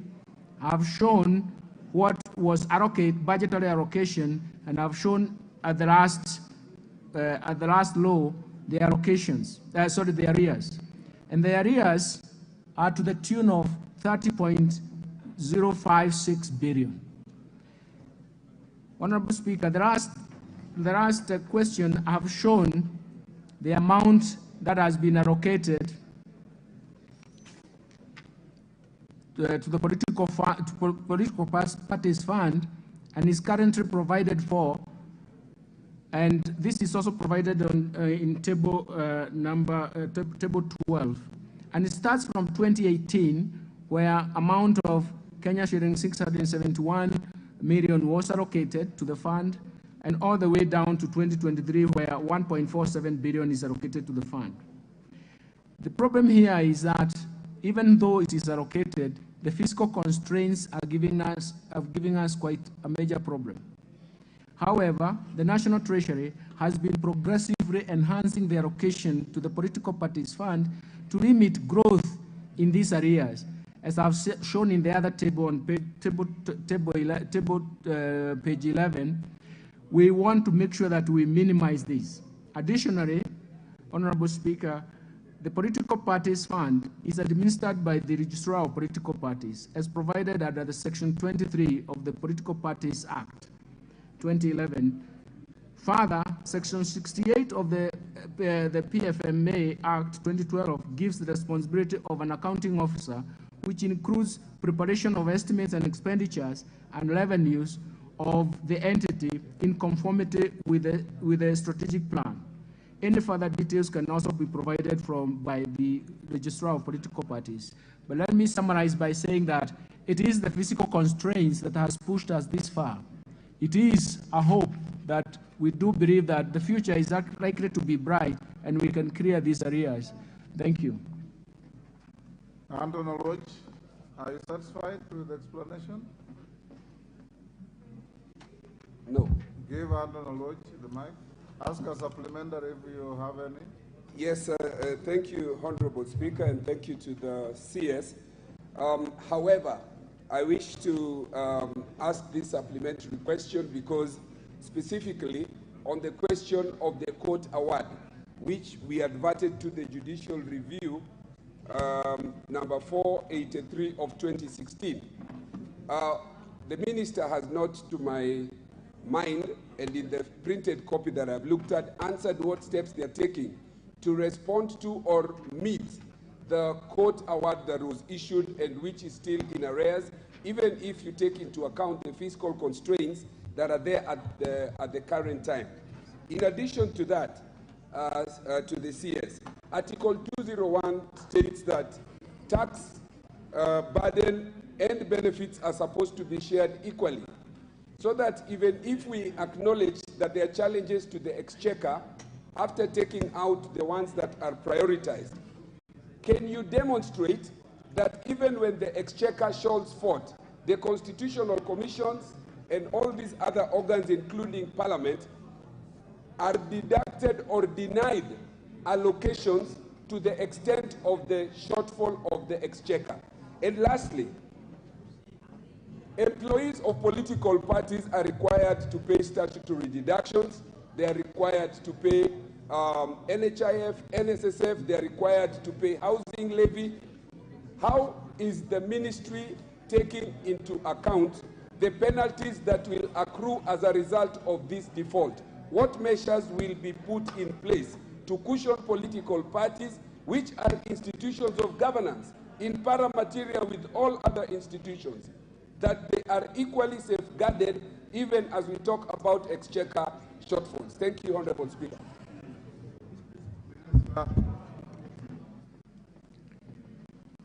Minister.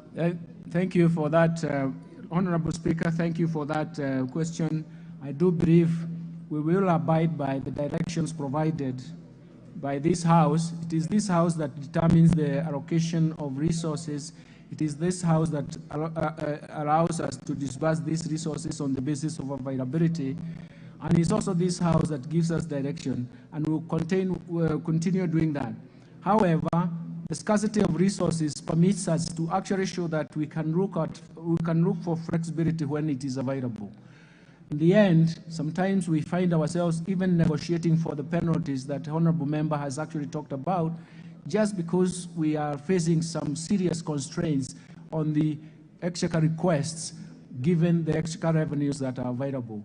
So in fact, we do believe that the future will be brighter, and we can actually resolve some of those historical legacy issues in time. Thank you. Thank you. Next question. Honorable members, question 153 and 216 are related. So I'll invite the Honorable Mashua Waithaka, member for Kiambu. Thank you, Honorable Speaker. And Kamket, get ready to follow. Minister, you'll answer those together. Thank you, Honorable Speaker. I would like to ask the Cabinet Secretary for National Treasury and Economic Planning the following question. Could the Cabinet Secretary state the volume of US dollars reserve held by the Central Bank of Kenya and each of the commercial banks in the country, and confirm whether the high volume of US dollars believably being hoarded by commercial banks accounts for the spiraling exchange rate that has hit an all-time high? Question number 2. Explain why the rate of exchange for purchasing US dollars from forex bureaus and commercial banks is as high as 141 Kenya shillings and shillings 146 per unit, respectively.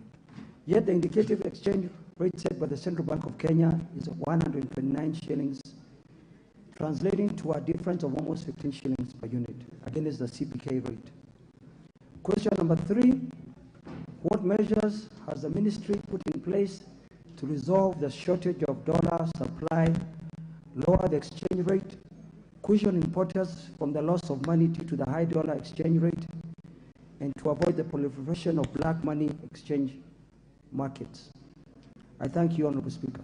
Thank you. William Kamket. Mr. Speaker,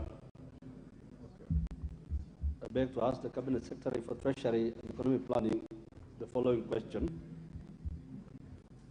1. Could the Cabinet Secretary explain the impact that de-dollarization by countries such as China, Brazil, Russia, India, Malaysia, and Saudi Arabia may have on Kenya's economy, in light of the fact that these countries are key markets and trade partners in Kenya's international trade? And two, would the minister clarify whether Kenya will follow the same trend of de-dollarization that has been adopted by recently by various developing market economies? Thank you. Minister. Thank you, Honorable Speaker. Honorable Speaker, as at September 22nd, 2023, the usable foreign exchange reserves held by the Central Bank of Kenya was US dollar 6.96 billion. This represents about 3.76 months of import cover. Commercial banks keep deposits in dollars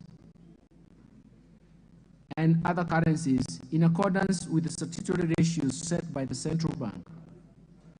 Foreign currency deposits held by commercial banks have remained constant, with trade growth currently standing at US dollar equivalent to 1.15 billion shillings as at June 2023, from about 921 billion as of December. Honorable Speaker, these are customer accounts, these are customer deposits. So in a sense, it's not holding, it is actually customer accounts that they are holding. The second question, the response to the second question, the exchange rate details are released by the Central Bank of Kenya, and it's an indicative rate meant to help those exchanging currencies to gauge the value of the shilling at any given day. The central bank does not set the exchange rate. It is determined by the market. The central bank receives actual exchange rate transactions from commercial banks and forex bureaus every day and computes the mean rates from these numbers. And the mean rate is what is quoted as the exchange rate of the day. Honorable Speaker, if you look at any newspaper of the day in the morning, you'll see a table that provides all these details. But what happens is that it is the mean rate that is quoted that gives us an idea of what is the value of the currency. Individual forex bureaus and commercial banks set their own rates, which are held to reasonable levels of variance and even margins due to competition in the market. Because essentially, customers are free to move from one bank or one forex bureau to another. Typically, consumers looking to exchange smaller amounts and focusing on the exchange rate available, the nominal exchange rate available, will find more favorable rates at forex bureaus, while those looking to exchange larger amounts through their foreign accounts will find better rates in commercial banks. But that variability can be seen in the table. That question, Honorable Speaker, in response, I want to say that Kenya pursues a flexible exchange rate policy. And this flexible exchange rate policy allows the price of the Kenya shilling to be determined by the market. As of March 2023, the central bank issued a forex code, and the code is intended to promote a robust, fair, liquid, and even open and appropriately transparent market, which in a diverse way sets the market rate. The market participants participating in that market will get their confidential bids. And this is supported by a resilient infrastructure, including interbank trading infrastructure, which we can confidently and even effectively say that it has transacted competitively in the market since it was re-established. We do believe that this is an area we are going to look into, and we are going to show that as we improve on the infrastructure and more trading is made at the interbank market, it is actually going to be competitive. Most of the time, what we see even in the analysis in the newspapers is actually the variability, the variance between trading partners. It is important to note that the key factors that are responsible for the depreciation of the currency include the adjustment process and the global dollar shortage that ignited this shortage. Going on to the question number 216 of 2023, Honorable Speaker, globally, countries are setting up alternative currencies for trade. And the de-dollarization debate, which aims at reducing the dominance of the US dollar, is actually a force behind that. In actual fact, what will happen in the payment system, because this is actually the effect of the payment system, what will happen in the payment system is that countries will adopt a payment system that is currency neutral. So it means that they will not be de-dollarized, but they will make sure that the payment system is currency neutral. The trend is attributed to the crisis in the Ukraine and the sanctions in Russia that devalued, that elevated the inflation in the US, and which reduced the real returns on the dollars and created a global dollar shortage. And the US dollar has now accounted for less than, for about 59% of the global foreign currency trading, different from what it was before that. It was around 62%. As the table, I've shown a figure, a pie chart figure that is actually summarizing that. And we'll continue showing that especially in the African Continental Free Trade Area, what is happening is that countries in Africa are looking for payment system that is currency neutral. That means that the trading will take the weight of the currency in question, but it will not affect the trading. And that is where the dollarization is taking us. So in effect, Honorable Speaker, what I would say is that fear of dominance of the dollar is actually leading us to payment systems that are currency neutral, which is, as of now, is equivalent to de-dollarization. But what is also showing up is that countries like China and India are popularizing their own currencies so that they provide an alternative liquidity channel through which trading will take place. But in the end, what we are going to see is actually a trading platform or a payment system globally that is currency neutral. Thank you, Honorable Speaker. Thank you, Minister. Mashua. Yes, thank you, Honorable Speaker. I am happy with the two questions that I had asked, but on the third one, I was thinking that the other measures that I was, for example, we know that that gold can be used as a hedge against inflation and against the declining of the value of the currency. I was wondering whether the Cabinet Secretary has thought about maybe having to buy gold from our neighbors here, the DRC, who have plenty of gold, whereby we can use that gold as an insurance policy. The other question that I would like to ask is, we know that most of the money we get in dollar is from the diaspora. And we find that most people in the diaspora are having many problems when they transfer their money because of the high transfer cost. There are many hidden charges. What measures is the government putting to remove these challenges and to ensure that this diaspora remittances remain high? Thank you, Mr. Speaker.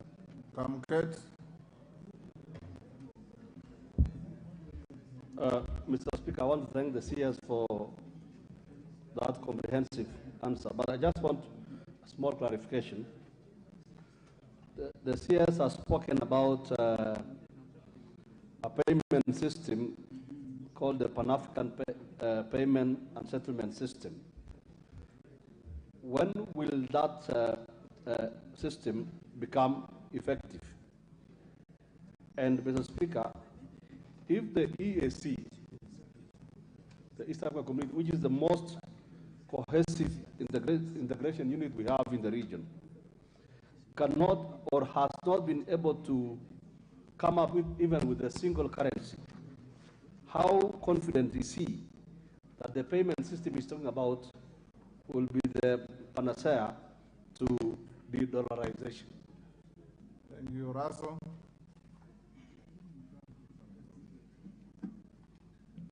Thank you very much, Honorable Speaker. Honorable Speaker, I think the questionnaires have said they are happy with the answer from the Minister, but I am far from it. The shilling is on the free fall. The dollar is the foreign exchange of trade in this country. For the Minister to say that let the market decide, I think it's very dangerous for this economy. For the dollar to be the dollarization, a very interesting word. Those countries are able to do that because their economies are very strong.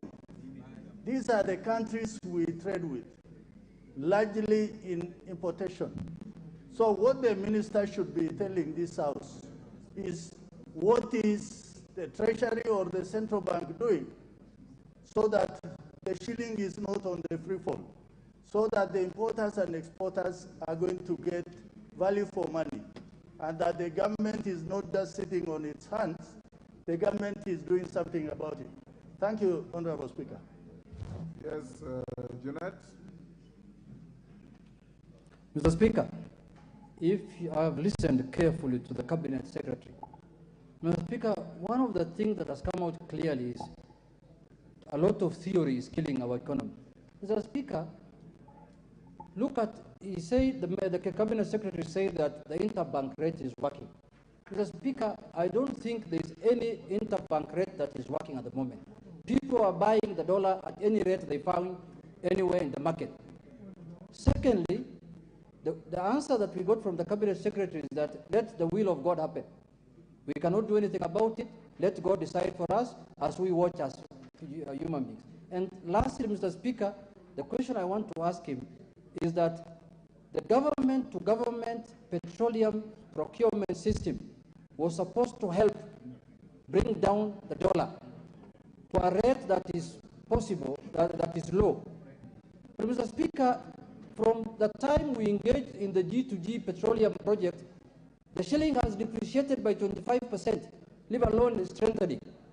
And yesterday, the minister issued a long statement saying that if we did not do that, the shilling even will have been worse. Can he share with us how worse will it have been? Will it be 300, 400, 200? Otherwise, Mr. Speaker, if the minister is saying he's helpless as we are, then let us agree together that let us just watch as things fall apart and the center is not holding. But I have also a supplementary question. I'm coming back, Mr. Speaker. Minister, you can answer those.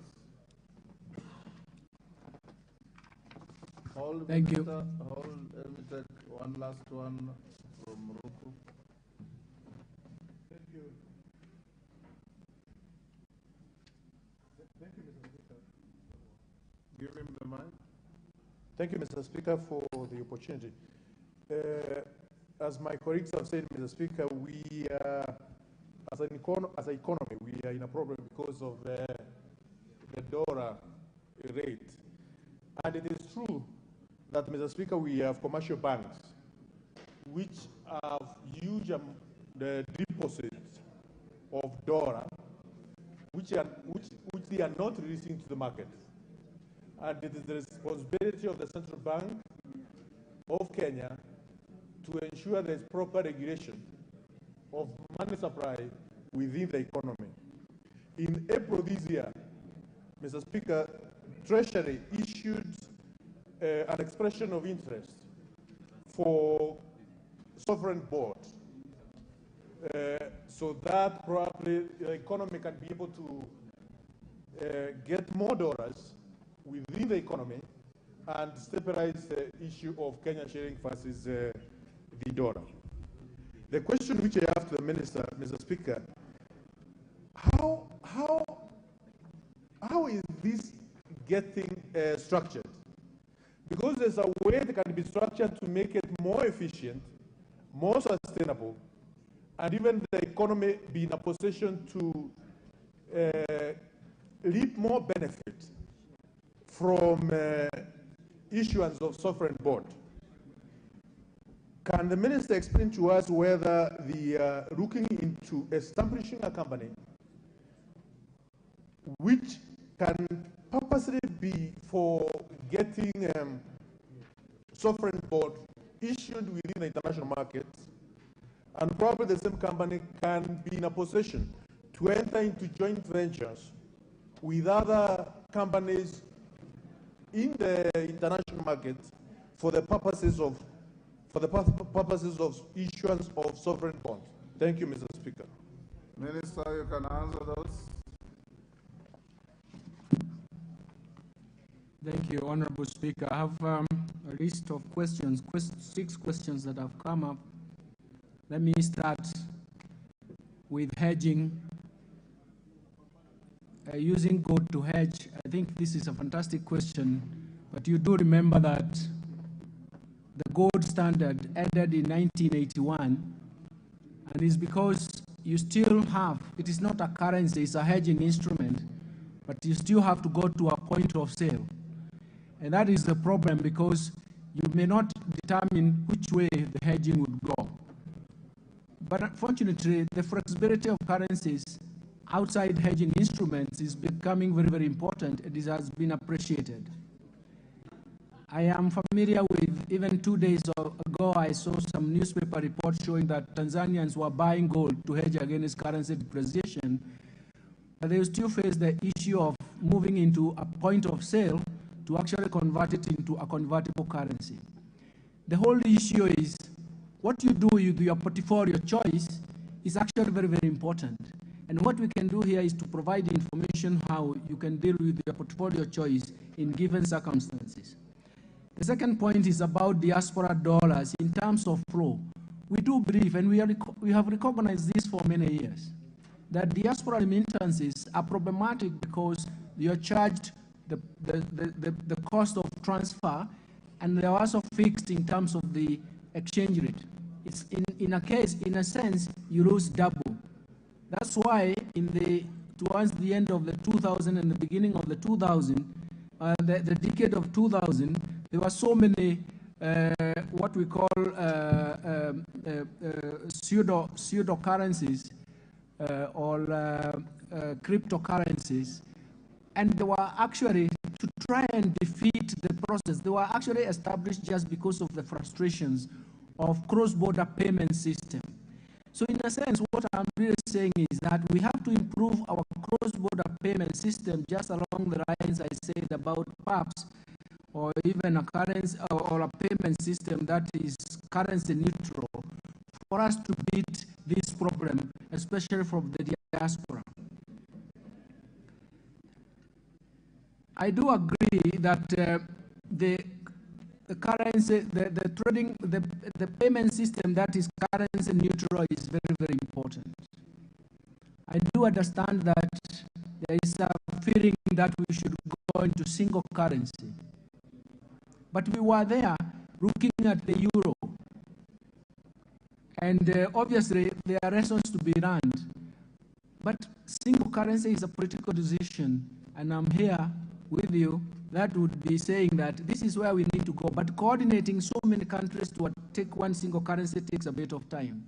In fact, our advice is actually going into payment system and then create a numeraire that numeraire can actually be exchanged across those countries. I'm sorry, this is not theory. It is actually practice. It is extremely very practical. Markets are segmented in our region. It depends on which segment of the market you operate in. And that is why when you go into a particular market, you find a different rate. But there is a unifying rate. Let me say that the most important thing is to accept that there have been policy mistakes. And those policy mistakes, we are paying for them very hard. I wouldn't go through it, Honorable Speaker, because some of it I'm already accused of being theoretical. It can be extremely theoretical. But let me put it this way. The moment you change the relative price structure, whether it is coming from heavy investment in non-tradable sector, that is like for infrastructure, road sector, housing sector, and you're holding your currencies constant, what you are really doing is actually to change the relative price structure and the value of the currencies. That is, it becomes misaligned. We are actually paying the price of misalignment that happened in 5 to 7 years ago. That is what we are paying. I would like maybe in a separate movement I can actually explain that in a less technical way, but we are paying the price of those historical mistakes that have happened in the last 5, 7 years. That is why you found that as soon as you allowed the nominal exchange rate to move, because there was a requirement of it cannot fluctuate between 20 cents on either way, then we restarted the interbank market. There was a steep depreciation, which was also being pushed by the scarcity value of the dollar. The dollars were retreating. So we have a combination of forces that have hit us, and you cannot disentangle some of those processes. But I want to summarize and say there was a policy mistake, but by the time we are correcting the mistake, there was a scarcity value of the dollars. It was a global shortage of dollars that hit us. I do believe that the interbank market will work. The central bank has provided appropriate codes, forex codes of trading. But what we really need is actually once we ride over the shocks that are hitting us, then we can come into a very reasonable, can we say sensible, or can we maybe assume that normal trading positions, and we will be able to predict. The most important thing is that the central bank provides information every morning in terms of how it is trading. In actual fact, even when you go to Google, you still find you can get even information at every minute. That is for purposes of coordinating information search.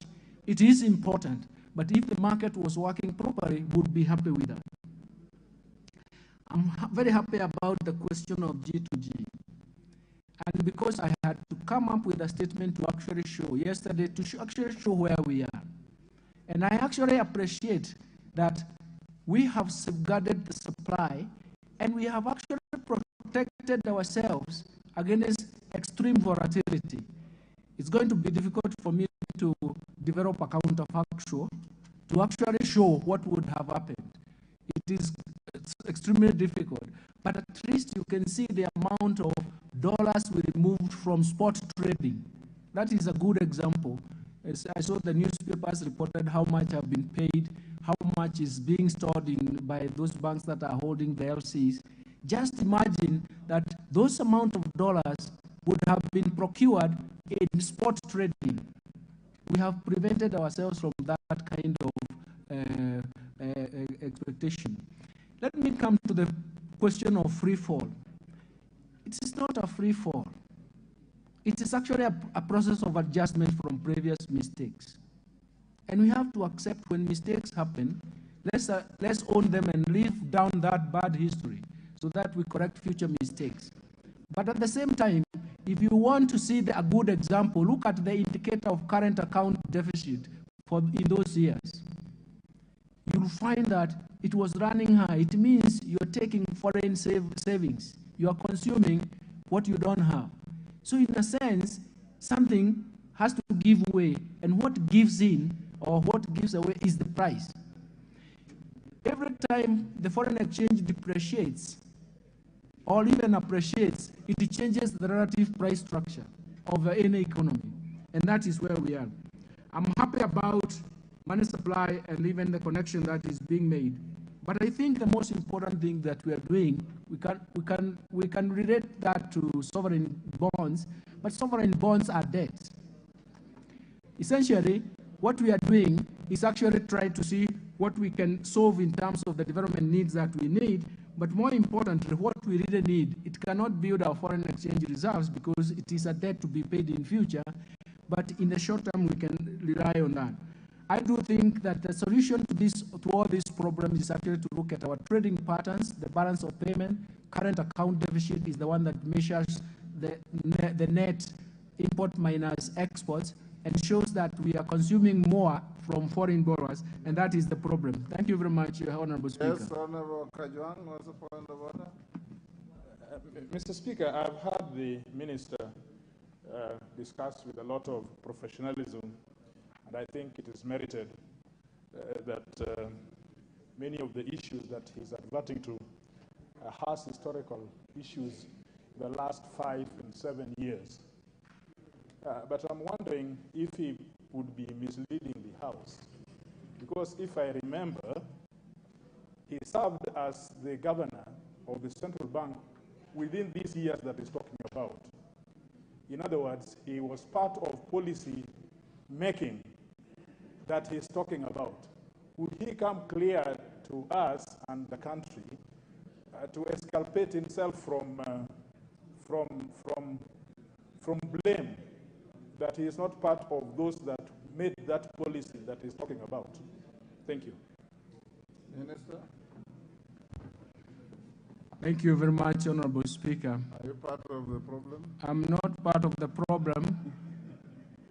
I'm well trained. I was part of the solution for many years. And I left the central bank in March 3rd, 2015. This is close now to 10 years.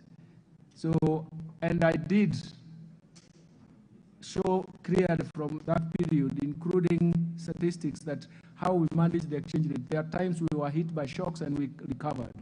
But I was giving a clear example of what has happened 5 to 7 years ago. That was also a period I was away. Thank you very much. Question 217, Aden Daud. Yes, Junaid. Mr. Speaker, I seek your indulgence on a matter that is before the House. Which one? The issue of the recruitment of KRA that was raised by Honorable Matioya, Honorable Mugo. Mr. Speaker, that matter is very important to the nation because, and we have the minister now. You've talked to me. Let me finish the questions that I've called out first. Minister, there are many members creeping here wanting to revisit the question of KRA recruitment. I am not inviting any member. I'm going to question 217 of 2023. Aden Daoud, I'll come back to that. Aden Daoud. Minister, I'll combine Aden Daoud. We have passed the 1 hour is allocated. I'll combine Aden Daoud and question of Abdi Shuria, 295. They are related and I want quick short answers. Daoud? Thank you, Honorable Speaker. Yes, Mamboka, what is the problem? Guidance, Honorable Speaker. Maybe the minister should be short to the point because he's taking too long just told him to say nothing. Thank you, Honorable Speaker. Daoud, ask your question. Honorable Speaker, I rise to ask question 217 of 2023. Could the Cabinet Secretary, Roman 1, explain why card schemes, in particular Visa, are charging merchant fees and penalties that are not publicly published in the course of their business operations? Roman 2, provide evidence of regulatory approvals on the undisclosed Visa and other card merchants' calculations of their charges and penalties on card holders that earn millions of US dollars, and whether they pay, whether they declare that income to Kenya Revenue Authority. And charges are regulated by the CBK in line with their prudential guidelines for institutions licensed under the Banking Act, and whether these cards are in breach of any other relevant provisions of these guidelines. Thank you, Mr. Speaker. Thank you, Sharia.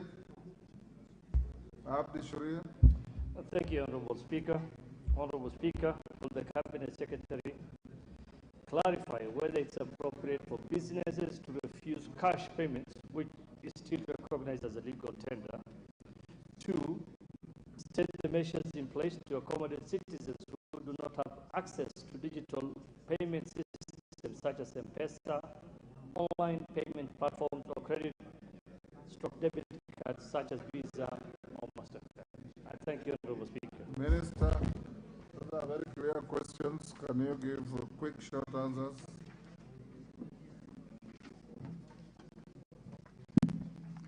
Thank you, Honorable Speaker.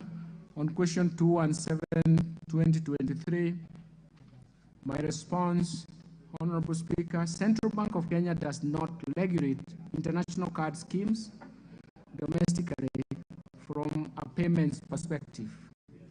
This is because parties involved in such schemes arrangements enter into exclusive bilateral agreements and are bound by card scheme rules, terms and conditions that are invariably define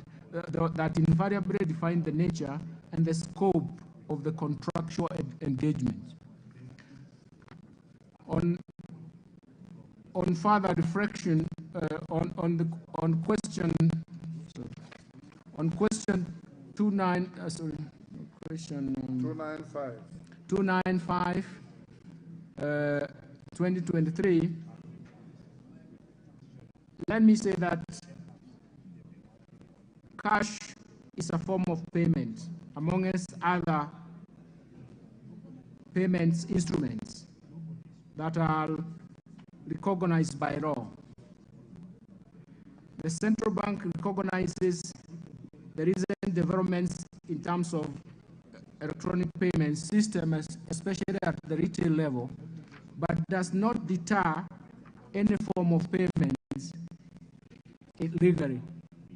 At the end of the day, those who use cash will recognize the cost of paying in cash because you have to travel to the point of the sale. Within different points of sale, but the most important thing is that payments is feasible. Everybody is free to use. The question is very simple. Is it appropriate for businesses to refuse cash payments? That's what he is asking. Yes, thank you, Speaker. It is not appropriate to refuse cash payments.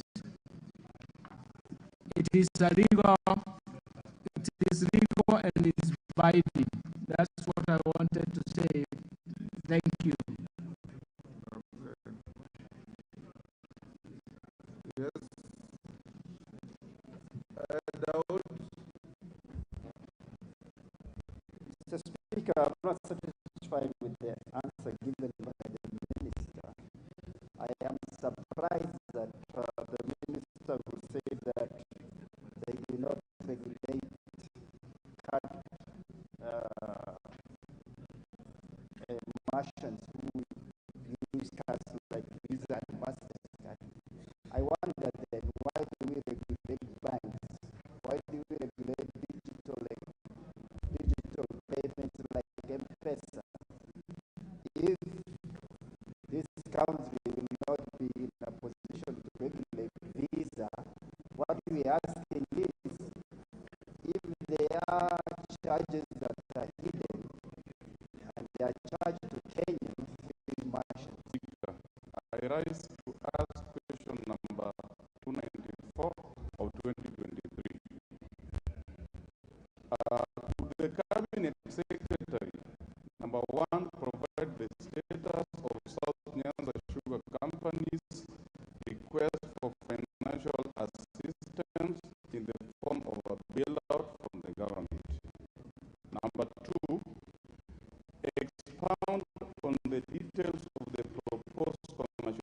implementations of lease plan, including the management of Sony's nuclear land, and explained how the issue of ownership will be addressed. Also state the measures in place to protect the current employees from losing their livelihoods, and clarify on the guidelines in place to ensure a transparent and beneficial privatization process for the company, particularly for the farmers who should benefit in both the short and long term. Number 3, provide the status of implementation of recommendations of task force report into the crisis in the Kenya sugar industry appointed by the Minister for Agriculture on 27th March 2023, as well as the report on the petition on inquiry into crisis facing the sugar industry in the country by the Committee of the National Assembly that as adopted on 20th June 2019.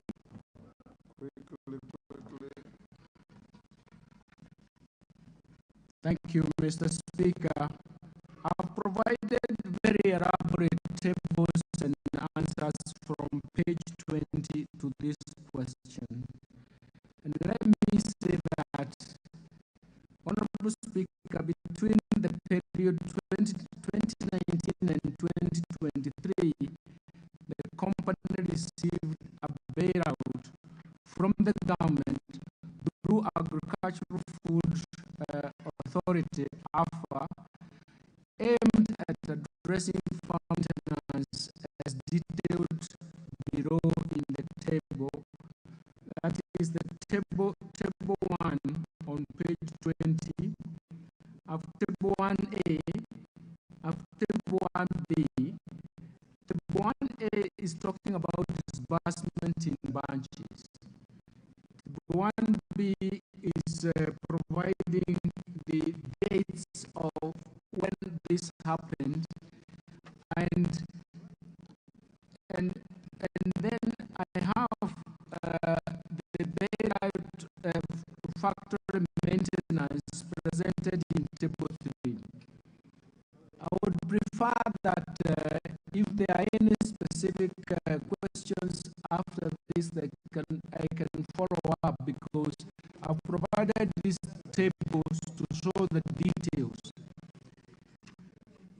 The supplementary question is the plans to privatize the state-owned sugar mills goes way back in 2015.